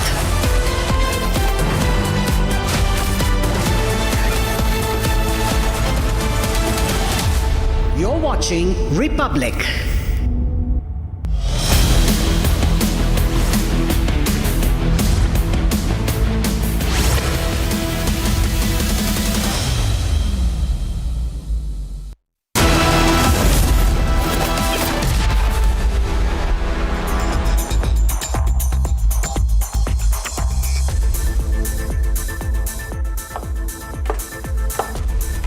Welcome, ladies and gentlemen. You're watching 6 Stories at 6 with me, Tanisha Avasthi. Tonight, ladies and gentlemen, the big focus is going to be on the escalating Pakistan-Afghanistan war. Story number 1. Republic brings you the exclusive ground report from the heart of war zone. We are the only Indian network reporting from the war zone area from Afghanistan, tracking every development from the front lines. As the battle intensifies, story number 2, ladies and gentlemen, captures the narrative war that is erupted between the two nations, each blaming each other for the bloodshed. Story number 3 takes us to the Middle East, where regional powers are now stepping in, calling for calm and restraint, even as story number 4 sees Iran breaking its silence, demanding an immediate and hostilities. Back home, story number 5 shifts to what's happening in the state of West Bengal, where Chief Minister Mamata Banerjee has sparked complete outrage yet again for questioning the integrity of a gang rape survivor, blaming her instead of acting against the crime. And finally, story number 6 comes from Karnataka's power corridors, where speculation of a major cabinet reshuffle and a possible chief ministerial change in November is gaining momentum. I am Tanisha Avasthi, and these are your 6 Stories at 6. Let's get started. All right, starting with story number 1 that we are focusing here on Republic. There have been clashes between Afghanistan and Pakistan forces along the shared border. Now, Afghanistan's Taliban forces launched armed reprisals against Pakistan soldiers accusing Islamabad of carrying out an airstrike on its soil. The situation is tense, with both sides exchanging fire and suffering casualties. The Afghan foreign minister has expressed a desire for good relation with Pakistan while also warning of an alternative measure if Pakistan does not engage in dialogue. And amidst all of this, Republic is the only Indian network reporting live from Afghanistan. Watch this exclusive ground report.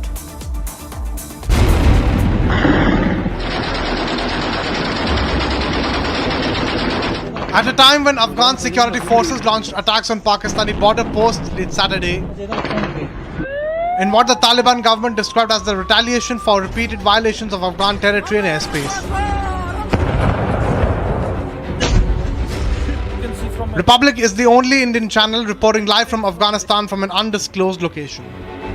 This is an undisclosed location somewhere near the Kunar province, and there is another province called Nangarhar.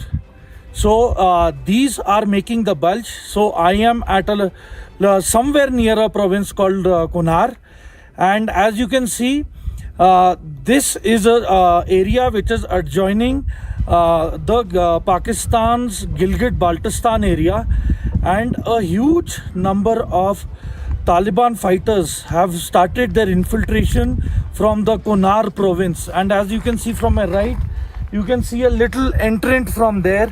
So that is one of the locations where there has been a lot of activity and entering into the forested areas beyond this ridge into Gilgit-Baltistan. And one of the major reasons why this area has been selected by the Taliban to ramp up their operations is because of its mountainous features.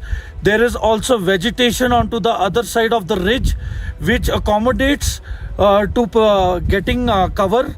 So basically what has happened is there is a bulge which is from Nangarhar and to the Kunar province. So this bulge is actually giving the advantage to Taliban for attacking the Pakistani posts, and they are at a vantage point, so they have advantage for infiltration and spreading their resources and attack in the Kunar province.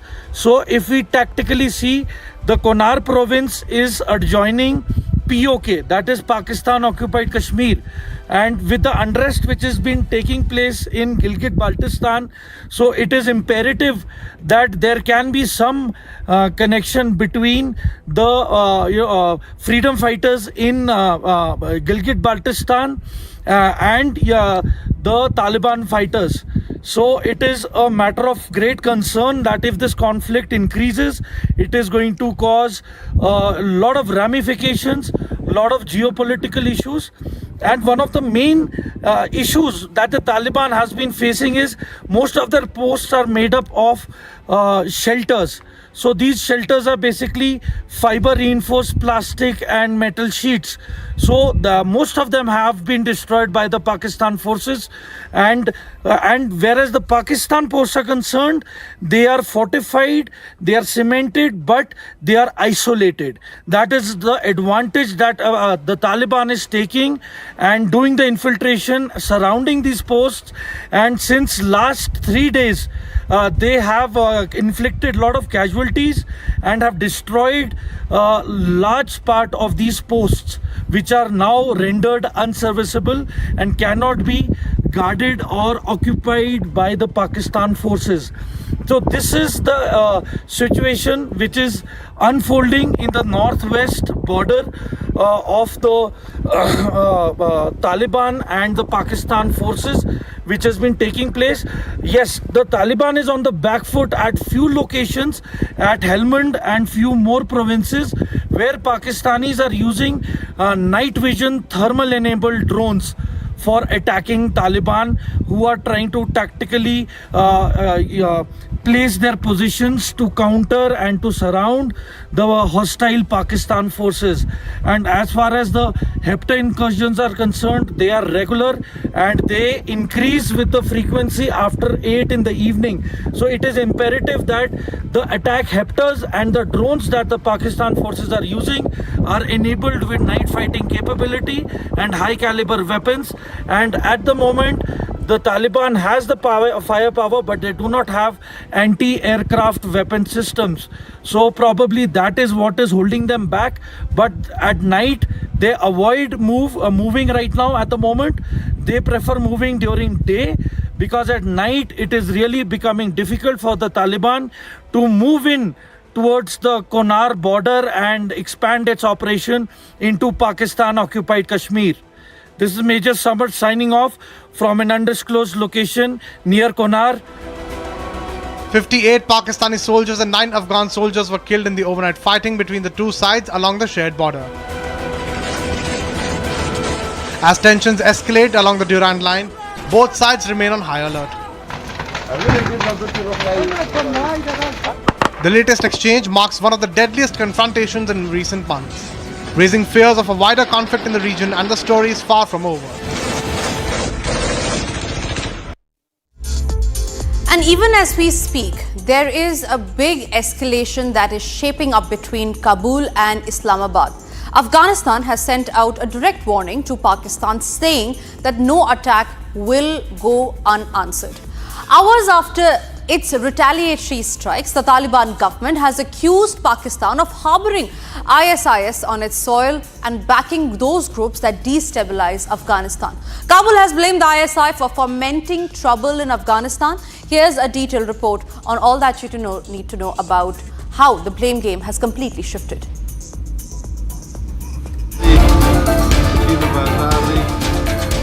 Hours after Kabul's retaliatory strikes, the Afghanistan government has issued a stern warning to Pakistan, making it amply clear that any provocation will be met with force. At a press briefing, Afghan government accused Pakistan of turning a blind eye to ISIS activities inside its borders, and said Afghanistan will not tolerate terror emanating from Pakistani soil. In a direct attack on Islamabad's deep state, the Taliban administration blamed Pakistan's ISI for fomenting unrest inside Afghanistan, alleging that a faction within the Pakistani army cannot tolerate peace in the region. The Afghan government also said that any breach of Afghan sovereignty would face immediate retaliation, asserting that no attack will go unanswered. Pakistan में कुछ खास हलके हैं जो हालात को ख़राब करने की कोशिश कर रहा है, तो अफ़गानिस्तान अपना सरहदों का, अपना फ़ज़ा का हक़ महफूज रखे, और जैसा कुछ खिलाफ वर्जियाँ हुआ है उसके फ़ौरन जवाब भी दिया, और फिर रात जो इंतकामी ऑपरेशन हुआ तो उसमें हमारा जो हदफ और मतलूब था वो हासिल हुआ। फिर हमारे दोस्त ममालिक जैसा कतर और सऊदी अरबिस्तान, उन्होंने ख्वास्ता, उन्होंने तलब किया कि अभी जंग रुकना चाहिए, तो हमारे तरफ से जंग रुका हुआ। It added that at least 58 Pakistani soldiers have been killed and 30 others are injured in overnight cross-border operations by Afghan forces. The strike that it calls a legitimate defensive response. The situation on the Durand line remains tense, and with the latest posture from Kabul, Pakistan should be ready to face music for any misadventure it plans.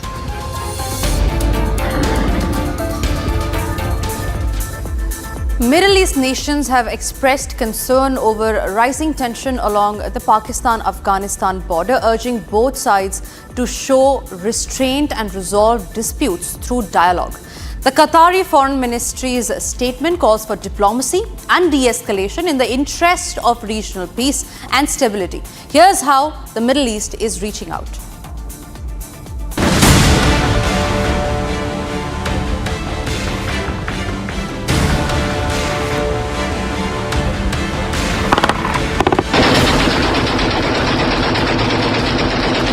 The Afghan forces' multi-front operation has delivered a crushing blow to the Pakistan military, resulting in mass casualties of the Pakistani soldiers, military establishment, infrastructure, outpost, and weapons.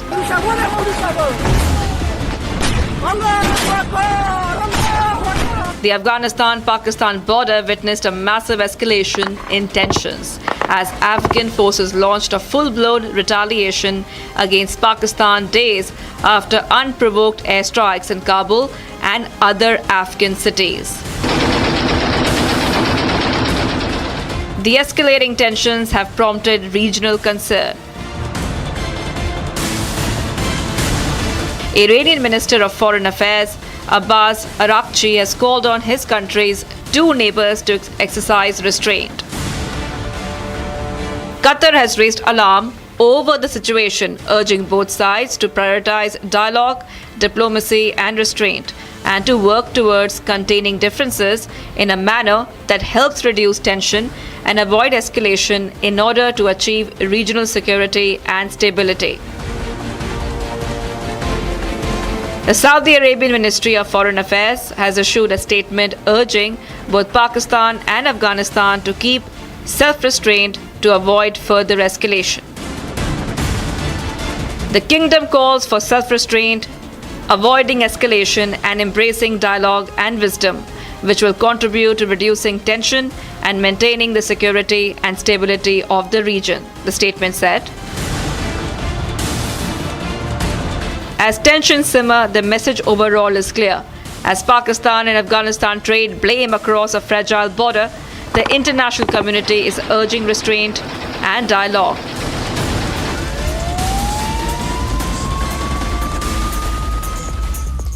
And as clashes between Afghanistan and Pakistan erupt on the border between the countries, following Afghanistan's retaliation to Pakistan's strikes, neighboring country Iran has now called for an immediate cessation of all hostilities, offering to help ease the tension between the two countries. Tehran has reiterated its stance on creating an environment of peace in the region through dialogue. Let's have a look.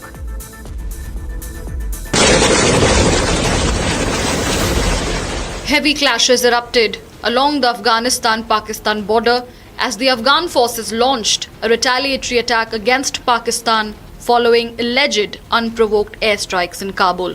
The tensions have called in for critical responses from the neighboring countries.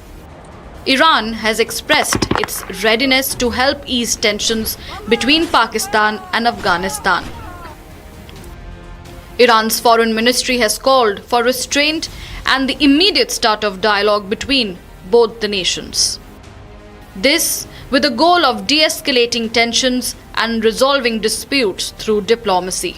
Expressing concern over recent developments between the two countries, Iranian Foreign Ministry underlined the need for mutual respect for the territorial integrity of both neighbors.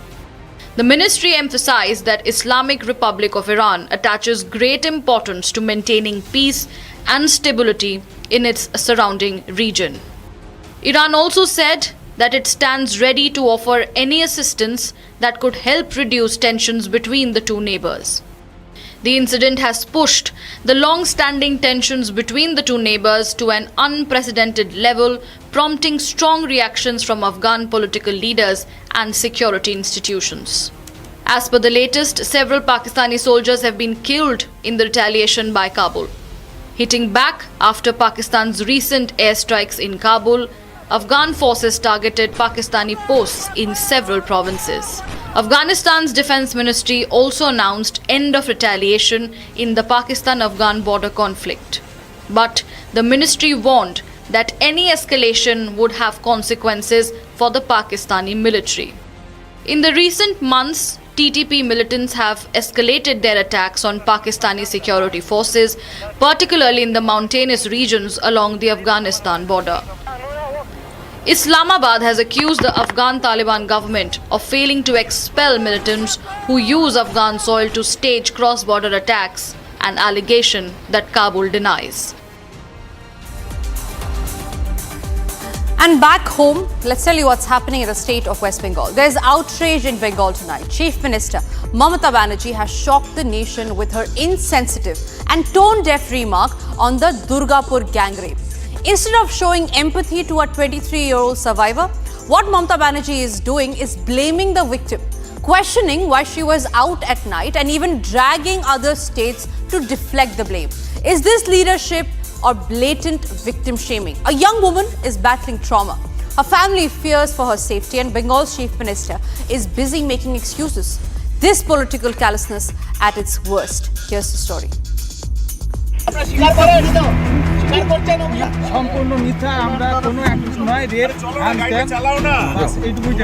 On Friday, October the 10th, a medical student was allegedly gang raped in West Bengal's Durgapur. The 23-year-old medical student from Jaleswar in Odisha is a second-year MBBS student at a private medical college in Durgapur. On Friday night, she was out with a friend when some men approached them. They forcibly took the woman to a secluded area and raped her. 3 persons arrested and they have been forwarded to court today, and further investigation is on. Everything is going according to all the protocol. All investigation is taking place. One of the 3 accused who have been arrested so far by the police is the victim's classmate. The father of the MBBS student from Odisha who was gang raped in West Bengal's Durgapur has said he will be taking his daughter back to Odisha and that he is concerned about her safety in Bengal. बेटी थोड़ा develop हुआ और पीछे में pen भी हो रहा है, देख के आया अभी, चल तो नहीं पा रहा है, बेड में है। वो तो बहुत हेल्प कर रहा है, चीफ मिनिस्टर भी हमको फोन किया, डीजी, एसपी, कलेक्टर सारी हमको हेल्प कर रहे हैं, वो कैसे है सब, every moment he has taken my opinion, आश्वासन दिया। हम उसको चीफ मिनिस्टर साहब को भी मैं रिक्वेस्ट किया, क्योंकि हम देख रहे जहाँ यहाँ लड़की सिक्योरिटी नहीं है, इसलिए हम उसको रिक्वेस्ट किया जहाँ हम हमारा भुवनेश्वर में हमारा लड़की को ले जाओ, नहीं तो यहाँ से कभी भी मार भी देंगे, वो हमारा अभी विश्वास टूट गया। However, Chief Minister Mamata Banerjee, when asked about the alleged gang rape of the MBBS student, called for the Odisha government to take action on the matter and went ahead to shame the victim. She was studying in a private medical college. So all the private medical college, whose responsibility? How they came out in the night at 12:30. And it happens in the, so far I know, forest area. And 12:30 I do not know what happened, investigation is on. I am shocked to see the incident. But private medical colleges also used to take care for their students, and especially the girl child at night time. They should not be allowed to come out in the outside. They have to protect themselves also. The investigation into the rape case is underway as the police team sweep up the alleged location of the crime and continue to hunt down the 2 accused who remain absconding. And moving on, let's tell you what's happening in the state of Karnataka. In Karnataka, there are major talks and speculations about a major cabinet reshuffle in this state. But this is not it. The storm in Karnataka's Congress isn't dying down. In fact, it's exploding once again. Chief Minister Siddaramaiah versus his deputy D.K. Shivakumar, the silent tug of war is now out in the open. With reshuffle buzz that's growing with each passing day, with ministers taking sides and DK's time is nearing remarks, setting off a political earthquake. But viewers, the big question tonight is, will there be a change of guard in the state of Karnataka? Is Siddaramaiah losing grip as Chief Minister ambition grows louder? Here's all that you need to know about the major cabinet reshuffle that could take place likely in the month of November in the state of Karnataka. The power play in Karnataka is once again heating up. In Congress-ruled Karnataka, the political pot is boiling. There is a strong buzz of a major cabinet reshuffle that is expected in the month of November. But behind the reshuffle talk, the real story is the battle for supremacy. As Chief Minister Siddaramaiah and his ambitious deputy D.K. Shivakumar lock horns in a silent tug of war. Reports suggest this reshuffle could be Siddaramaiah's way of stamping authority, sending a loud and clear message that he is still in charge. On the other hand, D.K. Shivakumar, backed by a section of ministers including Karnataka's Home Minister Dr. G. Parameshwara, is towing the party line, saying they'll go by what the High Command decides. But between the lines, the ambitions are loud. And now, one remark by D.K. Shivakumar has reignited the fire. It all began during his visit to Bengaluru's Lal Bagh when a resident cheekily asked him, why isn't he the chief minister yet? DK Shivakumar's alleged reply was time is nearing. This was all it took to set off a political storm. Watch how the sequence unfolded. Sir ಕಷ್ಟಪಟ್ಟು party ಬೆಳೆಸಿರೋದು 40 ವರ್ಷದಿಂದ ನೀವು CM ಆಗ್ಬೋದಲ್ವಾ sir ನ್ಯಾಯವಾಗಿ ಹತ್ರ ಬಂದಿದ್ಯಾ ಹಳೇದಿತ್ತು sir ಇತಿಹಾಸ ತುಂಬಾ ಚೆನ್ನಾಗಿತ್ತು ಇತಿಹಾಸ 100 ವರ್ಷದ ಮೇಲೆ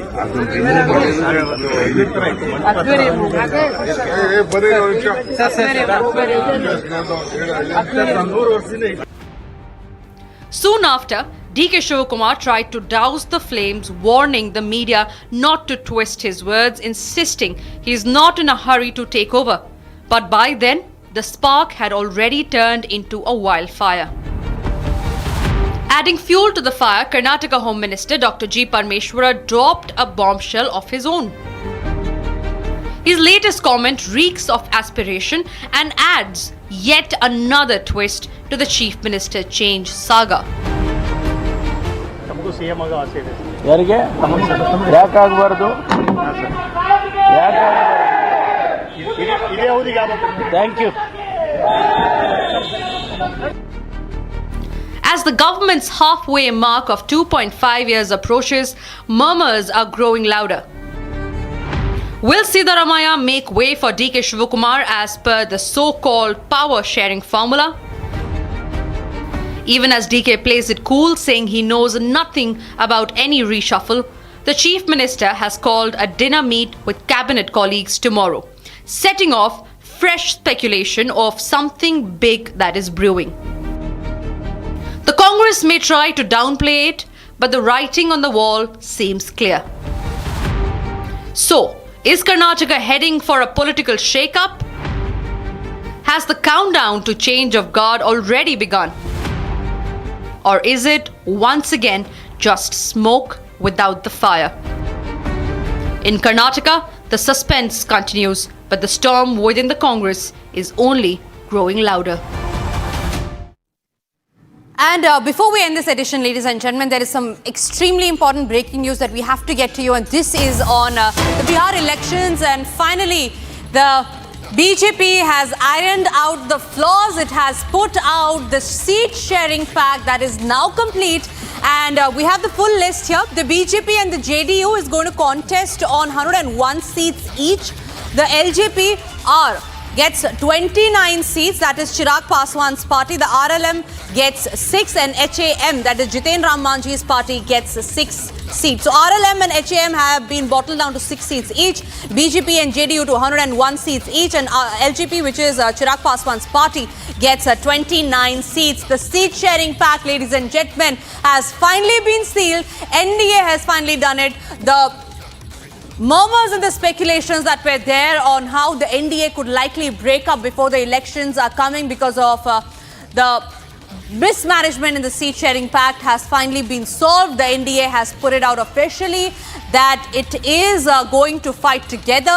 The seat-sharing pact has now finally been put out. The BJP has confirmed that news. The first phase of election, ladies and gentlemen, is the 6th of November. The second phase is on 11th, and 14th of November it's going to be result day with Arnab, where we are finally going to get to know if Nitish Kumar is going to continue as the Chief Minister of Bihar, or will there be a change in guard as far as the Bihar elections are concerned. A very interesting election that we are going to see in the month of November. It's going to be a power-packed show. The India Alliance, however, is not clear on who is going to be the Chief Minister face, but very likely, as talks are going on, as Republic is getting the biggest political scoop from the state of Bihar, that Nitish Kumar will stay as the Chief Minister if NDA wins Bihar.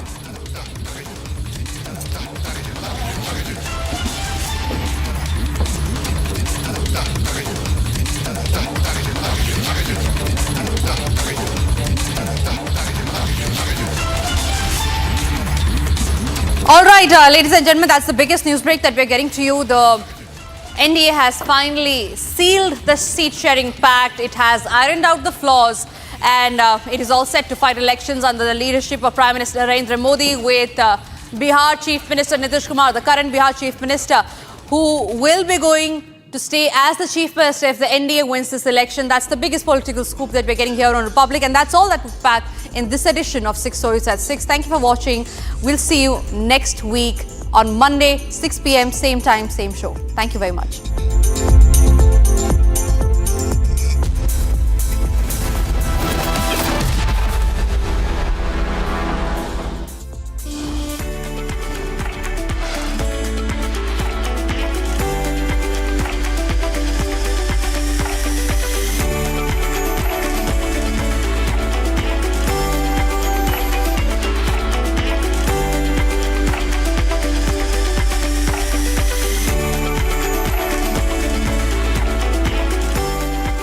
थोड़े में ज्यादा स्वाद यही तो है इसकी खास बात। वाओ मम्मा, क्या स्वाद है? अरे मेरे राजा।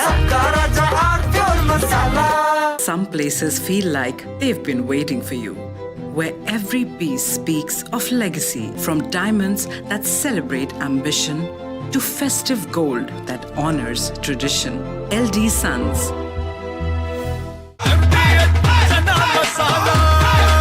अब छोलिया हो या लोबिया, सफेद चने या काले चने, सब कुछ मजेदार बने। Some places feel like they've been waiting for you, where every piece speaks of legacy, from diamonds that celebrate ambition to festive gold that honors tradition. LD Sons. Lashkar-e-Taiba's Deputy Chief Saifullah Kasuri, who is believed to be the mastermind behind the Pahalgam terror attack, has openly threatened Prime Minister Narendra Modi in a clip that is now going viral on social media. In the video, Kasuri can be seen praising Pakistan Army Chief General Asim Munir, referring to him as Field Marshal, requesting him to teach a lesson to PM Modi similar to the Pahalgam attack on May 10th, 2025. हम सतलुज के किनारे पर इस वक्त मौजूद हैं और ये दरिया सतलुज जो हिंदुस्तान से होता हुआ हमारे जिला कसूर से इसी इलाके से पाकिस्तान में दाखिल होता है।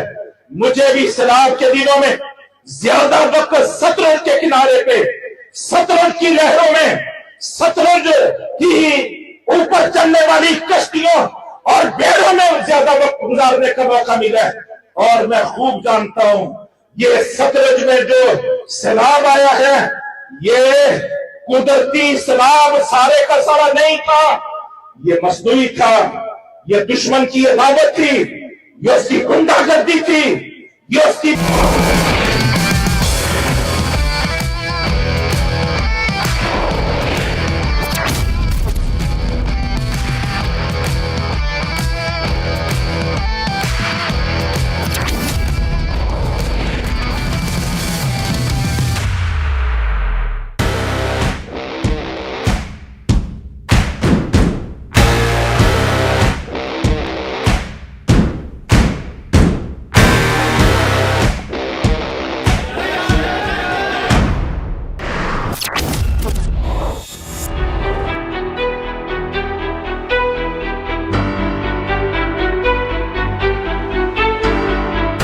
The world sees only the moment.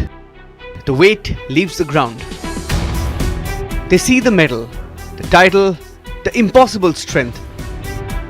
But the true architecture of power is built in the silence, far from the stadium lights. Guiding stars seek the master who designs that strength.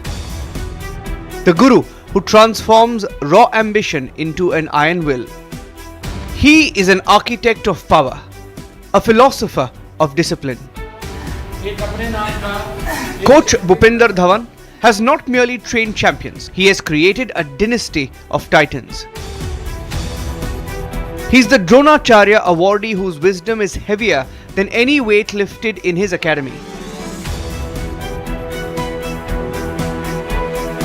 This is not just a gym. This is a laboratory where human potential is refined into pure gold standard power. मेरे पिताजी wrestler थे, wrestling coach थे, Hansraj college Delhi university. He was 32, 33 years old. Father वो coaching देते थे बच्चों को. तो एक दिन मैसेज आया कि वो बीमार हैं। मेरी मदर बहुत छोटी थी, 28-29 साल की थी। तो पता लगा कि उनका हार्ट फेलियर हो गया। तो फादर की तो फिर डेथ हो गई 1968 में। तो मुझे कोई और रास्ता मिला नहीं।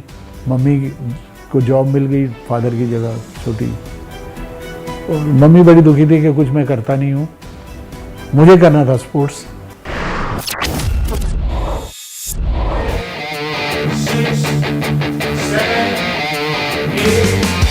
Every legend must choose between personal glory and the creation of legacy.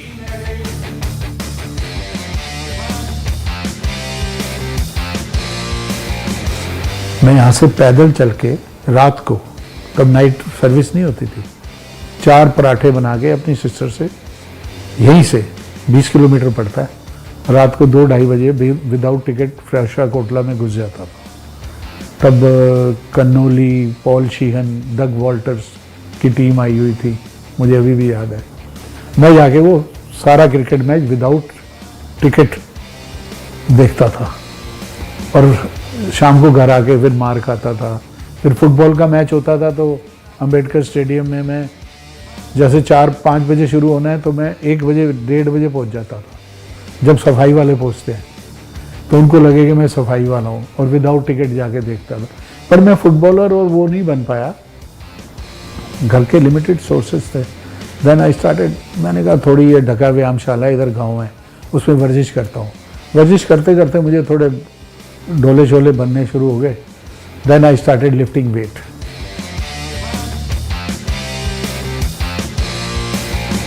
Coach Dhawan dedicated his immense strength to the nation's future. Then I went to Hansraj College.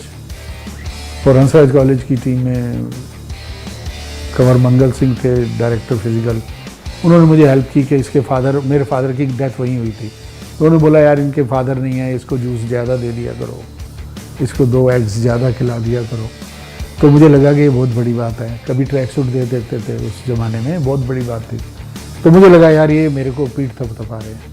LK Das x Olympian है, 1960 और 64 Tokyo और रोम Olympic में वो गए थे। वो मुझे inter university जब मैं गया मद्रास खेलने दिल्ली यूनिवर्सिटी की तरफ से, तो मैंने देखा यार उनके साथ बड़े लोग फ़ोटो खिंचवा रहे हैं। मैंने कहा ये कौन है? उन्होंने बोला ये LK दास हैं, लक्ष्मीकांत दास। तो मैंने कहा ये क्या है? कह रहे ये 2 बार ओलंपिक गए हैं। ओहो, मैंने कहा ये तो बहुत बड़ी बात होगी। मुझे ऐसे लगा कि यार ये मुझे अपनी तरफ खींच रहे हैं। तो देन मैं उनके क्लोज चला गया, होते होते मैं कलकत्ता चला गया उनके पास मैंने थोड़ी ट्रेनिंग भी की। और फिर उन्होंने मुझे एक चैलेंज है उनको एक ओलंपिक में, वो क्या करते थे जब ओलंपिक गए, वो रेलवे इंजन क्लीनर रेलवे में जॉब लगे थे। तो जब वो ओलंपिक में गए मिल्खा सिंह जी के साथ, तो वो जो सीवर के चक्के नहीं होते उसमें रॉड डाल के उससे वेट उठाते थे, क्योंकि पहले वेट नहीं होता था, इंडिया में नहीं था, और उससे वो ओलंपिक में पहुंच गए। तो उन्होंने बोला भाई उनका इंटरव्यू हुआ, भाई तू कैसे पहुंच गया यार? उन्होंने बोला मैं चक्कों पे कलकत्ता में, हावड़ा में वो चक्के बना लिए मैंने, उससे वेट उठाता हूँ। तो वहाँ की एक कंपनी थे अलीको, उन्होंने बोला तुझे ना एक ऐसे करते हैं, तुझे एक रॉड गिफ्ट करते हैं, इटली की कंपनी। उन्होंने रॉड बड़ी खुशी खुशी ले ली कि अब मैं और अच्छा प्लेयर बन जाऊँगा। जब एयरपोर्ट पे आए तो उन्होंने वो रॉड नहीं आने दी, वहाँ पे आने नहीं दी इंडिया में, उन्होंने बोला नॉट अलाउड। तो उन्होंने आके फिर एक कंपनी का नाम रखा चैलेंज, वो आज भी है, उसको ओलंपिक एसोसिएशन ने पास किया और उन्होंने फिर चैलेंज का सेट बनाया। उन्होंने मुझे 1980 में वो एक चैलेंज सेट गिफ्ट किया। फिर वो मैं अपनी छत पे ले आया और छत पे मैंने अपने भाई को और एक छोटे बच्चे को ट्रेन करना शुरू किया। 5, 6, 7, 8, 9, 10. He saw raw potential being wasted on shortcuts.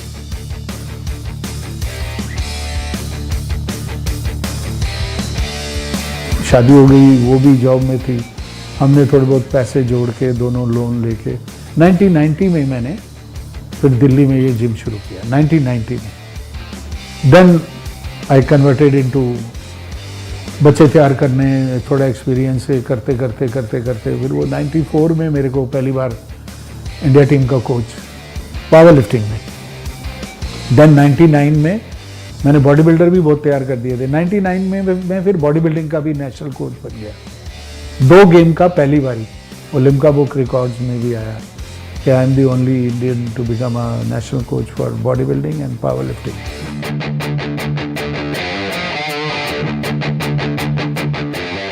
He brought silence, discipline, and uncompromising rigor to Indian strength sports.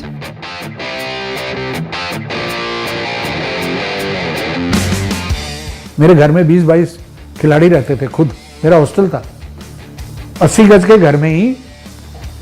एक पोर्शन में 2 80 गज के पोर्शन थे, एक पोर्शन में खिलाड़ी हैं, एक पे मैं उनका खाना भी बनाता था रोज 20-25 आदमी होगा। उधर से ट्रेनिंग करा के आता था, फिर उधर से मैं करता था।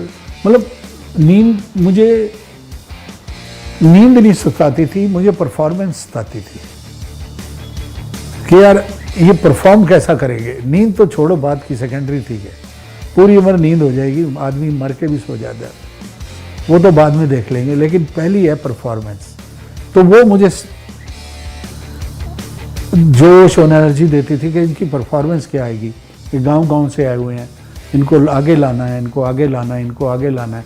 वो आगे आते थे, मुझे लगता मैं भी आगे आ रहा हूँ। मैं हमेशा बच्चों को बोलता हूँ, स्टूडेंट्स को बोलता हूँ कि अगर दुनिया में सारी ब्लैकआउट हो जाए, हर जगह अंधेरा हो जाए, तो एक बात याद रखना, एक जगह जोत जलती मिलेगी, वो आपके टीचर के चरणों में और आपके माँ बाप के चरणों में। वहाँ आपको रास्ता जरूर दिखाई देगा।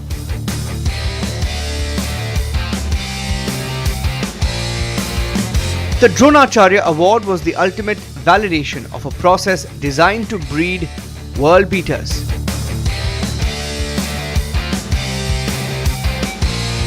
अवार्ड्स आपकी पीठ थपथपाते हैं, लेकिन आप अवार्ड्स के पास सारी उम्र बैठ के रजाई में गुजार नहीं सकते।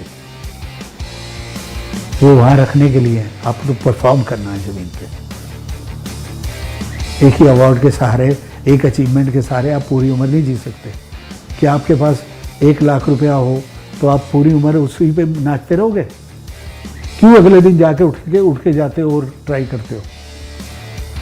अवार्ड्स हैं, वहाँ सज गए, अब और काम करना है भैया। वो अचीवमेंट्स है, हो गई।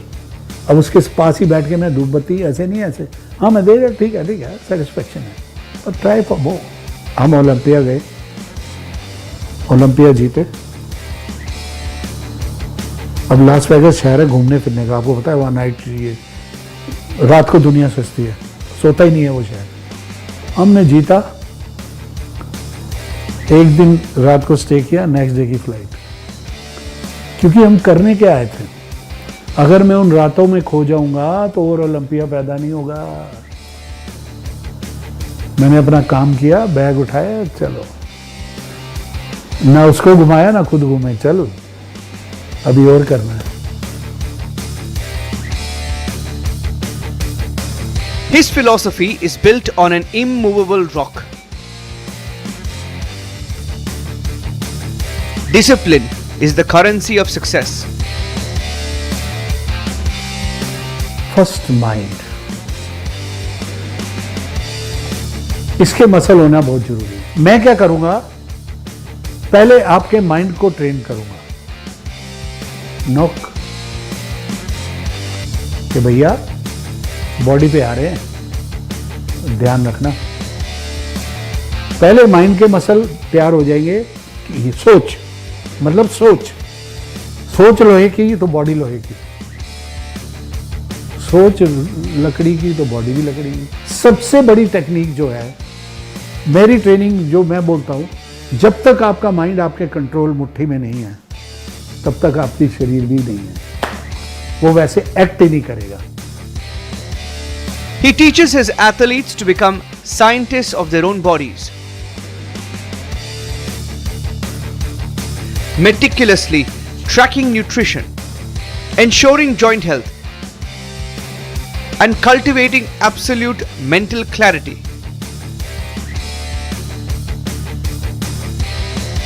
In these brutal sports, the true battle is won in the mind.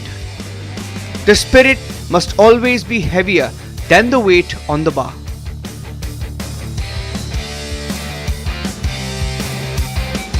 Under the command of the Sashastra Seema Bal, Vivek Thakur embodies the dual life of Iron Will. The soldier and the strongman. मेरा नाम विवेक है और मैं सशस्त्र सीमा बल की body building team का एक प्लेयर हूं। मतलब लगभग 4 साल से मैं बॉडी बिल्डिंग कर रहा हूं और इसी टीम में हूं। जो इस बार की हमारी परफॉर्मेंस है और पिछले 4 सालों में अगर हम देखा जाए तो सबसे सुपीरियर परफॉर्मेंस हमारी इस बार रही है।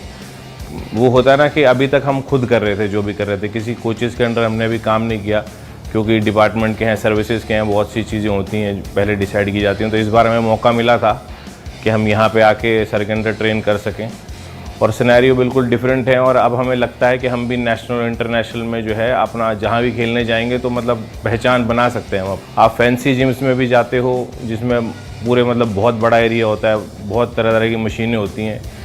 यहाँ पे बिल्कुल बेसिक मशीन्स हैं, आयरन है और आयरन से ही आयरन की तरह फिजिक जो बनानी है वो इस बार हमने देखा कि कैसे मतलब जो पहले बॉडी बिल्डर्स तैयार हुआ करते थे, जिस लेवल में उनकी गर्थ हुआ करती थी, जितना लंबे समय तक वो खेल पाते थे, वो क्या वजह हुआ करती थी, वो इस बार हमने यहाँ पे आके देखा है। धवन सर के साथ मतलब जब से हम मिले हैं या फिर पूरी मैं अपनी बात नहीं कर रहा, इवन इन्होंने चैम्पियंस तैयार किए हैं और इनके जो चैम्पियन तैयार किए होंगे ना, वो एक्चुअल में एक सिर्फ फिजिक बिल्ड नहीं होती, वो एक इंसान का कैरेक्टर बिल्ड हो जाता है। अगर मैं अपना एग्जाम्पल लूँ तो जो हमने यहाँ पर सीख लिया है, अगर हम उसको इम्प्लीमेंट करेंगे तो कहीं ना कहीं ज़रूर पहुँच जाएंगे।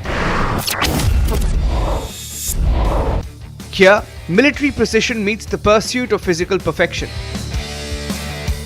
Coach Dhawan doesn't just train the athlete, he hones the warrior. Ensuring the discipline required for the battlefield is the same discipline required for the stage. And here stands the future. Gurdeep Singh Bharadwaj. At just 22, he has already been crowned Best Powerlifter at major international opens.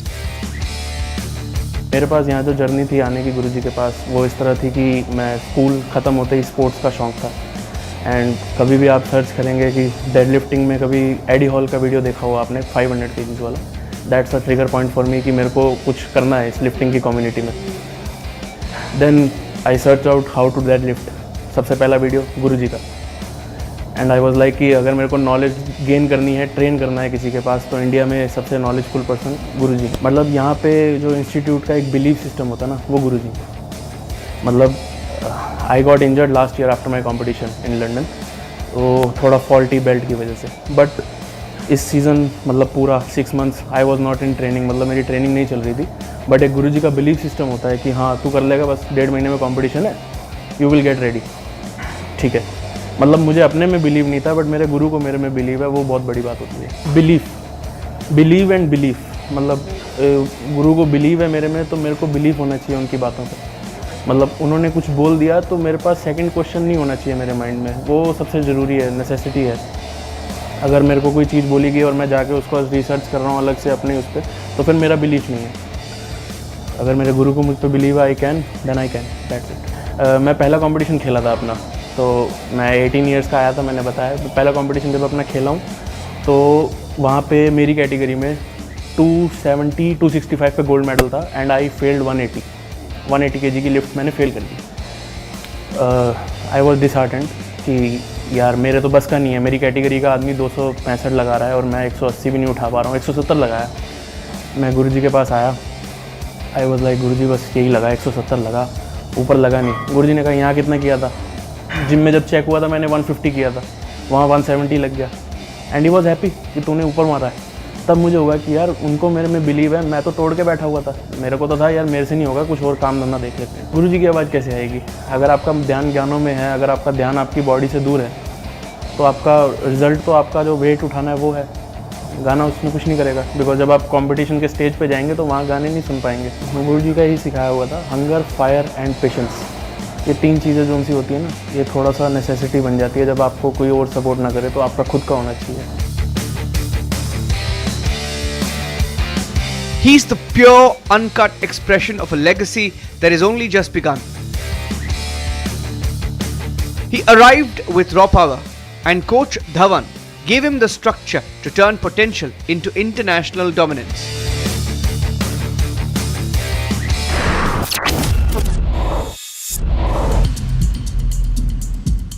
The core of this tradition is the sanctity of the Guru-Shishya relationship. It's not a mere transaction. It's a profound transfer of consciousness. The student must possess the absolute blind faith to follow the instruction, and the Guru must have the unparalleled wisdom to know exactly how far to push the boundary of human endurance.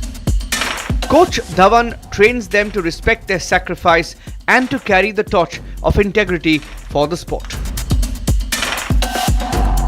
To the next generation seeking greatness, his message is clear. Stop looking for the shortcut.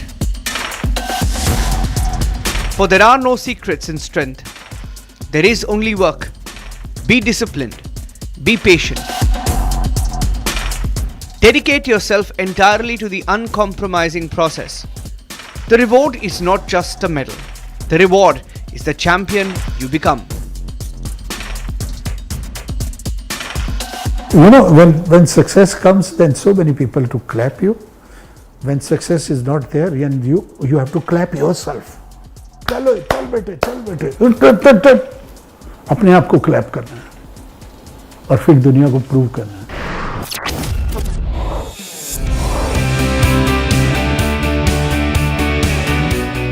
From the wisdom of a Dronacharya to the unparalleled power of the new generation.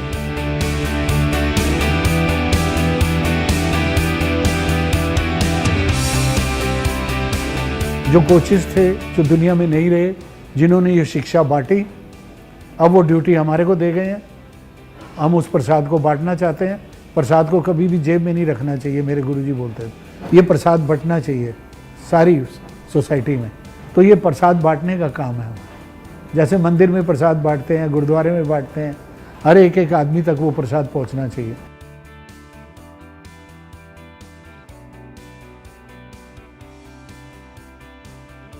The legacy of strength is eternal.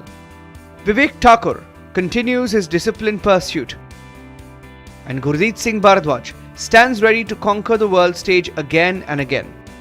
Never waste time in your life. Always invest time.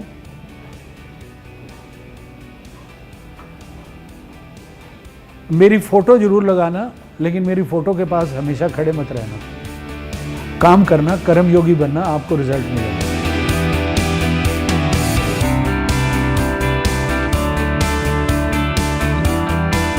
He is the architect of strength, the philosopher of discipline, the guiding light for India's power elite.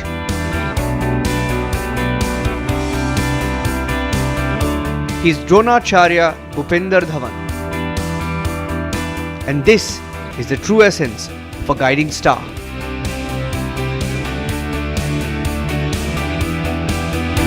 मैं 1994 से बाहर जा रहा हूँ. अब तो India बहुत advance हो गया, तब स्पोर्ट्स में इतना एडवांस नहीं था.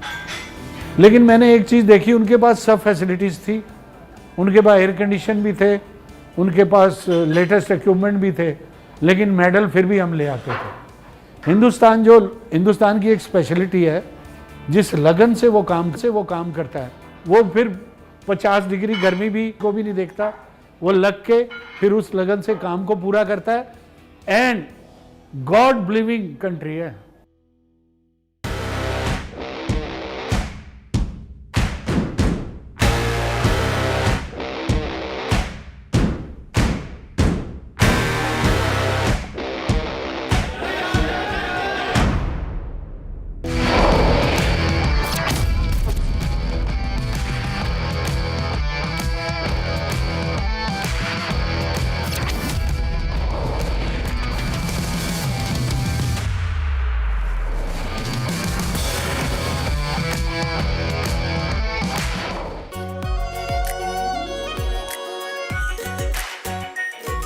Pure Shahi Paneer Masala. Delicious, healthy, every day. Some places feel like they've been waiting for you, where every piece speaks of legacy, from diamonds that celebrate ambition to festive gold that honors tradition. LD Sons. आधे bowl दही में 4 चम्मच MDH चटनी पुदीना मसाला डाला, stir करो, पुदीना चटनी तैयार। MDH चटनी पुदीना मसाला। MDH। Bliss. It teases, it soothes, and sometimes speaks without words. Experience bliss in all its forms with Hindware. Hindware, designed for bliss. MDH की देगी मिर्च, देगी मिर्च का तड़का, अंग अंग फड़का। MDH की देगी मिर्च। भारत की अपनी दुकान, इंडिया सोना, अपने देश का सामान, इंडिया सोना, इंडिया सोना, इंडिया सोना। Some places feel like they've been waiting for you, where every piece speaks of legacy, from diamonds that celebrate ambition to festive gold that honors tradition. LD Sons. Pure suji pasta उबालो, मिलाओ और खाओ, 8 minute में तैयार। क्या taste है, सबका राजा hardcore masala. Attorney General Bondi, why did you publicly claim to have the Epstein client list waiting for your review and then produce nothing relevant to that claim? Senator Durbin, if you listen to my entire clip on that, I said I had not reviewed it yet, that it was sitting on my... In February, you made a public claim that the Epstein client list was, quote, sitting on my desk right now for review. End of...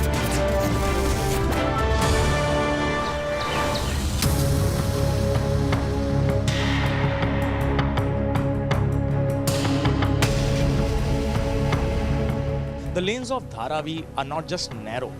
They are full of crowd, full of people. It is difficult to even walk through the streets.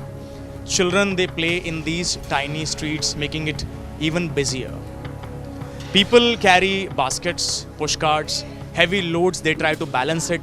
If 2 people carry weights, it is very difficult for them to pass through each other. And if we talk about the market days, it is even worse. Even to try and cover a small distance takes a lot of time.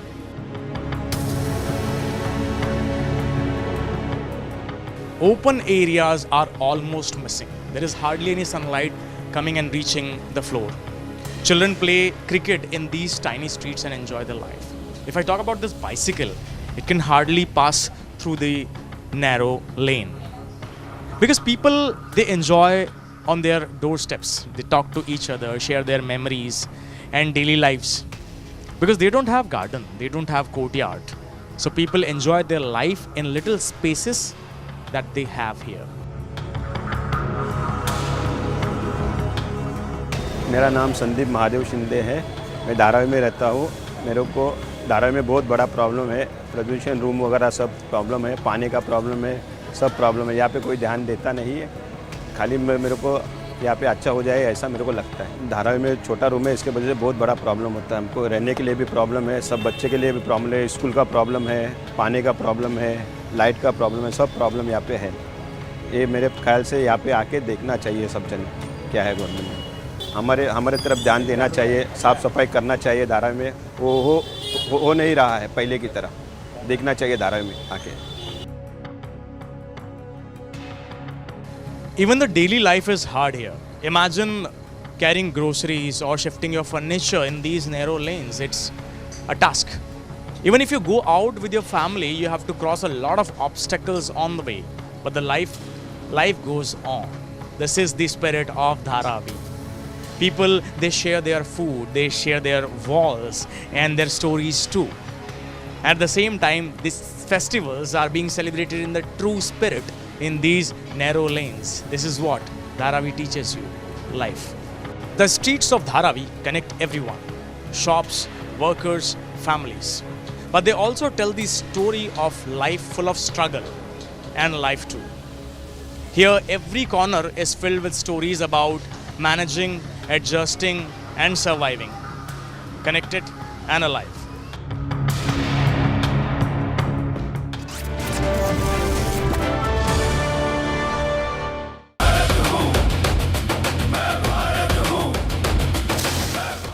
Cristiano Ronaldo has already etched his name in football history with over 900 career goals across clubs and country. But as he continues to defy age and expectations, the burning question for fans is that can Ronaldo reach the magical 1,000 goal mark before he finally hangs up his boots? That's the big question on our sports meter today. Scan the QR on your screen and have your say, because your votes decide the score.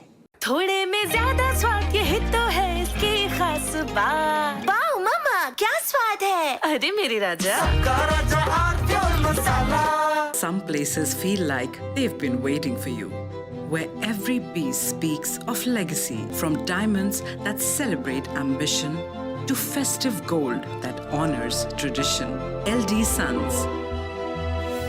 दादी के हाथों का जादू और खुशबू से महकता घर, माँ की मुस्कुराहट और खाने की सुगंध। MDH गरम मसाला, क्योंकि हर रिश्ता है स्वाद से जुड़ा। Bliss.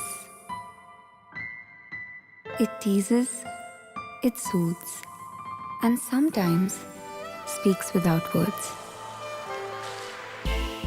Experience bliss in all its forms with Hindware. Hindware, designed for bliss. R pure suji pasta उबालो मिलाओ और खाओ 8 मिनट में तैयार। क्या टेस्ट है सबका राजा आर प्योर मसाला। भारत की अपनी दुकान इंडिया सोना, अपने देश का सामान इंडिया सोना, इंडिया सोना, इंडिया सोना। ये है सीक्रेट रेसिपी MDH का जीरा सिप जल जीरा मसाला। सिप सिप जीरा सिप जीरा सिप MDH का जल जीरा सिप जीरा सिप MDH का जल जीरा SIP.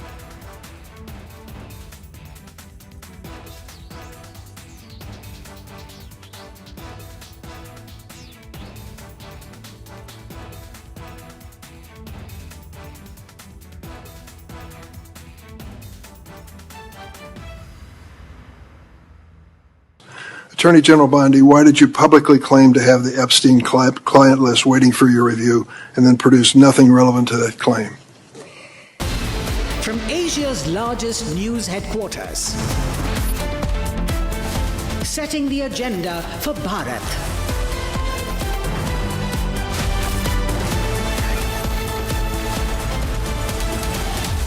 You're watching Republic.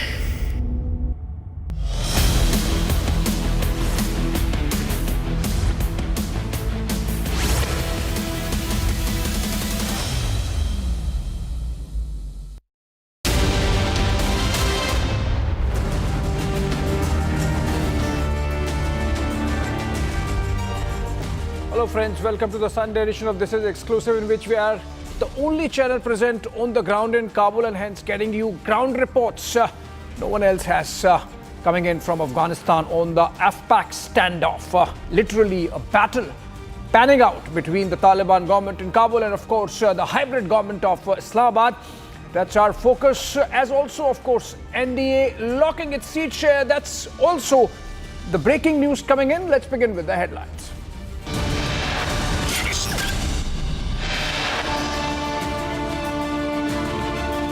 BJP announces seat sharing, pact complete in Bihar polls. The BJP and the JDU to get 101 seats each. Meanwhile, Chirag Paswan's party to get 29 NDA seats locked. Afghanistan government claims at least 58 Pakistani soldiers killed, over 30 injured in clashes along the Duran line. Afghanistan issues a stern warning to Pakistan, says will not leave any attack unanswered.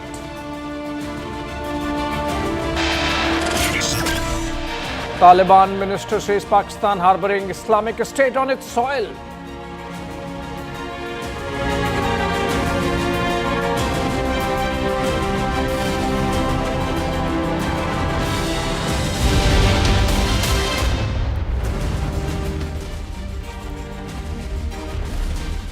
All right, friends, let's begin with the breaking that's happened just a while back. Just before the BJP Central Election Committee met to decide on the candidates for its first list for the first phase of polls in Bihar, which happened on November 6, came the announcement that the NDA, BJP-led National Democratic Alliance, the alliance in power in Bihar, has completed the seat-sharing pact, and according to which both the BJP and the JDU, the larger allies within the alliance, get 101 seats each. Then you have the LJP Ram Vilas, of which Chirag Paswan is the leader. He gets 29.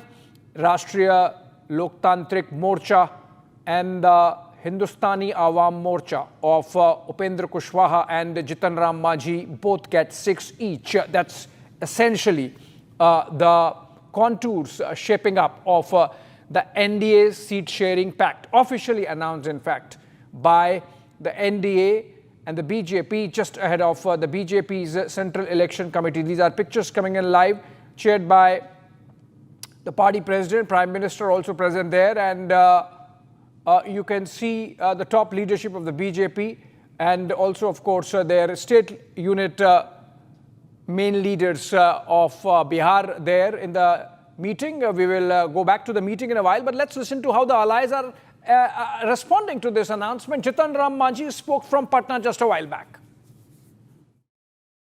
Parliament में हमको एक seat मिली थी तो हम क्या थे, नाराज थे। वैसे यहाँ अगर 6 सीट की बात की गई है तो आला कमान का निर्णय है, उसको हम सिरोधार्य करते हैं। लेकिन ये बात सही है कि हमको जो मिला है हम लोग सब संतुष्ट हैं। किसी प्रकार की कोई शिकवा शिकायत नहीं है।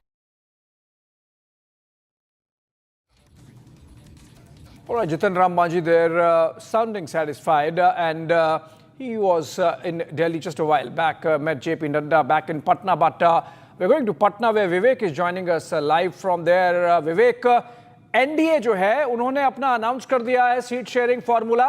आपको लगता है कि इससे थोड़ा सा इंडी ब्लॉक में अपोजिशन में प्रेशर आएगा कि वो भी अपना जो फार्मूला है अनाउंस कर दें, क्योंकि फेज 1 की जो वोटिंग है उसका डेट तय है 6 नवंबर को होगा।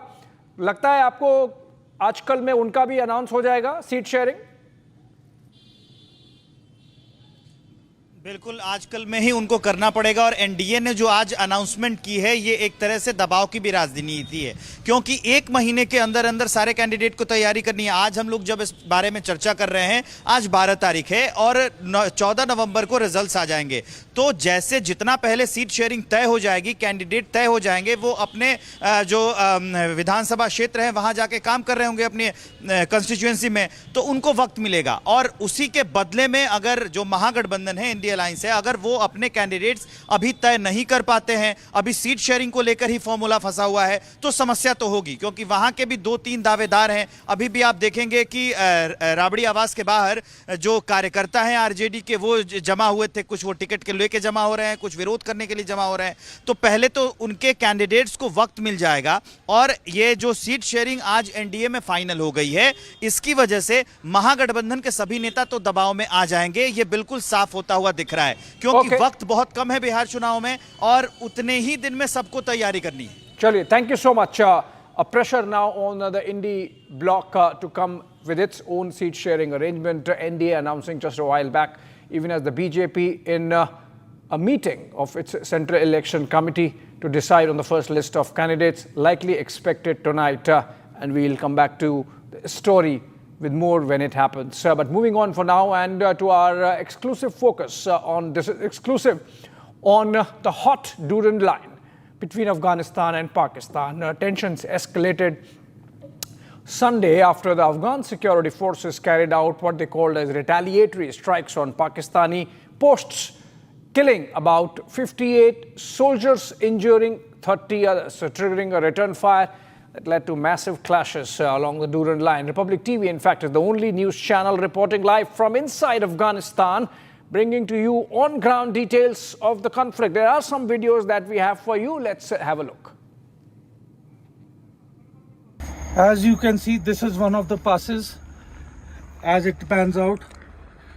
So this is a pass, and majority of the terrain is like this, where there are very narrow passes and there is no other way how anyone else, either from the POK side or from the Afghanistan side, they have to pass. So they have one common place, that are these passes.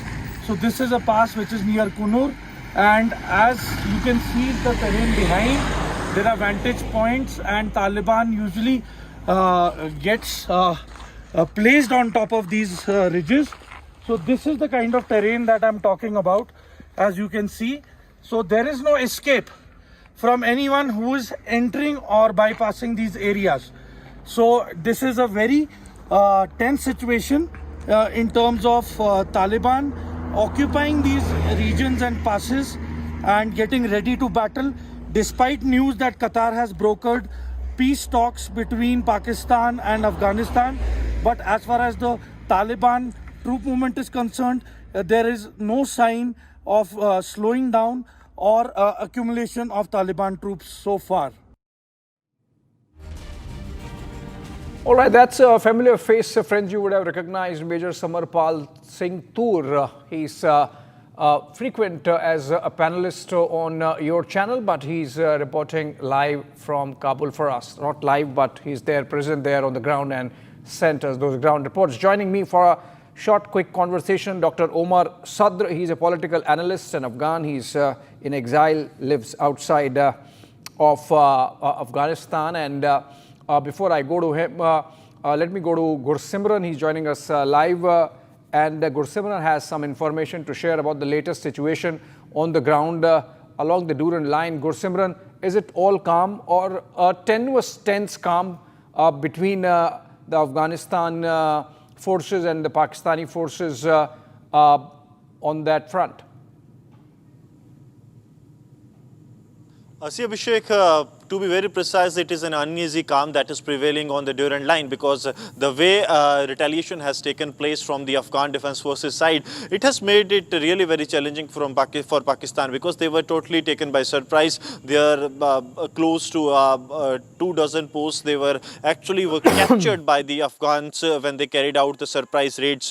Pakistan has termed this as an attack that has been done by the terrorists, but Afghan government has come out in open and has said that there were their strikes that they have carried out in retaliation to the airstrikes that Pakistan has carried out a couple of days prior to this incident that has been reported. Now an uneasy calm has been reported there, but one thing is very clear, that there are some of the posts of Pakistan that are still in control of the Afghan Defense Forces. So Pakistan might try to get their posts back, because what has happened in the vice versa case, that Afghan has gained control to all their posts.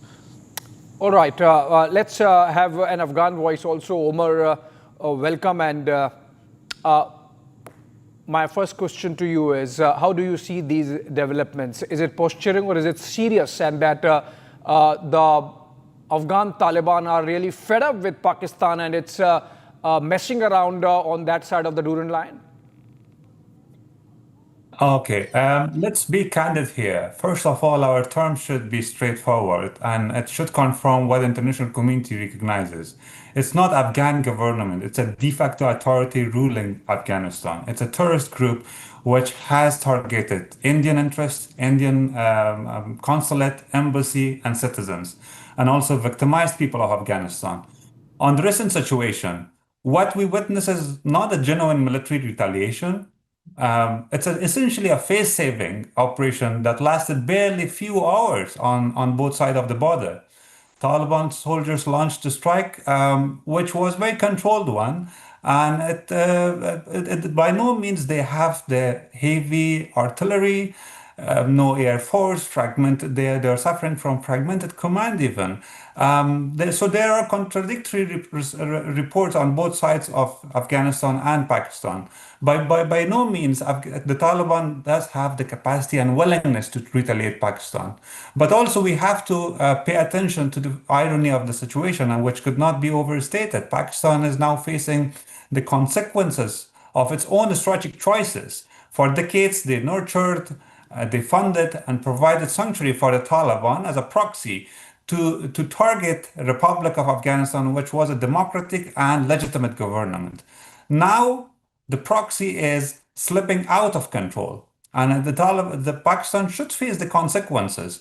It assumed that the Taliban, once they come to power in August 2021, that will be a complement partner in its rivalry with India. But now it is completely different other way around. So it's quite shocking for Pakistan and shocking for Afghanistan also.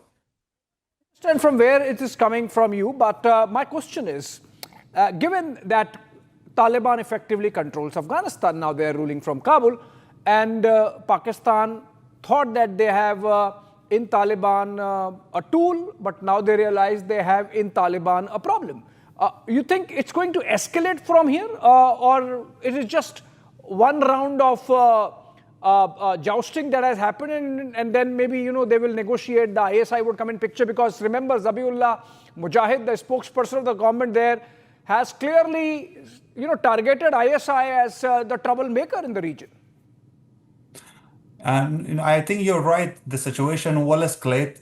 It is unprecedented now. It is a time that the Taliban's Minister of Foreign Affairs is visiting New Delhi, and it's really hard for Pakistanis. But at the same time, this is unprecedented. The way that both sides are targeting each other in a military way, but also presenting different lines of statements and facts. And I think Pakistan has taken a decision that it should go beyond the Taliban. That's why it's also courting some of the political opposition of the Taliban in Islamabad a few weeks ago.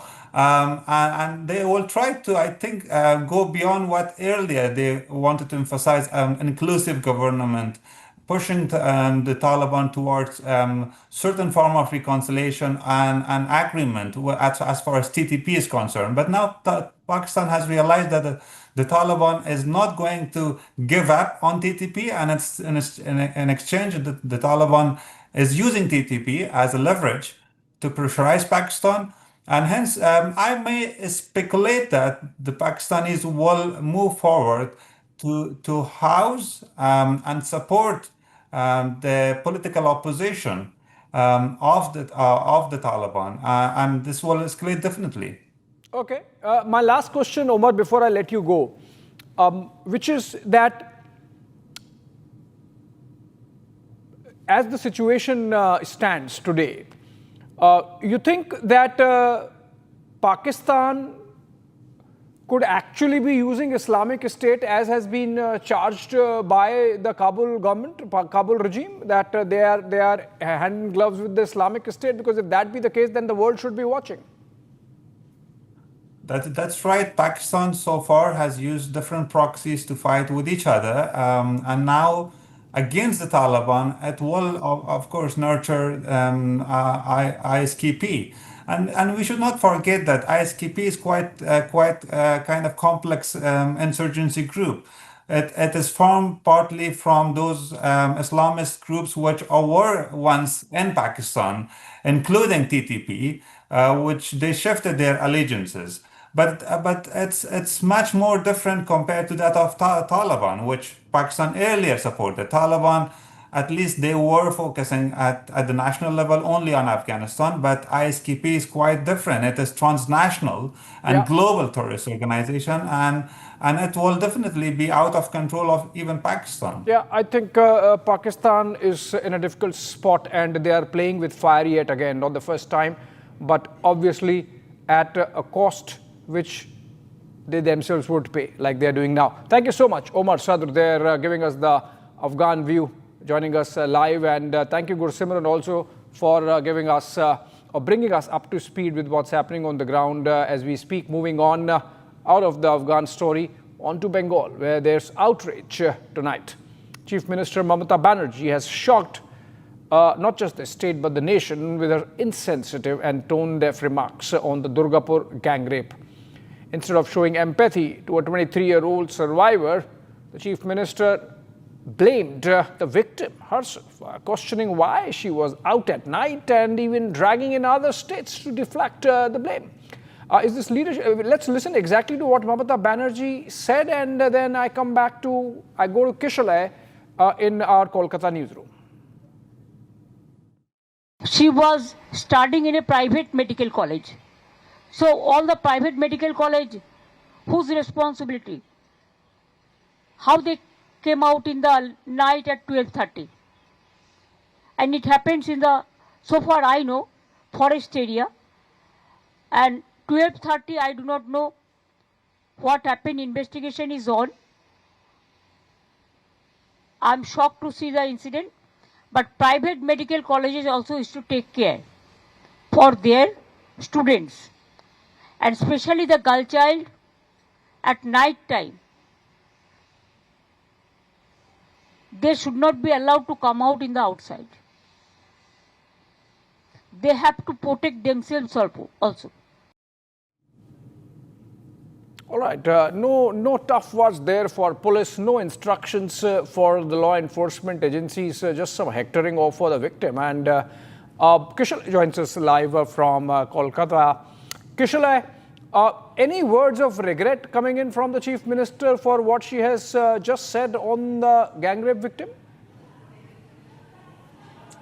Well, the update is, Abhishek, that the Chief Minister has said in the latest statement that her statements are being distorted. But I don't know where is the distortion. The Chief Minister clearly said girl child should not be allowed to go out at night. So she's in fact, some people are calling it a fatwa. It's in a way a decree she is giving out for the girls in West Bengal. In a way, she's accepting the fact, Abhishek, that West Bengal is not safe for girls after a certain point of time, after in the night maybe, after 8 p.m., 9 p.m., they cannot come out of their homes or colleges or rooms or whatever. However, Mamata Banerjee has said that her statements are being distorted and she did not mean to say this. But she has clearly said, in a way, she has questioned the victim why she came out of her room at 12:30 in the night, and she did not really target the accused,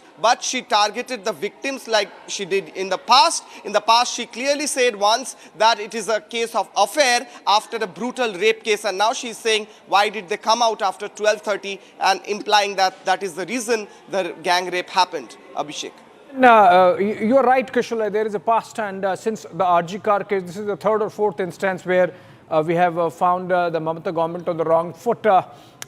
Any action yet from the police which can prove that they were on toes even as the Chief Minister was not on the same page? Well, the police, after so many hours, could arrest 3 accused. However, one of the accused are still on the run. On the other hand, one more has been detained, not arrested yet. However, the question is, a medical college with thousands of students in the middle of an area which is quite deserted, how there were no police personnel, no police kiosk, no proper lighting outside that particular campus. The Chief Minister is saying it's a private college, but whether it's a private or a government medical college, the responsibility to arrange for security and policing system comes to the state government, and Chief Minister herself, being the police minister, is responsible for this, but she's clearly denying that responsibility and pointing out to the private medical college in this regards. Okay, and now that you are saying that there is some kind of a clarification that has come from the Chief Minister's office, I believe it's not a bite, just a statement. Is it going to have some impact on the speed of the investigation? Abhishek, I'll just tell you that this is a sound bite that we received a while back. Soon we will be playing it. The Chief Minister is saying, my statements has been distorted. You guys ask me questions, I answer, then you guys distort the statement. This is what Chief Minister is telling the reporters.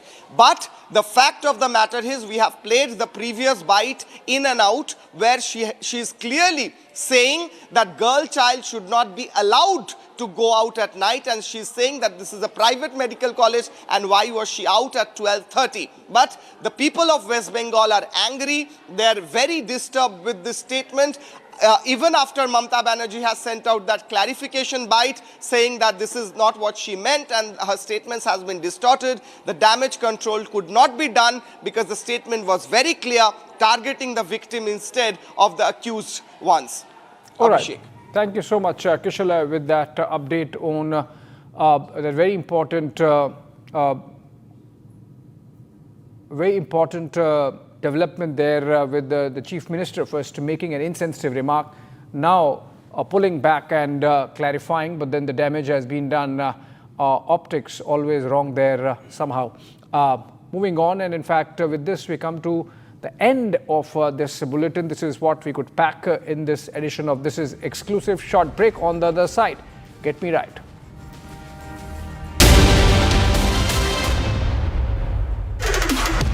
This week on Get Me Right, Pakistan proves yet again that it cannot be trusted.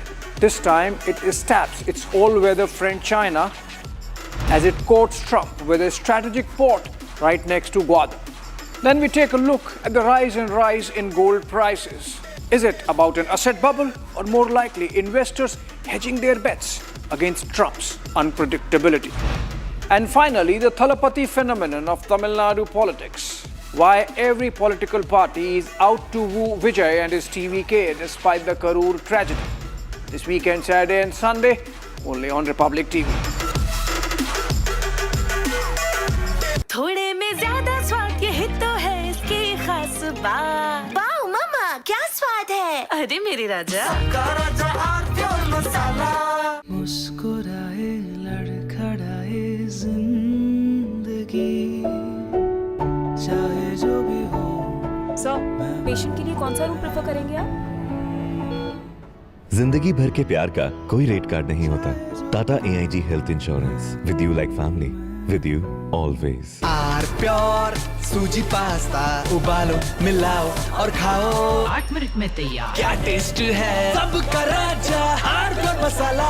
Some places feel like they've been waiting for you, where every piece speaks of legacy, from diamonds that celebrate ambition to festive gold that honors tradition. LD Sons. MDH की हल्दी मिर्ची धनिया करे कमाल, ये रंग दे, ये खुशबू दे, ये तीखा, ये कम पड़े, क्या निराला MDH मसाला।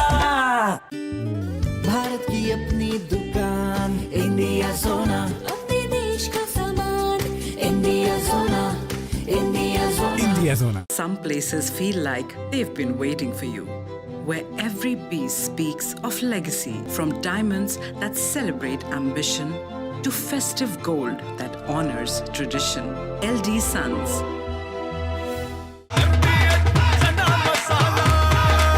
अब छोलिया हो या लोबिया, सफेद चने या काले चने, सब कुछ मजेदार बने। Attorney General Bondi, why did you publicly claim to have the Epstein client list waiting for your review and then produce nothing relevant to that claim?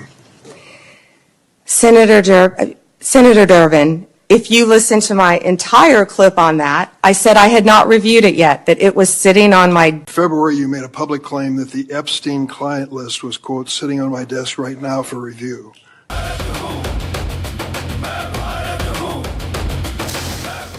Cristiano Ronaldo has already etched his name in football history with over 900 career goals across clubs and country. But as he continues to defy age and expectations, the burning question for fans is that can Ronaldo reach the magical 1,000 goal mark before he finally hangs up his boots?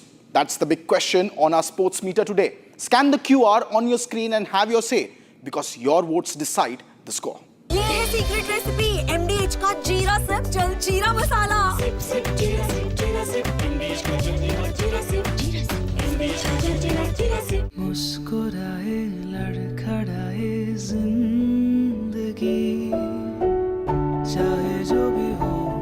Sir, patient के लिए कौन सा room prefer करेंगे आप? जिंदगी भर के प्यार का कोई रेट कार्ड नहीं होता।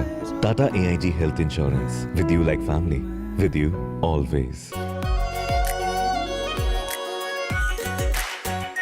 Are pure shahi paneer masala, delicious, healthy everyday. इसको घर पे लगाओगे तो शादी का तो पता नहीं, पर घर पक्का नहीं टूटेगा।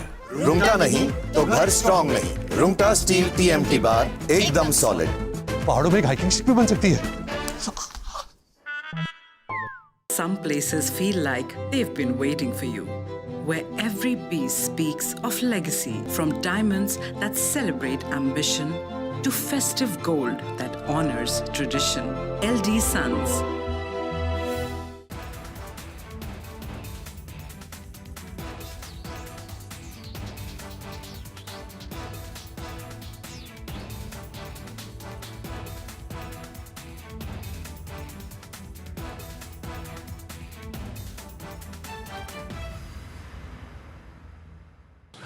Attorney General Bondi, why did you publicly claim to have the Epstein client list waiting for your review and then produce nothing relevant to that claim? Senator.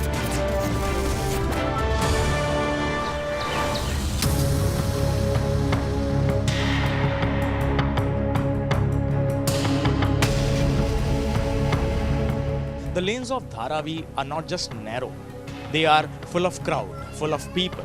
It is difficult to even walk through the streets. Children, they play in these tiny streets, making it even busier. People carry baskets, push carts, heavy loads, they try to balance it. If two people carry weights, it is very difficult for them to pass through each other. And if we talk about the market days, it is even worse. Even to try and cover a small distance takes a lot of time.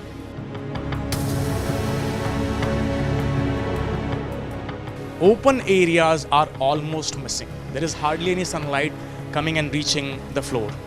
Children play cricket in these tiny streets and enjoy their life. If I talk about this bicycle, it can hardly pass through the narrow lane. Because people, they enjoy on their doorsteps. They talk to each other, share their memories and daily lives. Because they don't have garden, they don't have courtyard. So people enjoy their life in little spaces that they have here. मेरा नाम संदीप महादेव शिंदे है। मैं धारावी में रहता हूँ। मेरे को धारावी में बहुत बड़ा प्रॉब्लम है। प्रदूषण रूम वगैरह सब प्रॉब्लम है, पानी का प्रॉब्लम है, सब प्रॉब्लम है। यहाँ पे कोई ध्यान देता नहीं है। खाली मेरे को यहाँ पे अच्छा हो जाए ऐसा मेरे को लगता है। धारावी में छोटा रूम है, इसके वजह से बहुत बड़ा प्रॉब्लम होता है। हमको रहने के लिए भी प्रॉब्लम है, सब बच्चे के लिए भी प्रॉब्लम है, स्कूल का प्रॉब्लम है, पानी का प्रॉब्लम है, लाइट का प्रॉब्लम है, सब प्रॉब्लम यहाँ पे है। ये मेरे ख्याल से यहाँ पे आके देखना चाहिए सब जन क्या है गवर्नमेंट में। हमारे तरफ ध्यान देना चाहिए, साफ़ सफाई करना चाहिए। धारावी में वो हो नहीं रहा है पहले की तरह। देखना चाहिए धारावी में आके। Even the daily life is hard here. Imagine carrying groceries or shifting your furniture in these narrow lanes. It's a task. Even if you go out with your family, you have to cross a lot of obstacles on the way. But the life goes on. This is the spirit of Dharavi. People, they share their food, they share their walls and their stories too.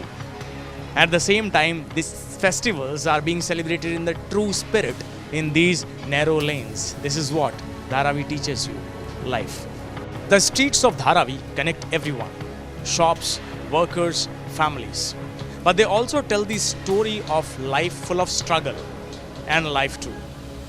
Here, every corner is filled with stories about managing, adjusting and surviving, connected and alive.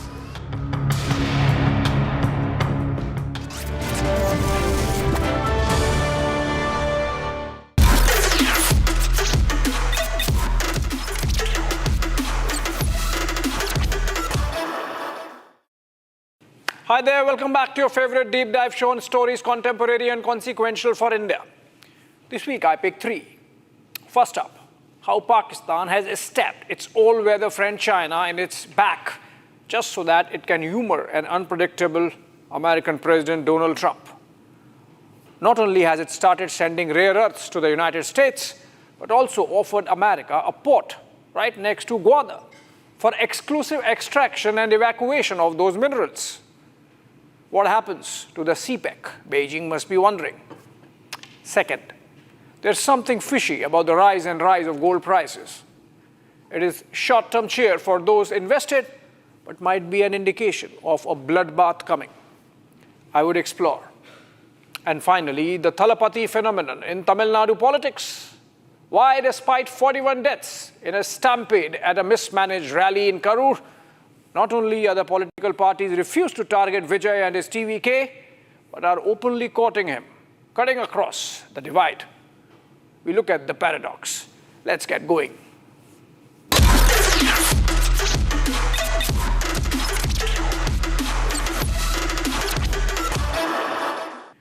Only 2 months after China literally fought on behalf of Pakistan against India during Operation Sindoor, providing much of the war machine with which its defense forces engaged with India, Islamabad has stabbed Beijing in the back. International Finance Daily, the Financial Times, reported this week that Pakistan has offered a port to the United States, abutting the Arabian Sea along the coast of Makaran. Guess where? Right next to Gwadar. The port of Pasni, which the report talked about, falls in Gwadar district itself and is barely 100 kilometers from the Gwadar port built by China. The avowed purpose of the offer seems to be evacuation of the mineral wealth that Pakistan has promised to Trump's America, with first consignment reaching the United States again this week. Tennessee-based strategic metals company, the USSM, which signed a US $500 million deal with Pakistan military's Frontier Works organization last month, has started importing the minerals, a sample of which General Asim Munir was showing to President Trump at the White House in the pictures. While it's still being debated as to whether Pakistan indeed has the mineral resources that it has promised Trump, the stabbing of China is something that needs attention. It is nothing short of a geostrategic earthquake for Beijing that has sunk at least US $50 billion in the China-Pakistan economic corridor. And Gwadar is the showpiece of both economic and the strategic rationale of that investment. Over the last decade and a half, over 100 Chinese nationals have lost their lives in bomb blasts and suicide bombings targeted by a hostile local population and terrorists alike. The Chinese dream was that with this investment, Beijing would get exclusive rights over the mineral wealth of Baluchistan, that China would control a key artery from its restive Xinjiang province to the Arabian Sea and provide a land route to the Gulf countries bypassing troubled Afghanistan. China was salivating at the prospects of mining the recordic gold and copper reserves in Baluchistan, as also other rare earth minerals in the province. All that has come to a knot. A rentier state, forever looking for new clients, Pakistan has hogged the same mineral wealth to Trump's America now. To rub salt to the wounds, it has even provided a port to be developed at Pasni, miles away from Gwadar. Beijing would be left licking its stabbed wounds. It does not end there. The US operating Pasni would put paid to the Chinese dreams of exclusive exploitation of that mineral wealth. The Chinese have already been frustrated at Pakistan's failures to deliver on CPEC, from security to economic returns. Some of the soft loans have been rolled back. In other instances, the Chinese have expressed frustration at slow progress of projects, despite China providing all support. Look at this recent video of a sheepish Shehbaz Sharif being confronted in Tianjin. Installment is there. The money is already there, and the feasibility study there, and the problem is just to make the process. And when was the study completed? It's not a study yet. No, the study, feasibility study. Feasibility is already done. When? It's already done 3 years ago. 3 years ago? Yeah. When professor is there. Pakistan's move to invite America so close to Chinese strategic interests amounts to betrayal that Beijing was not expecting. Noted geopolitical voice from Pakistan, Aisha Siddiqa, has called this a stab at Iran also. The port is just 100 miles from Iran's border, and if the Americans come in, they get a listening post on Tehran.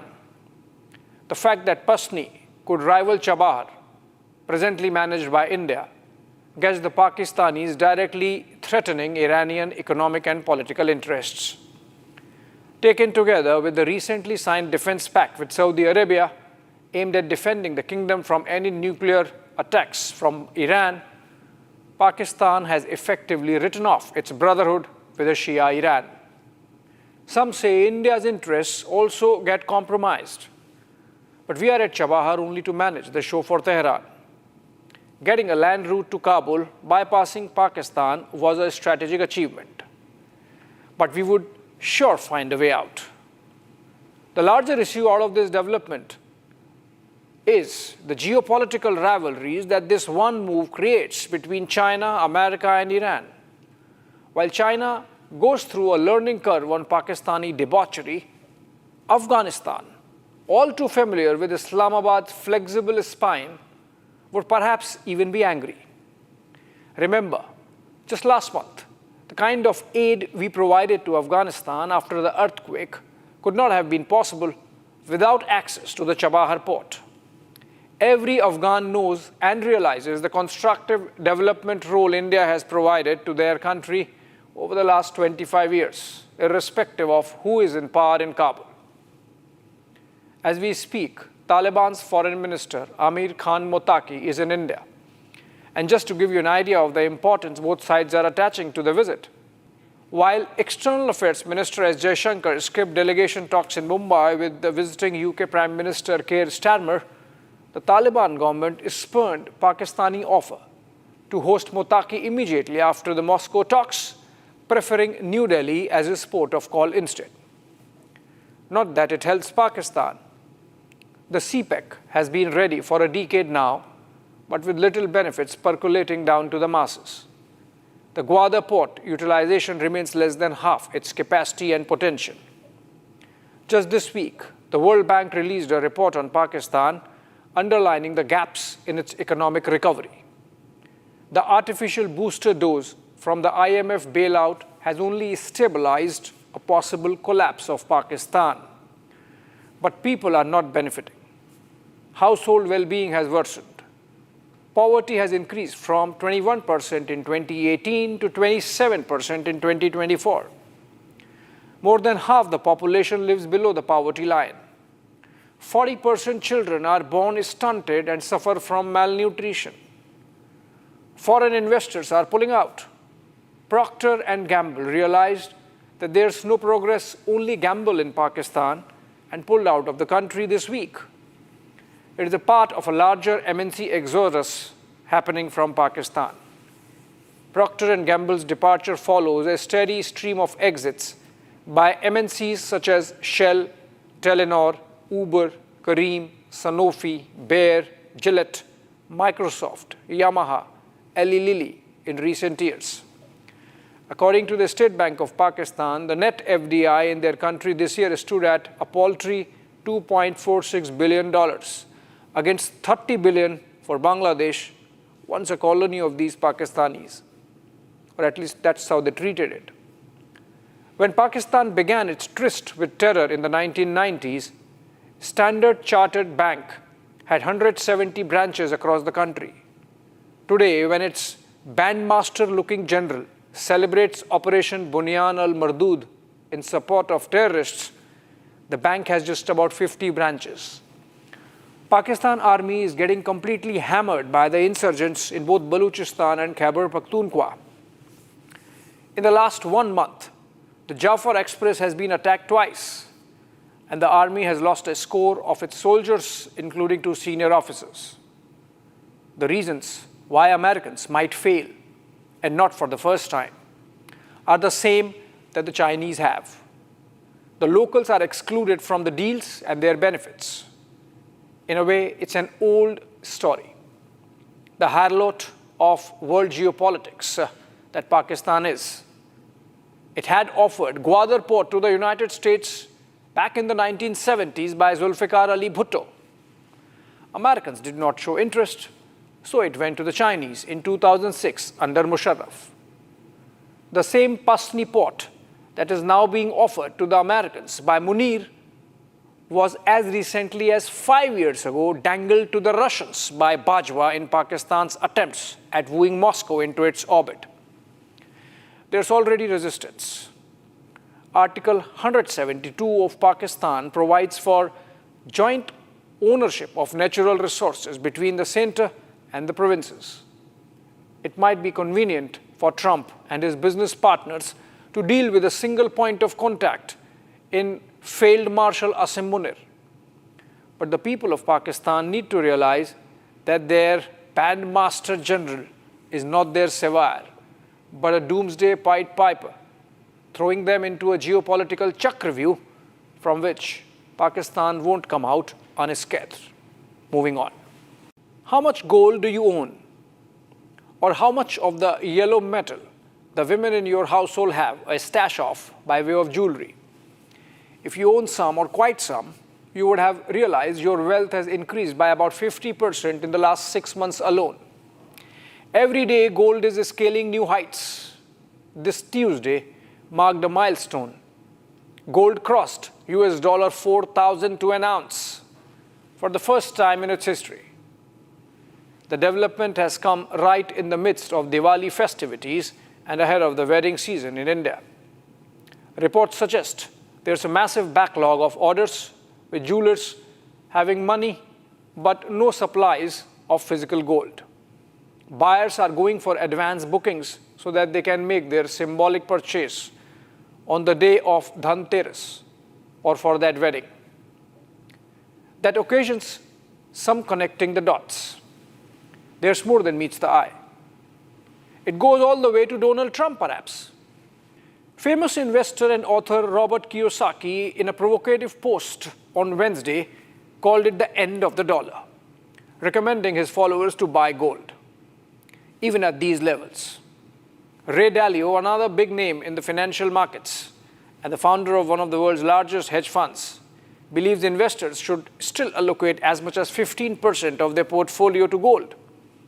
Dalio said gold stands apart as a hedge in times of monetary debasement and geopolitical uncertainty, adding that it is one asset that does very well when the typical parts of the portfolio go down.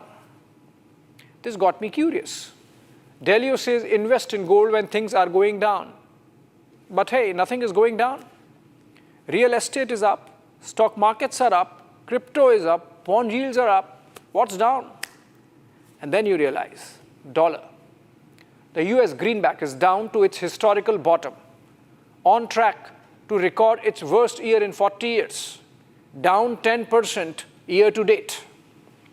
That explains why Dalio said in the same interview that it feels like 1970s when inflation, heavy government spending, and high debt loads eroded confidence in paper assets.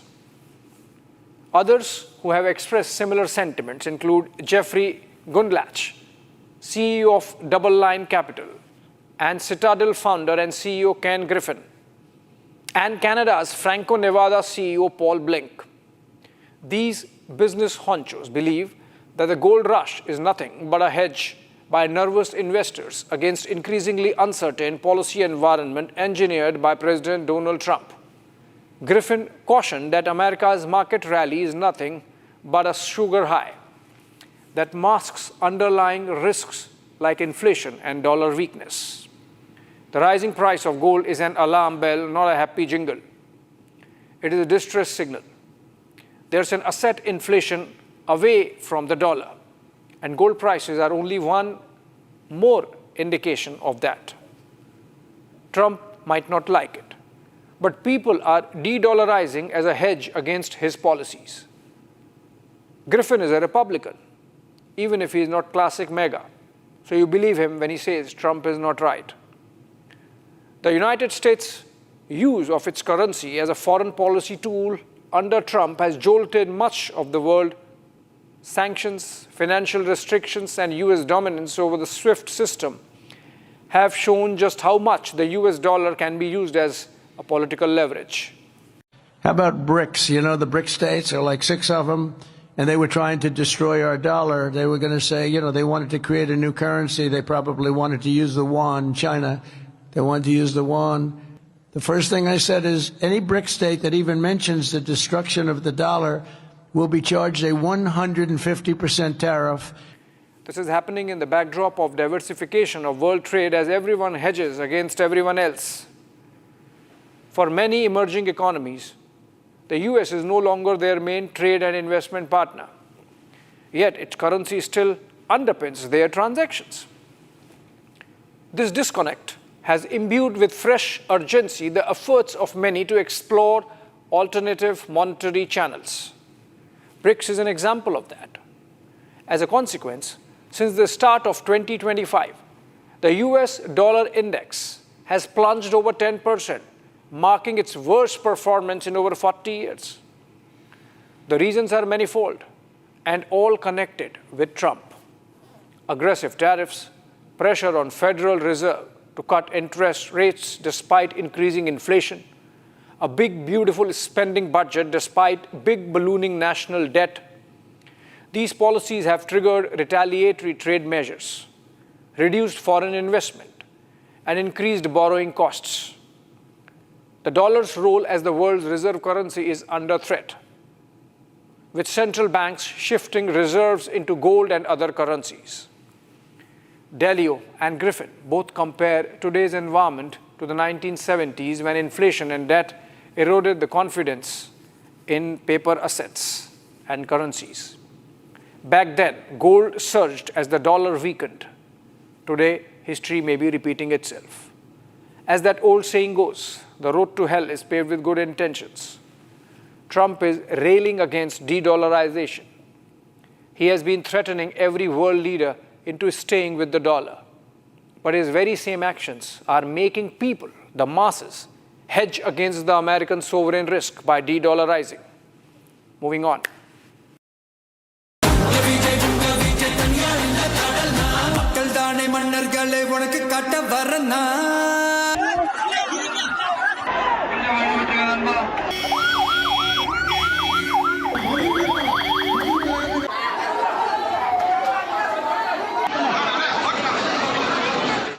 Tamil Nadu and its politics present a picture of contrasts like no other. An atheistic politics embedded in a deeply religious landscape. Separatist tendencies of a Perayar juxtaposed with the supreme patriotism of Mahakavi Bharatiyar. Iconoclasm of Dravida politics contrasted with the hero worship that literally makes leaders out of their film heroes and heroines. To say that Tamil politics has flair for the dramatic then is an understatement. For decades, the state has blurred the lines between cinema and governance, turning silver screen icons into chief ministers and fan clubs into political cadres. And after the Karur tragedy that saw 41 killed last week, the spotlight is firmly on C. Joseph Vijay, the superstar who has launched his party, Tamilaga Vetri Kadagam, TVK, and is being wooed by every major political outfit in the state. On the day of the Karur stampede that happened in his rally in his presence, not one word of condemnation came from the political opponents. Chief Minister M.K. Stalin rushed from Chennai to oversee relief, but his police did not question the star for over 48 hours. Congress's Rahul Gandhi called Vijay from Colombia and expressed words of sympathy over the loss of life, because those who got killed were, after all, Vijay's fans. Very next day, Union Finance Minister Nirmala Sitharaman visited the mishap site, but without one word against the rally organizers.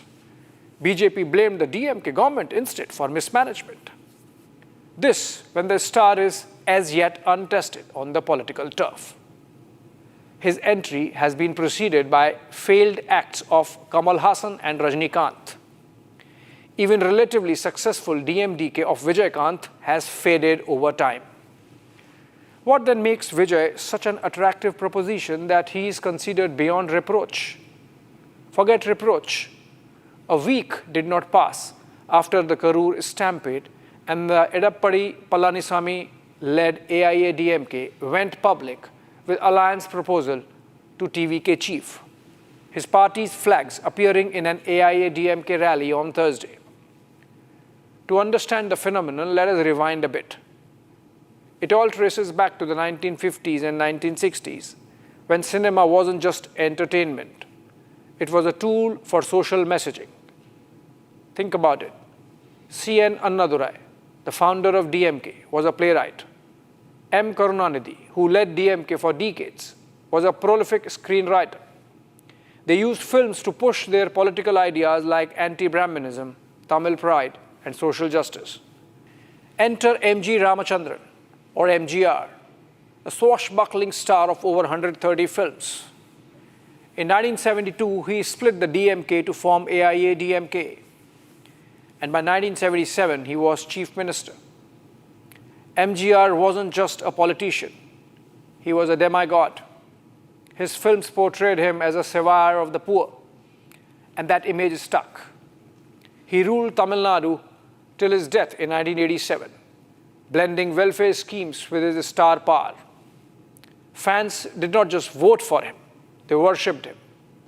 Like literally, there are still temples dedicated to MGR across Tamil Nadu where devotees perform pujas to his statue, treating him as a protective deity who still watches over the masses. His legacy was carried forward by his on-screen partner, J. Lalita, who went on to become a towering political figure. Porachi Thalaivi Amma had 6 terms as chief minister by the time she died of ill health in 2016. The temple building for film stars by now had become a cultural phenomenon. These temples symbolize how stars transcend mortality, becoming eternal icons. Like for MGR and Amma, so for even the living stars.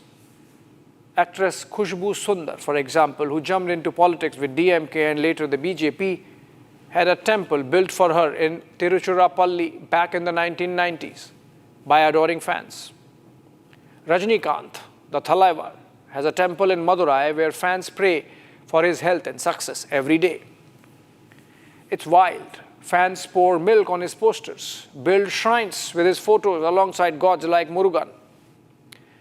This hero worship blurs lines between cinema, religion and politics, making Tamil Nadu's electoral battles feel like epic mythologies.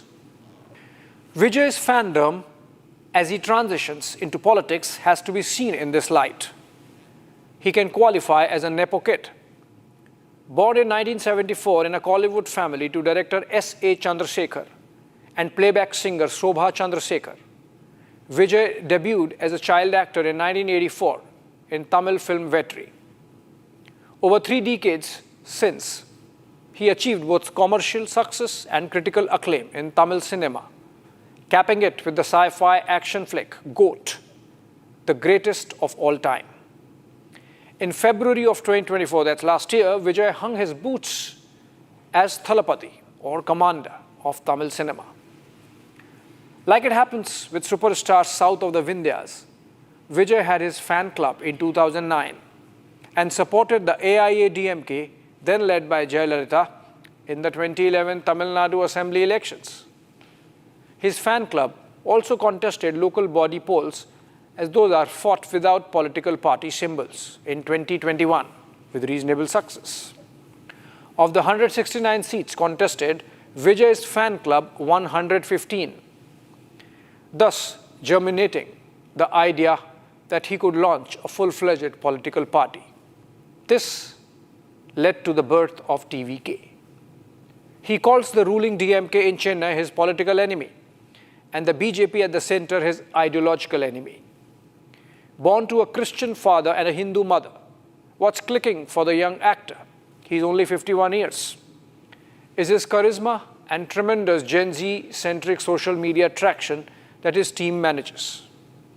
If anything, the Karur tragedy has only unraveled how his political success has run ahead of the curve from organizational point of view. There were clear signs that apart from administrative lapses, party organizers also failed in time management. The crowds were told that he would arrive early, so they started gathering, only for Vijay to arrive well past 7 p.m. For good 6-7 hours, the party made inadequate arrangements for the masses in the sweltering Tamil Nadu heat. Irrespective of all the wooing, the road ahead is going to be tough. Recent failures of Kamal Haasan and Rajinikanth are indicative of the fickle-minded box office that hustings are. Vijay's TVK, with its focus on education, health, and anti-corruption, echoes MGR's welfare populism, but with a modern twist. Ultimately, do voters choose based on charisma or capability? Vijay is facing that now. Post-Stampede, critics question his readiness. Looking ahead to 2026, TVK could be a kingmaker or a spoiler. If Vijay allies, despite denials, it might reshape alliances. Maybe a BJP-TVK tie-up, to counter DMK's dominance via the AIADMK, or he goes solo, splitting votes and benefiting incumbents. Either way, it's peak drama and very native to Tamil Nadu. Thanks for watching.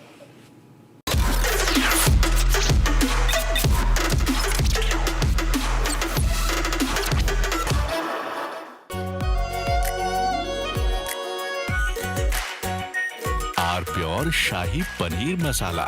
Delicious, healthy, every day. Last night, someone stole my car. Well, almost. But Cubo AI stopped him with an automatic spotlight and a blaring alarm. Cubo smart security cameras. Not just record, it protects. Some places feel like they've been waiting for you, where every piece speaks of legacy, from diamonds that celebrate ambition to festive gold that honors tradition. LD Sons. MDH की हल्दी मिर्ची धनिया करे कमाल, ये रंग दे, ये खुशबू दे, ये तीखा, ये कम पड़े, क्या निराला MDH मसाला। मुस्कुराए लड़खड़ाए जिंदगी, चाहे जो भी हो।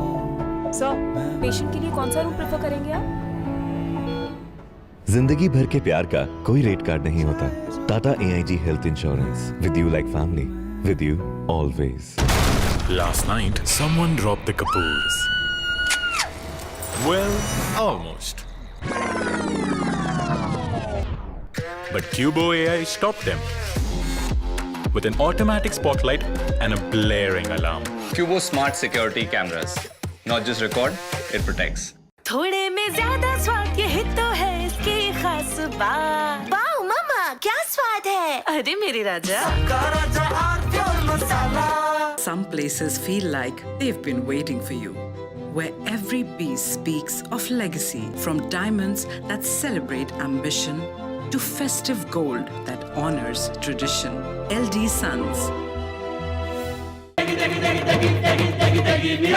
MDH की देगी मिर्च, देगी मिर्च का तड़का, अंग अंग फड़का। MDH की देगी मिर्च। Lashkar-e-Taiba's Deputy Chief Saifullah Kasuri, who is believed to be the mastermind behind the Pahalgam terror attack, has openly threatened Prime Minister Narendra Modi in a clip that is now going viral on social media.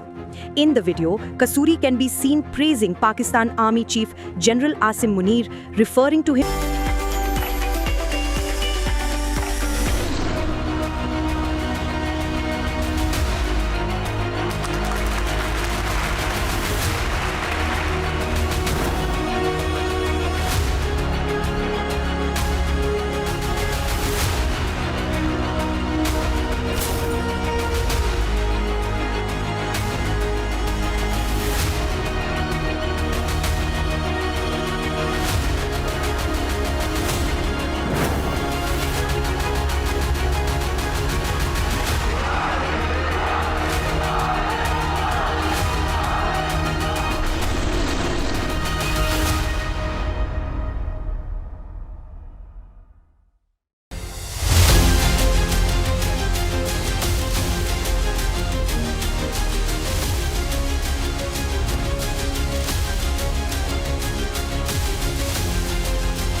Jai Hind, ladies and gentlemen, and this is an undisclosed location somewhere near the Kunar province, and there is another province called Nangarhar.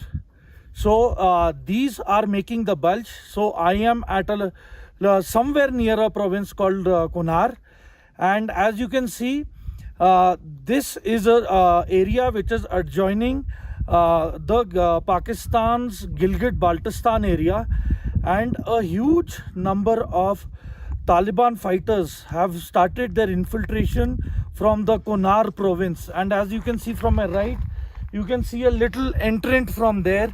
So that is one of the locations where there has been a lot of activity and entering into the forested areas beyond this ridge into Gilgit-Baltistan. And one of the major reasons why this area has been selected by the Taliban to ramp up their operations is because of its mountainous features. There is also vegetation onto the other side of the ridge which accommodates to getting cover. So basically what has happened is there is a bulge which is from Nangarhar and to the Kunar province.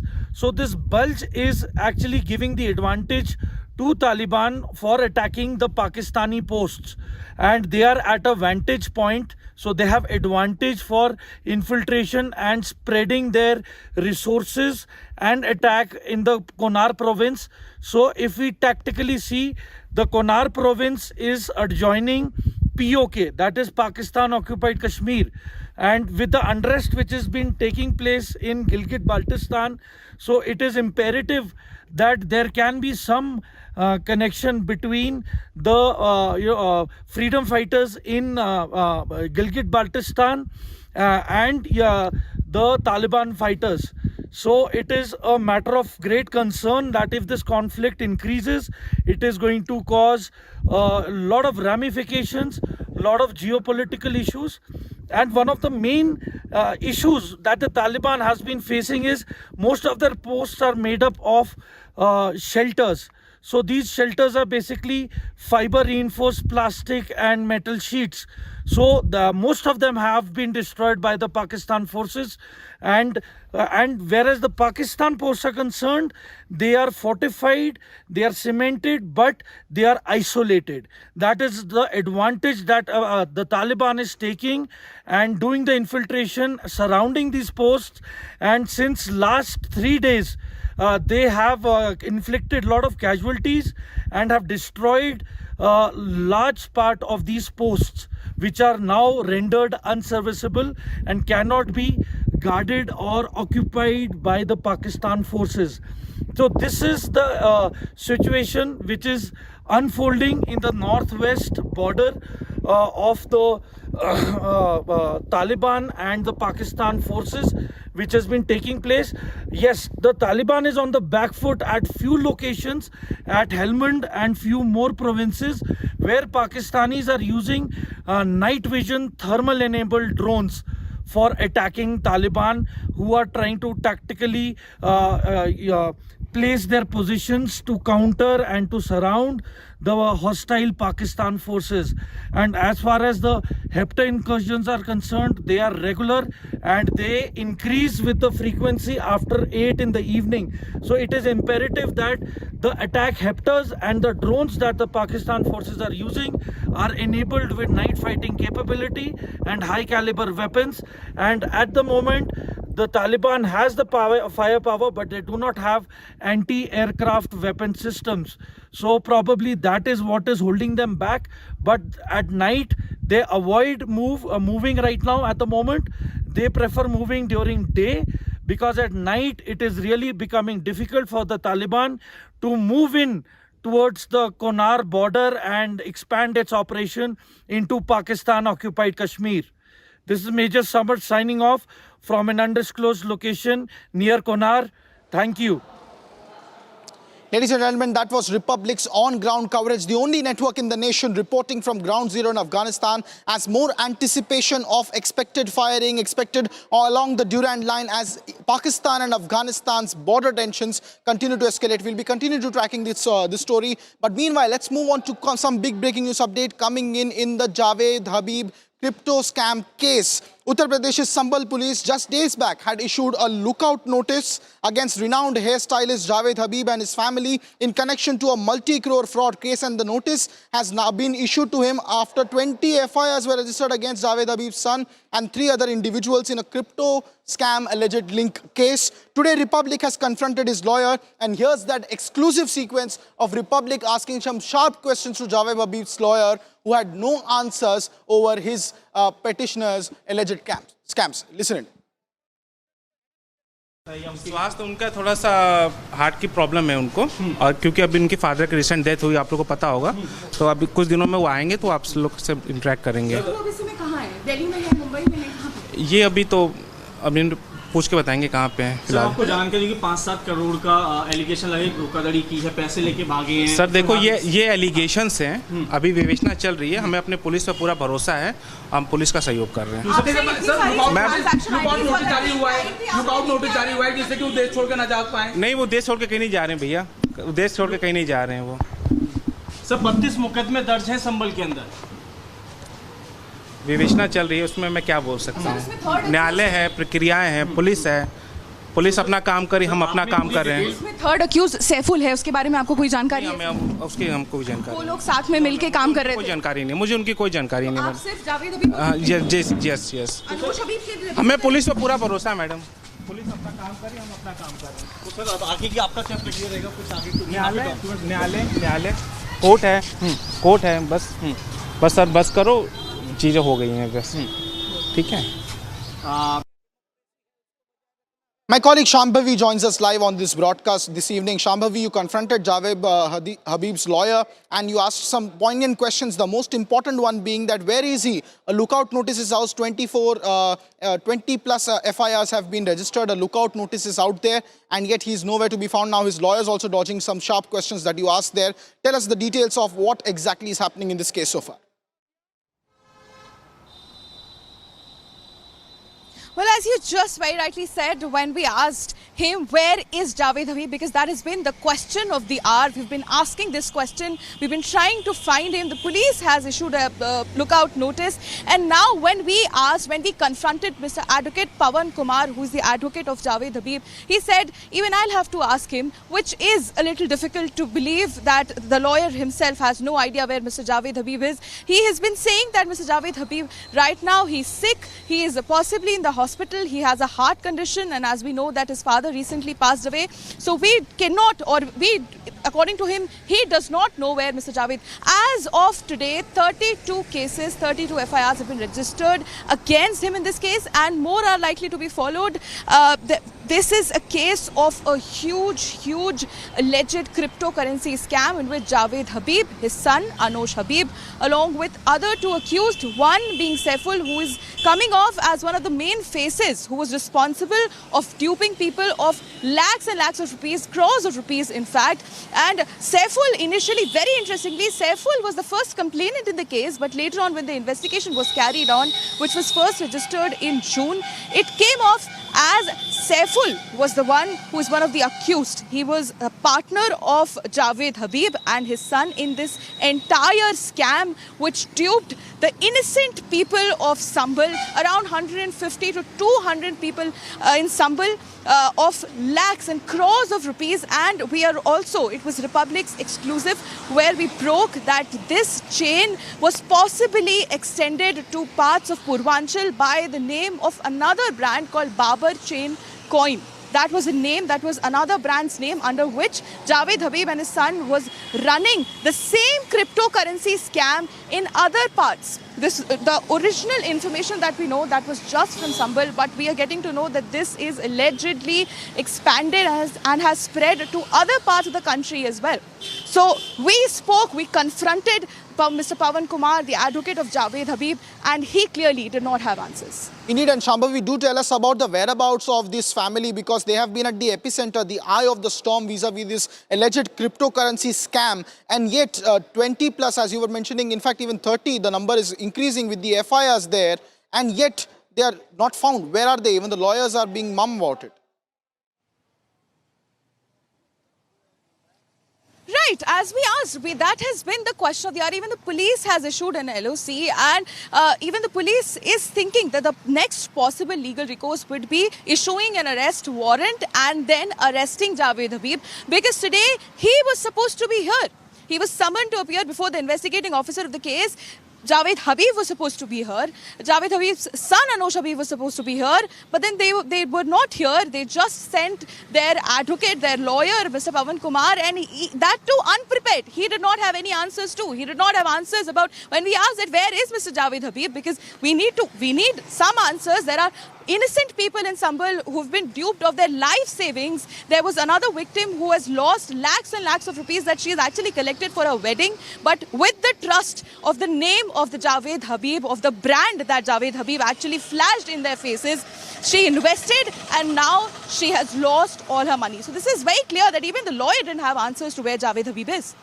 Thank you, Shambhavi, for tracking those details from Ground Zero in Sambal. Ladies and gentlemen, Javed Habib continues to remain out there. A lookout notice is out, and a possible recourse could also be an arrest warrant. We'll see what are the details in this alleged massive cryptocurrency fraud case that is developing, and Republic Special Investigation Team is on the trail of the story. I thank you at the moment, Shambhavi, for your details. Moving on to more political breaking news updates coming in the national capital of Delhi, where the National Democratic Alliance, the NDA, has finally settled for a seat-sharing formula. The BJP and the JDU, both of them have agreed to contest 101 seats each, along with Chirag Paswan's LJP that is going to be contesting on 29 seats, Hindustani Awam Morcha of Jitin Ram Manjhi at 6 seats, and Upendra Kushwaha's RLM also getting 6 seats. The 243-seat house of the NDA, the BJP and a JDU-led government there in Bihar Assembly is now up and running with a settled formula after a lot of heartthrobs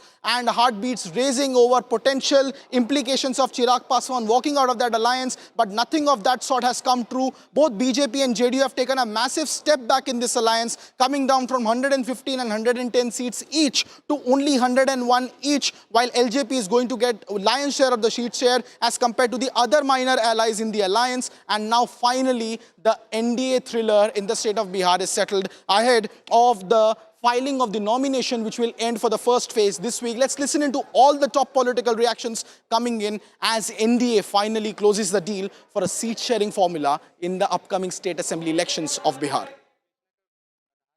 seat का आने दीजिए, कौन किस party में कहाँ seat गई है, चुनाव तो लड़ना तय है। महागठबंधन या एनडीए? देखिए, अगर सीट हमको भाजपा में है, अगर भाजपा नहीं देती है तो विचार करेंगे। सर, सीटों का बंटवारा हो गया है, 101 बीजेपी जेडीयू को मिला, 29 चिराग पासवान जी को, मांझी जी को 6 और उपेंद्र कुशवाहा जी को 6 सीट मिला। क्या कहेगा सर? जो जिसके लायक था उतना सीट उसको मिला, अच्छी बात है। जो जितने जिसकी हैसियत उतनी उसकी भागीदारी उतना उसको सीट मिला है। लेकिन एनडीए में तो सीटों का बंटवारा होगा, महागठबंधन अभी भी माथा पेची चल रहा है। महागठबंधन में भी बहुत अच्छे सौहार्दपूर्वक वो लोग अपना बंटवारा कर लेगा, उसका चिंता हम लोग को नहीं करना चाहिए। महागठबंधन भी अपने प्रत्याशी चयन कर रही है और लड़ाई बहुत भीषण होगा, बहुत बढ़िया लड़ाई होगा। दोनों घटक दल बहुत बढ़िया से लड़ेंगे। किसकी सरकार बनने जा रही है इस बार? अब तो आने वाला समय बताएगा, 14 तारीख को देखते रहिए। ठीक है। आपको टिकट नहीं देती, इंडिपेंडेंट लड़ने के लिए क्या तैयार? नहीं, इंडिपेंडेंट नहीं लड़ेंगे, पार्टी से लड़ेंगे। बस 1-2 दिन का इंतजार करिए, 1-2 दिन का इंतजार करके पार्टी से लड़ेंगे। देखिए, बीजेपी, देखिए मैंने बीजेपी का कार्य किया है, 19 से पार्टी ज्वाइन करके बीजेपी में रहा हूँ, बस निष्ठा ईमानदारी के साथ। बीजेपी नहीं देगी तो विचार करेंगे, और बीजेपी को अगर मुझे चुनाव नहीं लड़ाएगी तो बीजेपी को महंगा पड़ेगा। सीट शेयरिंग से सब लोग खुश है यार, सीट शेयरिंग दोनों घटक दल खुश है और दल ठीक है। इस विजय अभियान का श्री गणेश हो गया, रणभेरी बज गई है और ये शानदार आगाज है। पांचों दलों की ये बैठकें लगातार हो रही थी और अब तो सीट शेयरिंग का ऐलान भी हो गया। पूरे दमखम के साथ मिलकर लड़ेंगे और एक बड़ी जीत दर्ज करेंगे। देखिए, एक बात बिल्कुल समझना होगा, जनता क्या चाहती है, राजनीतिक दलों को भी इस भाव को समझना होगा। और एनडीए के पांचों दल बिहार की जनता की भावनाओं से परिचित थे उन्हें पता है कि जंगल राज की आहट से भी बिहार की जनता को डर लगता है. Well, those are the big political reactions coming in on the NDA seat sharing formula there in the state of Bihar. Let's move on to more breaking news updates coming in from the state of Karnataka. Here's a detailed report on the Bengaluru Road Tunnel project where Bengaluru MP from South Bengaluru MP, Tejasvi Surya, in fact, inspected the site and the land acquisition going on in the Lal Bagh area. Here's a quick report on the update on that project.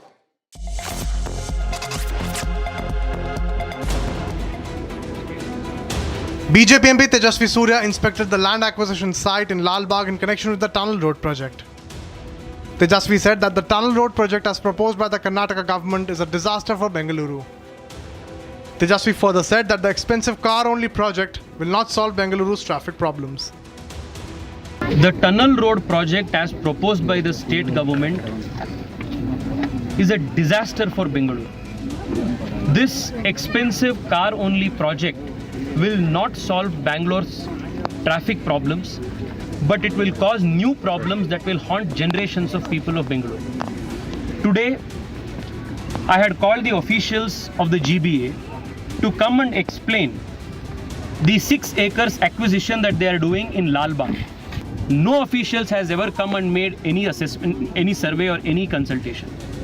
I asked them if they have made a environment impact assessment, which is mandatory before a tunnel road project is made.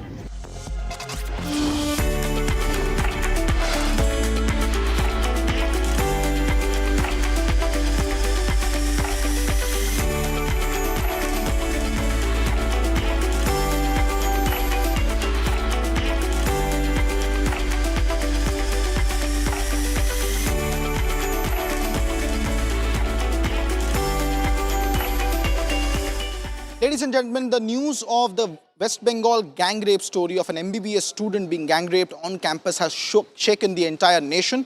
And earlier today, 3 people were arrested in that case. However, what is more shocking is the reaction of West Bengal's Chief Minister Mamata Banerjee, who has very, very shamelessly downplayed the entire incident and in fact attempted to blame the victim. Mamata Banerjee has tried to shift the responsibility of the student security to the private colleges and has questioned how the 23-year-old victim managed to leave the campus late at night, hitting out at the BJP government in Odisha. Banerjee brought up the case of rape in the neighboring state, and she's now in a desperate bid trying to distance her government's responsibility in this very shocking and horrifying case that has come from the state. Listening to what Mamata Banerjee said while almost attempting to blame the victim. She was studying in a private medical college. So all the private medical college, whose responsibility? How they came out in the night at 12:30. And it happens in the, so far I know, forest area. And 12:30, I do not know what happened. Investigation is on. I'm shocked to see the incident. But private medical colleges also used to take care for their students, and especially the girl child at night time. They should not be allowed to come out in the outside. They have to protect themselves also. Ladies and gentlemen, these shocking and shameful comments of West Bengal's Chief Minister have created nationwide outrage, but the principal opposition party in the state of West Bengal, the BJP, is now also questioning Chief Minister Mamata Banerjee, who once again, in a very, very sensitive case like the gang rape case in West Bengal, has attempted to blame the victim. Listen to the reactions coming in from the BJP in West Bengal. Once again, Mamata Banerjee's comments, most misogynistic, patriarchal comments, which do victim shaming, have come to the fore. Instead of standing in solidarity with the gang rape victim, which was a rerun of Arjikar, she is now siding in a sense with the vote bank and with the accused or with the balatkaris by saying that the woman was wrong. Why the women or the girls are getting out in the night. In the Arjikar case also similar such stupid arguments were made. We have seen that time and again, whether it is Sandesh Khali, the woman is blamed, the women who are from SC/ST community are blamed, and Shah Jahan is protected. In post-poll violence, the women are doubted, and the TMC Karyakartas who have done the rape or the molestation are protected. Now, in the Arjikar case or in this particular case, the victim is shamed again, victim is blamed again. But those who say ladki hu lad sakti hu, those who are outraging just yesterday about women's rights and women's issues, they are eloquently silent. Will they now outrage against Mamta's statement? No, they will not. Mamta Banerjee failed to protect the girl, and now she's blaming the victim, she's blaming the girl, and she has done this all the time. She has done this in Park Street rape case, she has done this in Nadia rape case. Once a 14-year-old girl was raped, she has said it is a love affair gone bad. This is the kind of mentality. It's an anti-woman mindset. It is a Mati, Manush, Mahila Virodhi mindset. Mamta Banerjee, today she is saying that this girl, the victim of Durgapur incident, had gone out at 12 o'clock in the night. Mamta Banerjee, please don't tell lies. Fact is saying that, and CCTV footage is saying that she went out to fetch her food at 7:58 p.m. or 8 p.m. So please do not, try to put the blame on the girl, on the character of the girl, which you have been doing, all this while, and on the institution. What do you think? After 12 o'clock, women shouldn't go out? Doctors who are doing night duty in hospital, they shouldn't go out? You think nurses who are giving us, service, they shouldn't go out? You think IT sector shouldn't go out and do their duty? You think people of the service industry, they shouldn't go out? This kind of Talibani mentality is shameful. Actually, you have always been protecting the rapist, and you have been cursing us, the victims. Because these rapists are your TMC cadres. And in the coming 26 elections, you'll be using them for vote ringing, for booth capturing, to create terror among the people of Bengal. We have understood, and the people of Bengal have also understood. We don't want your Lokhir Bhandar. We want respect. On one hand, you will give us Lokhir Bhandar of 1,000 rupees, and on the other hand, you will rape us, gang rape us, and you will not give us justice.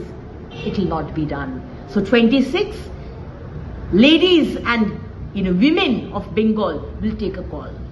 We'll teach you a lesson, and they have already taken a decision that whom to vote, when to vote, and teach you a lesson.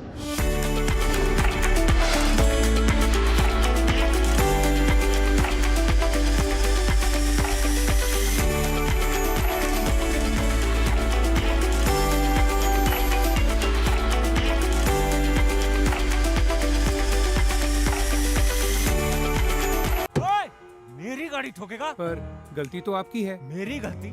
जानता है मेरा बाप कौन है? ये देखो, पापा और गलती दोनों याद आ जाएंगे। अब देखा किसने सिग्नल तोड़ा?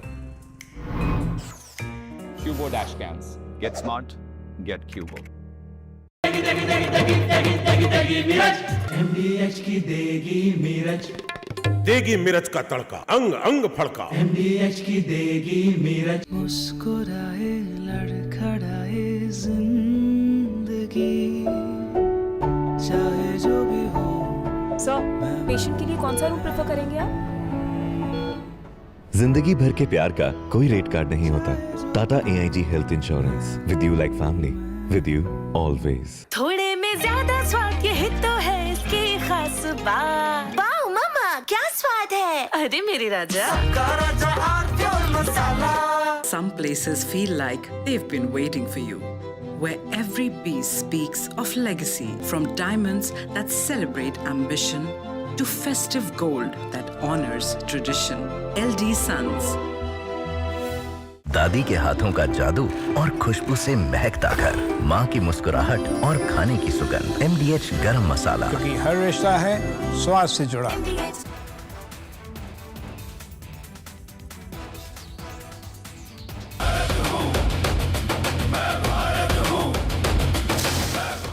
Cristiano Ronaldo has already etched his name in football history with over 900 career goals across clubs and country. But as he continues to defy age and expectations, the burning question for fans is that can Ronaldo reach the magical 1,000 goal mark before he finally hangs up his boots? That's the big question on our sports meter today. Scan the QR on your screen and have your say, because your votes decide the score. ये बड़ी गाड़ी वाले ऐसे ही rash चलाते हैं। Police को बुलाओ। ए चुप, तुमने तो गाड़ी वालों को ही विलन बना दिया। ये देखो।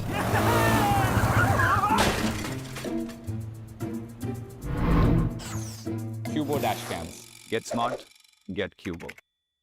Some places feel like they've been waiting for you, where every piece speaks of legacy, from diamonds that celebrate ambition to festive gold that honors tradition. LD Sons. ये है सीक्रेट रेसिपी MDH का जीरा SIP जल जीरा मसाला। SIP SIP जीरा SIP जीरा SIP MDH का जल जीरा सिप MDH का जल जीरा सिप। ओए, मेरी गाड़ी ठोकेगा? पर गलती तो आपकी है। मेरी गलती? जानता है मेरा बाप कौन है? ये देखो, पापा और गलती दोनों याद आ जाएंगे। अब देखा किसने सिग्नल तोड़ा? Cubo dash cams. Get smart, get Cubo. मुस्कुराए लड़खड़ाए जिंदगी चाहे जो भी हो। सर, पेशेंट के लिए कौन सा रूम प्रेफर करेंगे आप? जिंदगी भर के प्यार का कोई रेट कार्ड नहीं होता। Tata AIG health insurance, with you like family, with you always. R pure shahi paneer masala, delicious, healthy every day. Some places feel like they've been waiting for you, where every piece speaks of legacy, from diamonds that celebrate ambition to festive gold that honors tradition. LD Sons.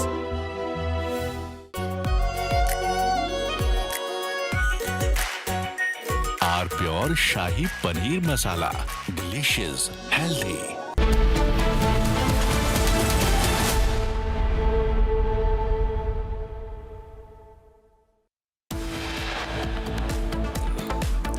And here are the top headlines that we are tracking for Bihar election 2025. NDA seat sharing announced. BJP, JDU to take equal numbers as Chirag makes the entry.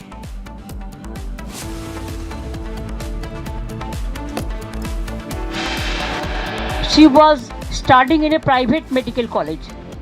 So all the private medical college, whose responsibility? How they came out in the night at 12:30?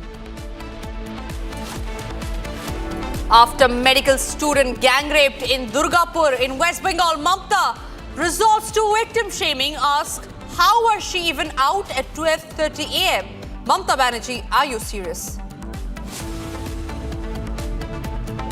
Afghanistan says 58 Pakistani soldiers killed in overnight revenge operations.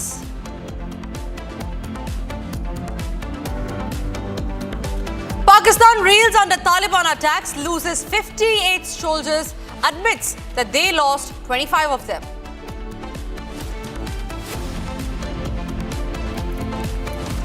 And Republic crew lands in Afghanistan, brings you the detailed input as Pakistan-Afghanistan clashes intensify. The only Indian network getting you the live updates.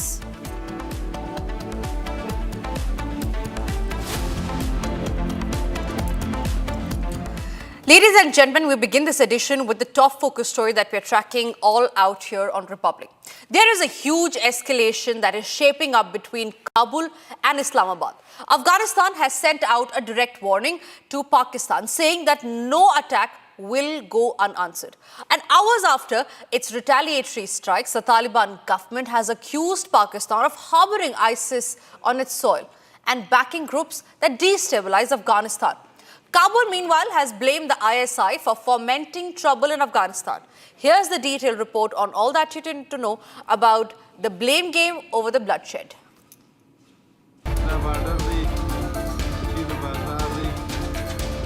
Hours after Kabul's retaliatory strikes, the Afghanistan government has issued a stern warning to Pakistan, making it amply clear that any provocation will be met with force. At a press briefing, Afghan government accused Pakistan of turning a blind eye to ISIS activities inside its borders and said Afghanistan will not tolerate terror emanating from Pakistani soil.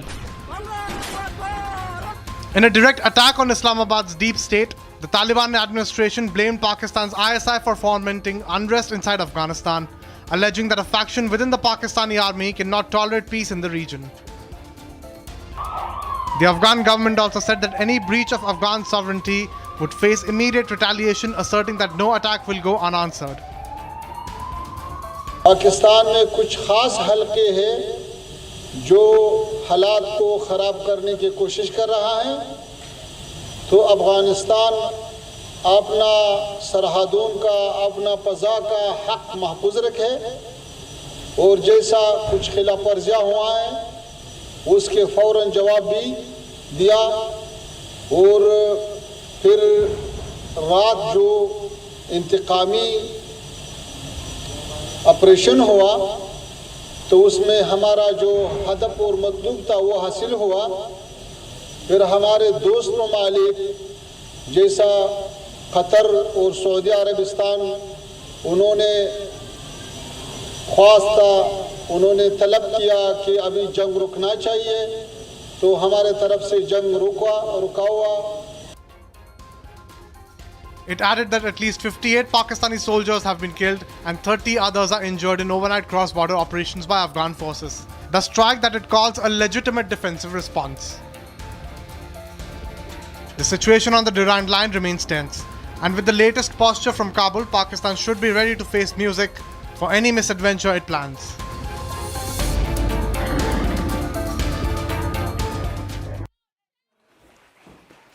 Afghanistan's Taliban government has accused Pakistan on Friday of conducting airstrikes on its land and warned of consequences.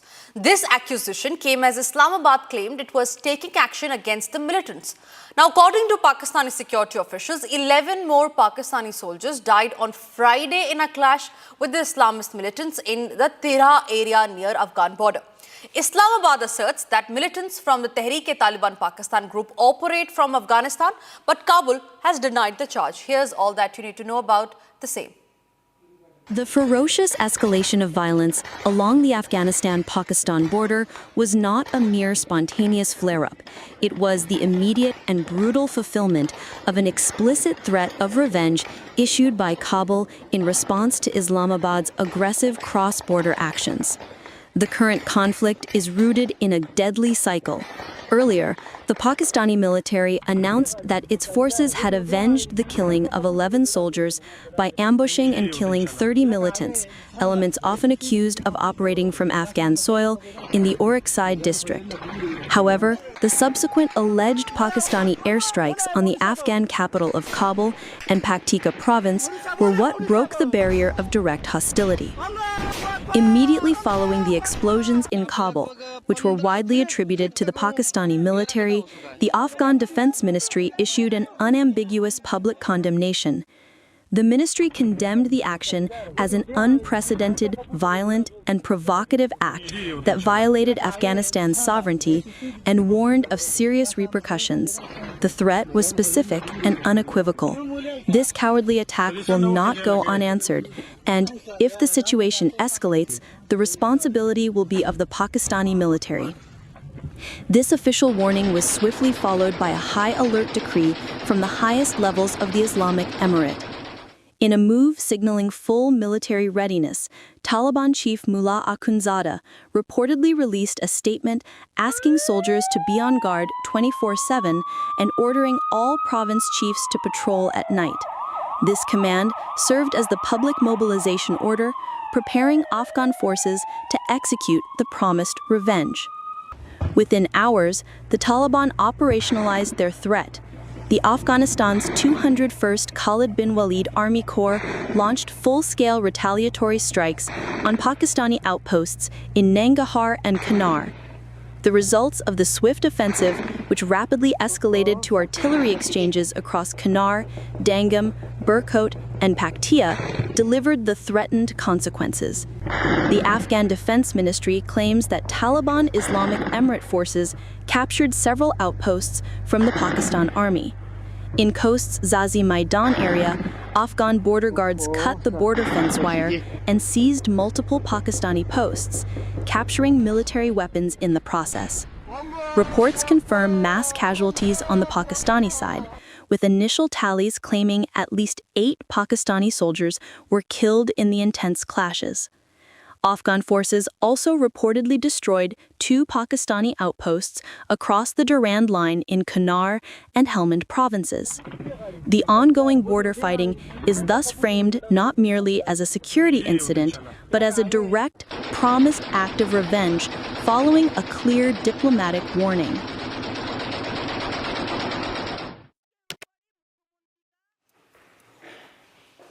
And as we speak, ladies and gentlemen, there have been clashes between Afghan and Pakistan forces along their shared border. Afghanistan's Taliban forces launched armed reprisals against Pakistani soldiers, accusing Islamabad of carrying out airstrikes on its soil. The situation is tense, with both sides exchanging fire and suffering casualties.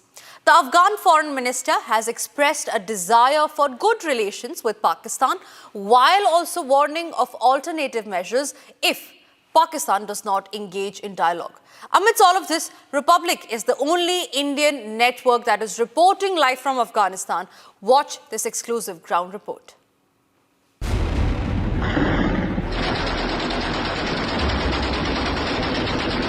At a time when Afghan security forces launched attacks on Pakistani border posts late Saturday, in what the Taliban government described as the retaliation for repeated violations of Afghan territory and airspace. Republic is the only Indian channel reporting live from Afghanistan from an undisclosed location. This is an undisclosed location somewhere near the Kunar province, and there is another province called Nangarhar. So these are making the bulge. So I am at somewhere near a province called Kunar, and as you can see, this is a area which is adjoining the Pakistan's Gilgit-Baltistan area, and a huge number of Taliban fighters have started their infiltration from the Kunar province. And as you can see from my right, you can see a little entrant from there. So that is one of the locations where there has been a lot of activity and entering into the forested areas beyond this ridge into Gilgit-Baltistan. And one of the major reasons why this area has been selected by the Taliban to ramp up their operations is because of its mountainous features. There is also vegetation onto the other side of the ridge, which accommodates to getting cover. So basically what has happened is there is a bulge which is from Nangarhar and to the Kunar province. So this bulge is actually giving the advantage to Taliban for attacking the Pakistani posts, and they are at a vantage point, so they have advantage for infiltration and spreading their resources and attack in the Kunar province. So if we tactically see, the Kunar province is adjoining POK, that is Pakistan occupied Kashmir, and with the unrest which has been taking place in Gilgit-Baltistan, so it is imperative that there can be some connection between the freedom fighters in Gilgit-Baltistan and the Taliban fighters. So it is a matter of great concern that if this conflict increases, it is going to cause a lot of ramifications, a lot of geopolitical issues. And one of the main issues that the Taliban has been facing is most of their posts are made up of shelters. So these shelters are basically fiber reinforced plastic and metal sheets. So most of them have been destroyed by the Pakistan forces, and whereas the Pakistan posts are concerned, they are fortified, they are cemented, but they are isolated. That is the advantage that the Taliban is taking and doing the infiltration surrounding these posts. And since last 3 days, they have inflicted a lot of casualties and have destroyed a large part of these posts, which are now rendered unserviceable and cannot be guarded or occupied by the Pakistan forces. So this is the situation which is unfolding in the northwest border of the Taliban and the Pakistan forces, which has been taking place. Yes, the Taliban is on the back foot at few locations, at Helmand and few more provinces, where Pakistanis are using night vision thermal enabled drones for attacking Taliban, who are trying to tactically place their positions to counter and to surround the hostile Pakistan forces. And as far as the HEPTA incursions are concerned, they are regular and they increase with the frequency after 8 in the evening. So it is imperative that the attack HEPTAs and the drones that the Pakistan forces are using are enabled with night fighting capability and high caliber weapons. And at the moment, the Taliban has the firepower, but they do not have anti-aircraft weapon systems. So probably that is what is holding them back. But at night, they avoid moving right now at the moment. They prefer moving during day, because at night it is really becoming difficult for the Taliban to move in towards the Konar border and expand its operation into Pakistan-occupied Kashmir. This is Major Samar signing off from an undisclosed location near Konar. 58 Pakistani soldiers and 9 Afghan soldiers were killed in the overnight fighting between the two sides along the shared border. As tensions escalate along the Durand line, both sides remain on high alert. The latest exchange marks one of the deadliest confrontations in recent months, raising fears of a wider conflict in the region, and the story is far from over.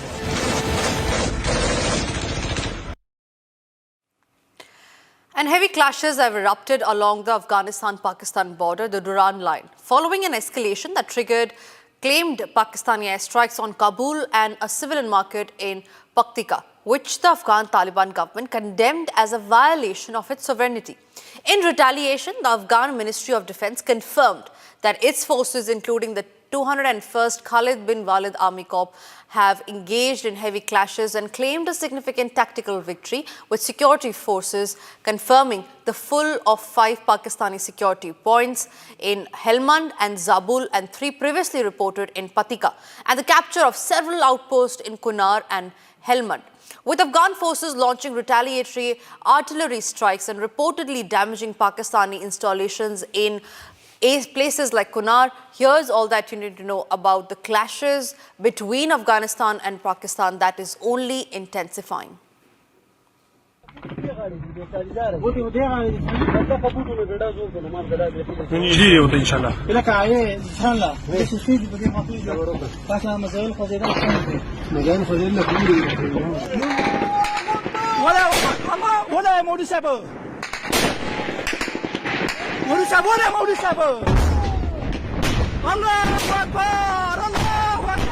यहाँ पे लगभग 15 feet तक गहरा गड्ढा हो चुका है।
हवाई जहाज गिरने से यहाँ पे लगभग 15 फीट तक गहरा गड्ढा हो चुका है।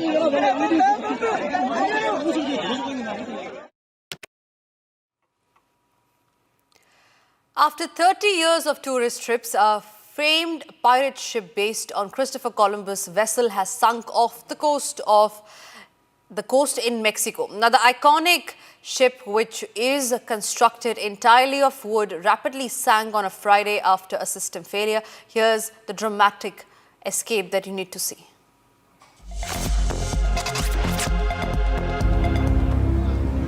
A replica of Christopher Columbus's Santa Maria sank off the coast of Puerto Vallarta after 30 years of tourist trips. The ship, known as Merigalante, was built in 1987 and officially launched in 1992 to commemorate the 500th anniversary of Columbus's arrival in the Americas. According to the company, the entire crew was evacuated safely before the ship went down and no tourists were on board at the time. Constructed entirely of wood, it had become an icon of the port, ferrying tourists to give a glimpse of the pirate life at sea. The vessel was famous for its pirate show, which featured acrobatics, sword fights, and fireworks. The company that owned the iconic ship said that the incident occurred as the crew was attempting to return to port to carry out technical repairs. The system malfunction worsened and the ship began to slowly submerge into the waters that had been its home for more than 3 decades. Strong waves in the area intensified the emergency, complicating efforts and leading to the total sinking of the ship. In a statement, the ship company emotionally said that the Merigalante rests in the waters that were always her home, and she will forever remain alive in the memory and hearts of all who watched her sail. On the other hand, the company announced that the Merigalante's sister ship will arrive in the bay to continue its legacy of history. The new vessel is expected to be operational in the Banderas Bay within 3 months. Yet another incident of horror has struck the country as a 23-year-old MBBS student from Odisha, under the pretext of dinner, was lured by her classmate out of campus, only to be deserted by her classmate as a couple of men arrived and went out to gang rape her. And this happened in the state of West Bengal. But Mamata Banerjee has continued to victim shame. Here's all that you need to know about the case.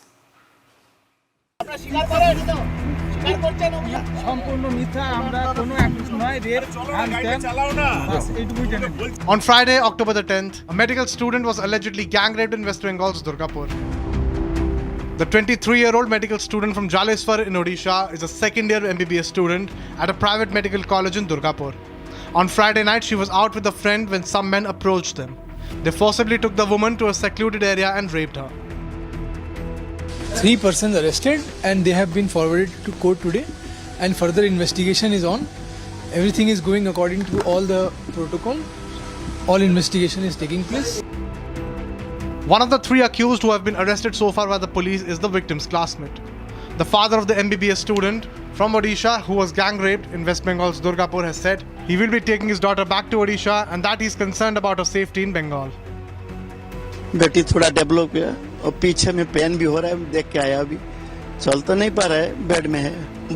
वो तो बहुत help कर रहा है, chief minister भी हमको phone किया, DG, SP, collector सारी हमको हेल्प कर रहे हैं। वो कैसे है सब, every moment he has taken my opinion, आश्वासन दिया। हम उसको चीफ मिनिस्टर साहब को भी मैं रिक्वेस्ट किया, क्योंकि हम देख रहे हैं जहाँ यहाँ लड़की सिक्योरिटी नहीं है, इसलिए हम उसको रिक्वेस्ट किया जहाँ हम हमारा भुवनेश्वर में हमारा लड़की को ले जाओ, नहीं तो यहाँ से कभी भी मार भी देंगे। वो हमारा अभी विश्वास टूट गया। However, Chief Minister Mamata Banerjee, when asked about the alleged gang rape of the MBBS student, called for the Odisha government to take action on the matter and went ahead to shame the victim. She was studying in a private medical college. So all the private medical college, whose responsibility? how they came out in the night at 12:30. And it happens in the, so far I know, forest area. And 12:30 I do not know what happened, investigation is on. I'm shocked to see the incident, but private medical colleges also is to take care for their students, and especially the girl child at night time. They should not be allowed to come out in the outside. They have to protect themselves also. The investigation into the rape case is underway as the police team sweep up the alleged location of the crime and continue to hunt down the two accused who remain absconding.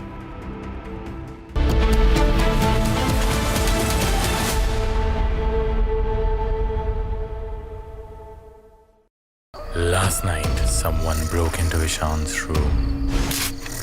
Well, almost.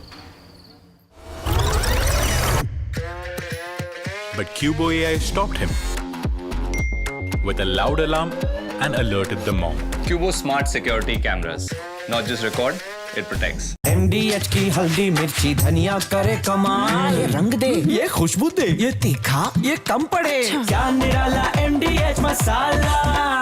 मुस्कुराए लड़खड़ाए जिंदगी, चाहे जो भी हो। Sir, patient के लिए कौन सा रूम प्रेफर करेंगे आप? जिंदगी भर के प्यार का कोई रेट कार्ड नहीं होता। Tata AIG health insurance, with you like family, with you always. ये है सीक्रेट रेसिपी MDH का जीरा सिप जल जीरा मसाला। सिप सिप जीरा सिप जीरा सिप MDH का जल जीरा सिप जीरा सिप MDH का जल जीरा SIP. Some places feel like they've been waiting for you, where every piece speaks of legacy, from diamonds that celebrate ambition to festive gold that honors tradition. LD Sons. R pure suji pasta, उबालो मिलाओ और खाओ, 8 minute में तैयार। क्या taste है सबका राजा hardcore masala. Attorney General Bondi, why did you publicly claim to have the Epstein client list waiting for your review and then produce nothing relevant to that claim? Senator Durbin, if you listen to my entire clip on that, I said I had not reviewed it yet, that it was sitting on my... In February, you made a public claim that the Epstein client list was, quote, sitting on my desk right now for review, end of quote. You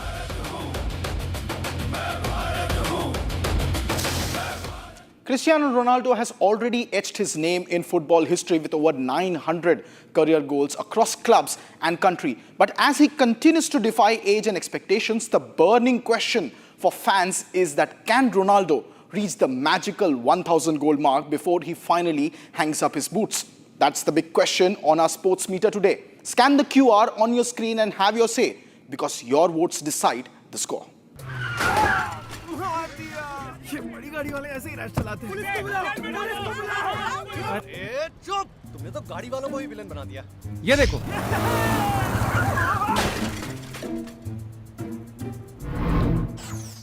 Cubo dash cams. Get smart, get Cubo. दादी के हाथों का जादू और खुशबू से महकता घर, माँ की मुस्कुराहट और खाने की सुगंध। MDH गरम मसाला, क्योंकि हर रिश्ता है स्वाद से जुड़ा। मुस्कुराए लड़खड़ाए जिंदगी, चाहे जो भी हो। सर, पेशेंट के लिए कौन सा रूम प्रेफर करेंगे आप? जिंदगी भर के प्यार का कोई रेट कार्ड नहीं होता। Tata AIG health insurance, with you like family, with you always. R pure suji pasta, उबालो मिलाओ और खाओ, 8 मिनट में तैयार। क्या टेस्ट है सबका राजा हार्डकोर मसाला। इसको घर पे लगाओगे तो शादी का तो पता नहीं, पर घर पक्का नहीं टूटेगा। रुंगटा नहीं तो घर स्ट्रॉन्ग नहीं। रुंगटा स्टील TMT बार एकदम सॉलिड। पहाड़ों में एक हाइकिंग शिप भी बन सकती है। आर प्योर सूजी पास्ता, उबालो मिलाओ और खाओ।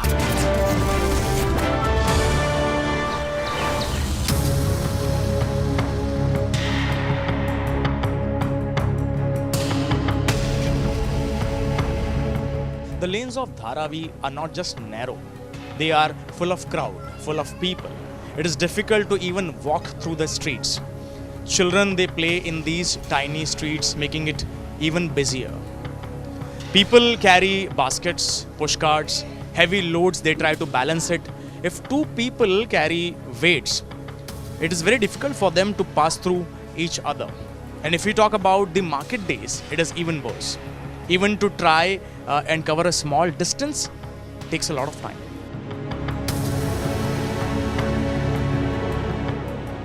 Open areas are almost missing. There is hardly any sunlight coming and reaching the floor.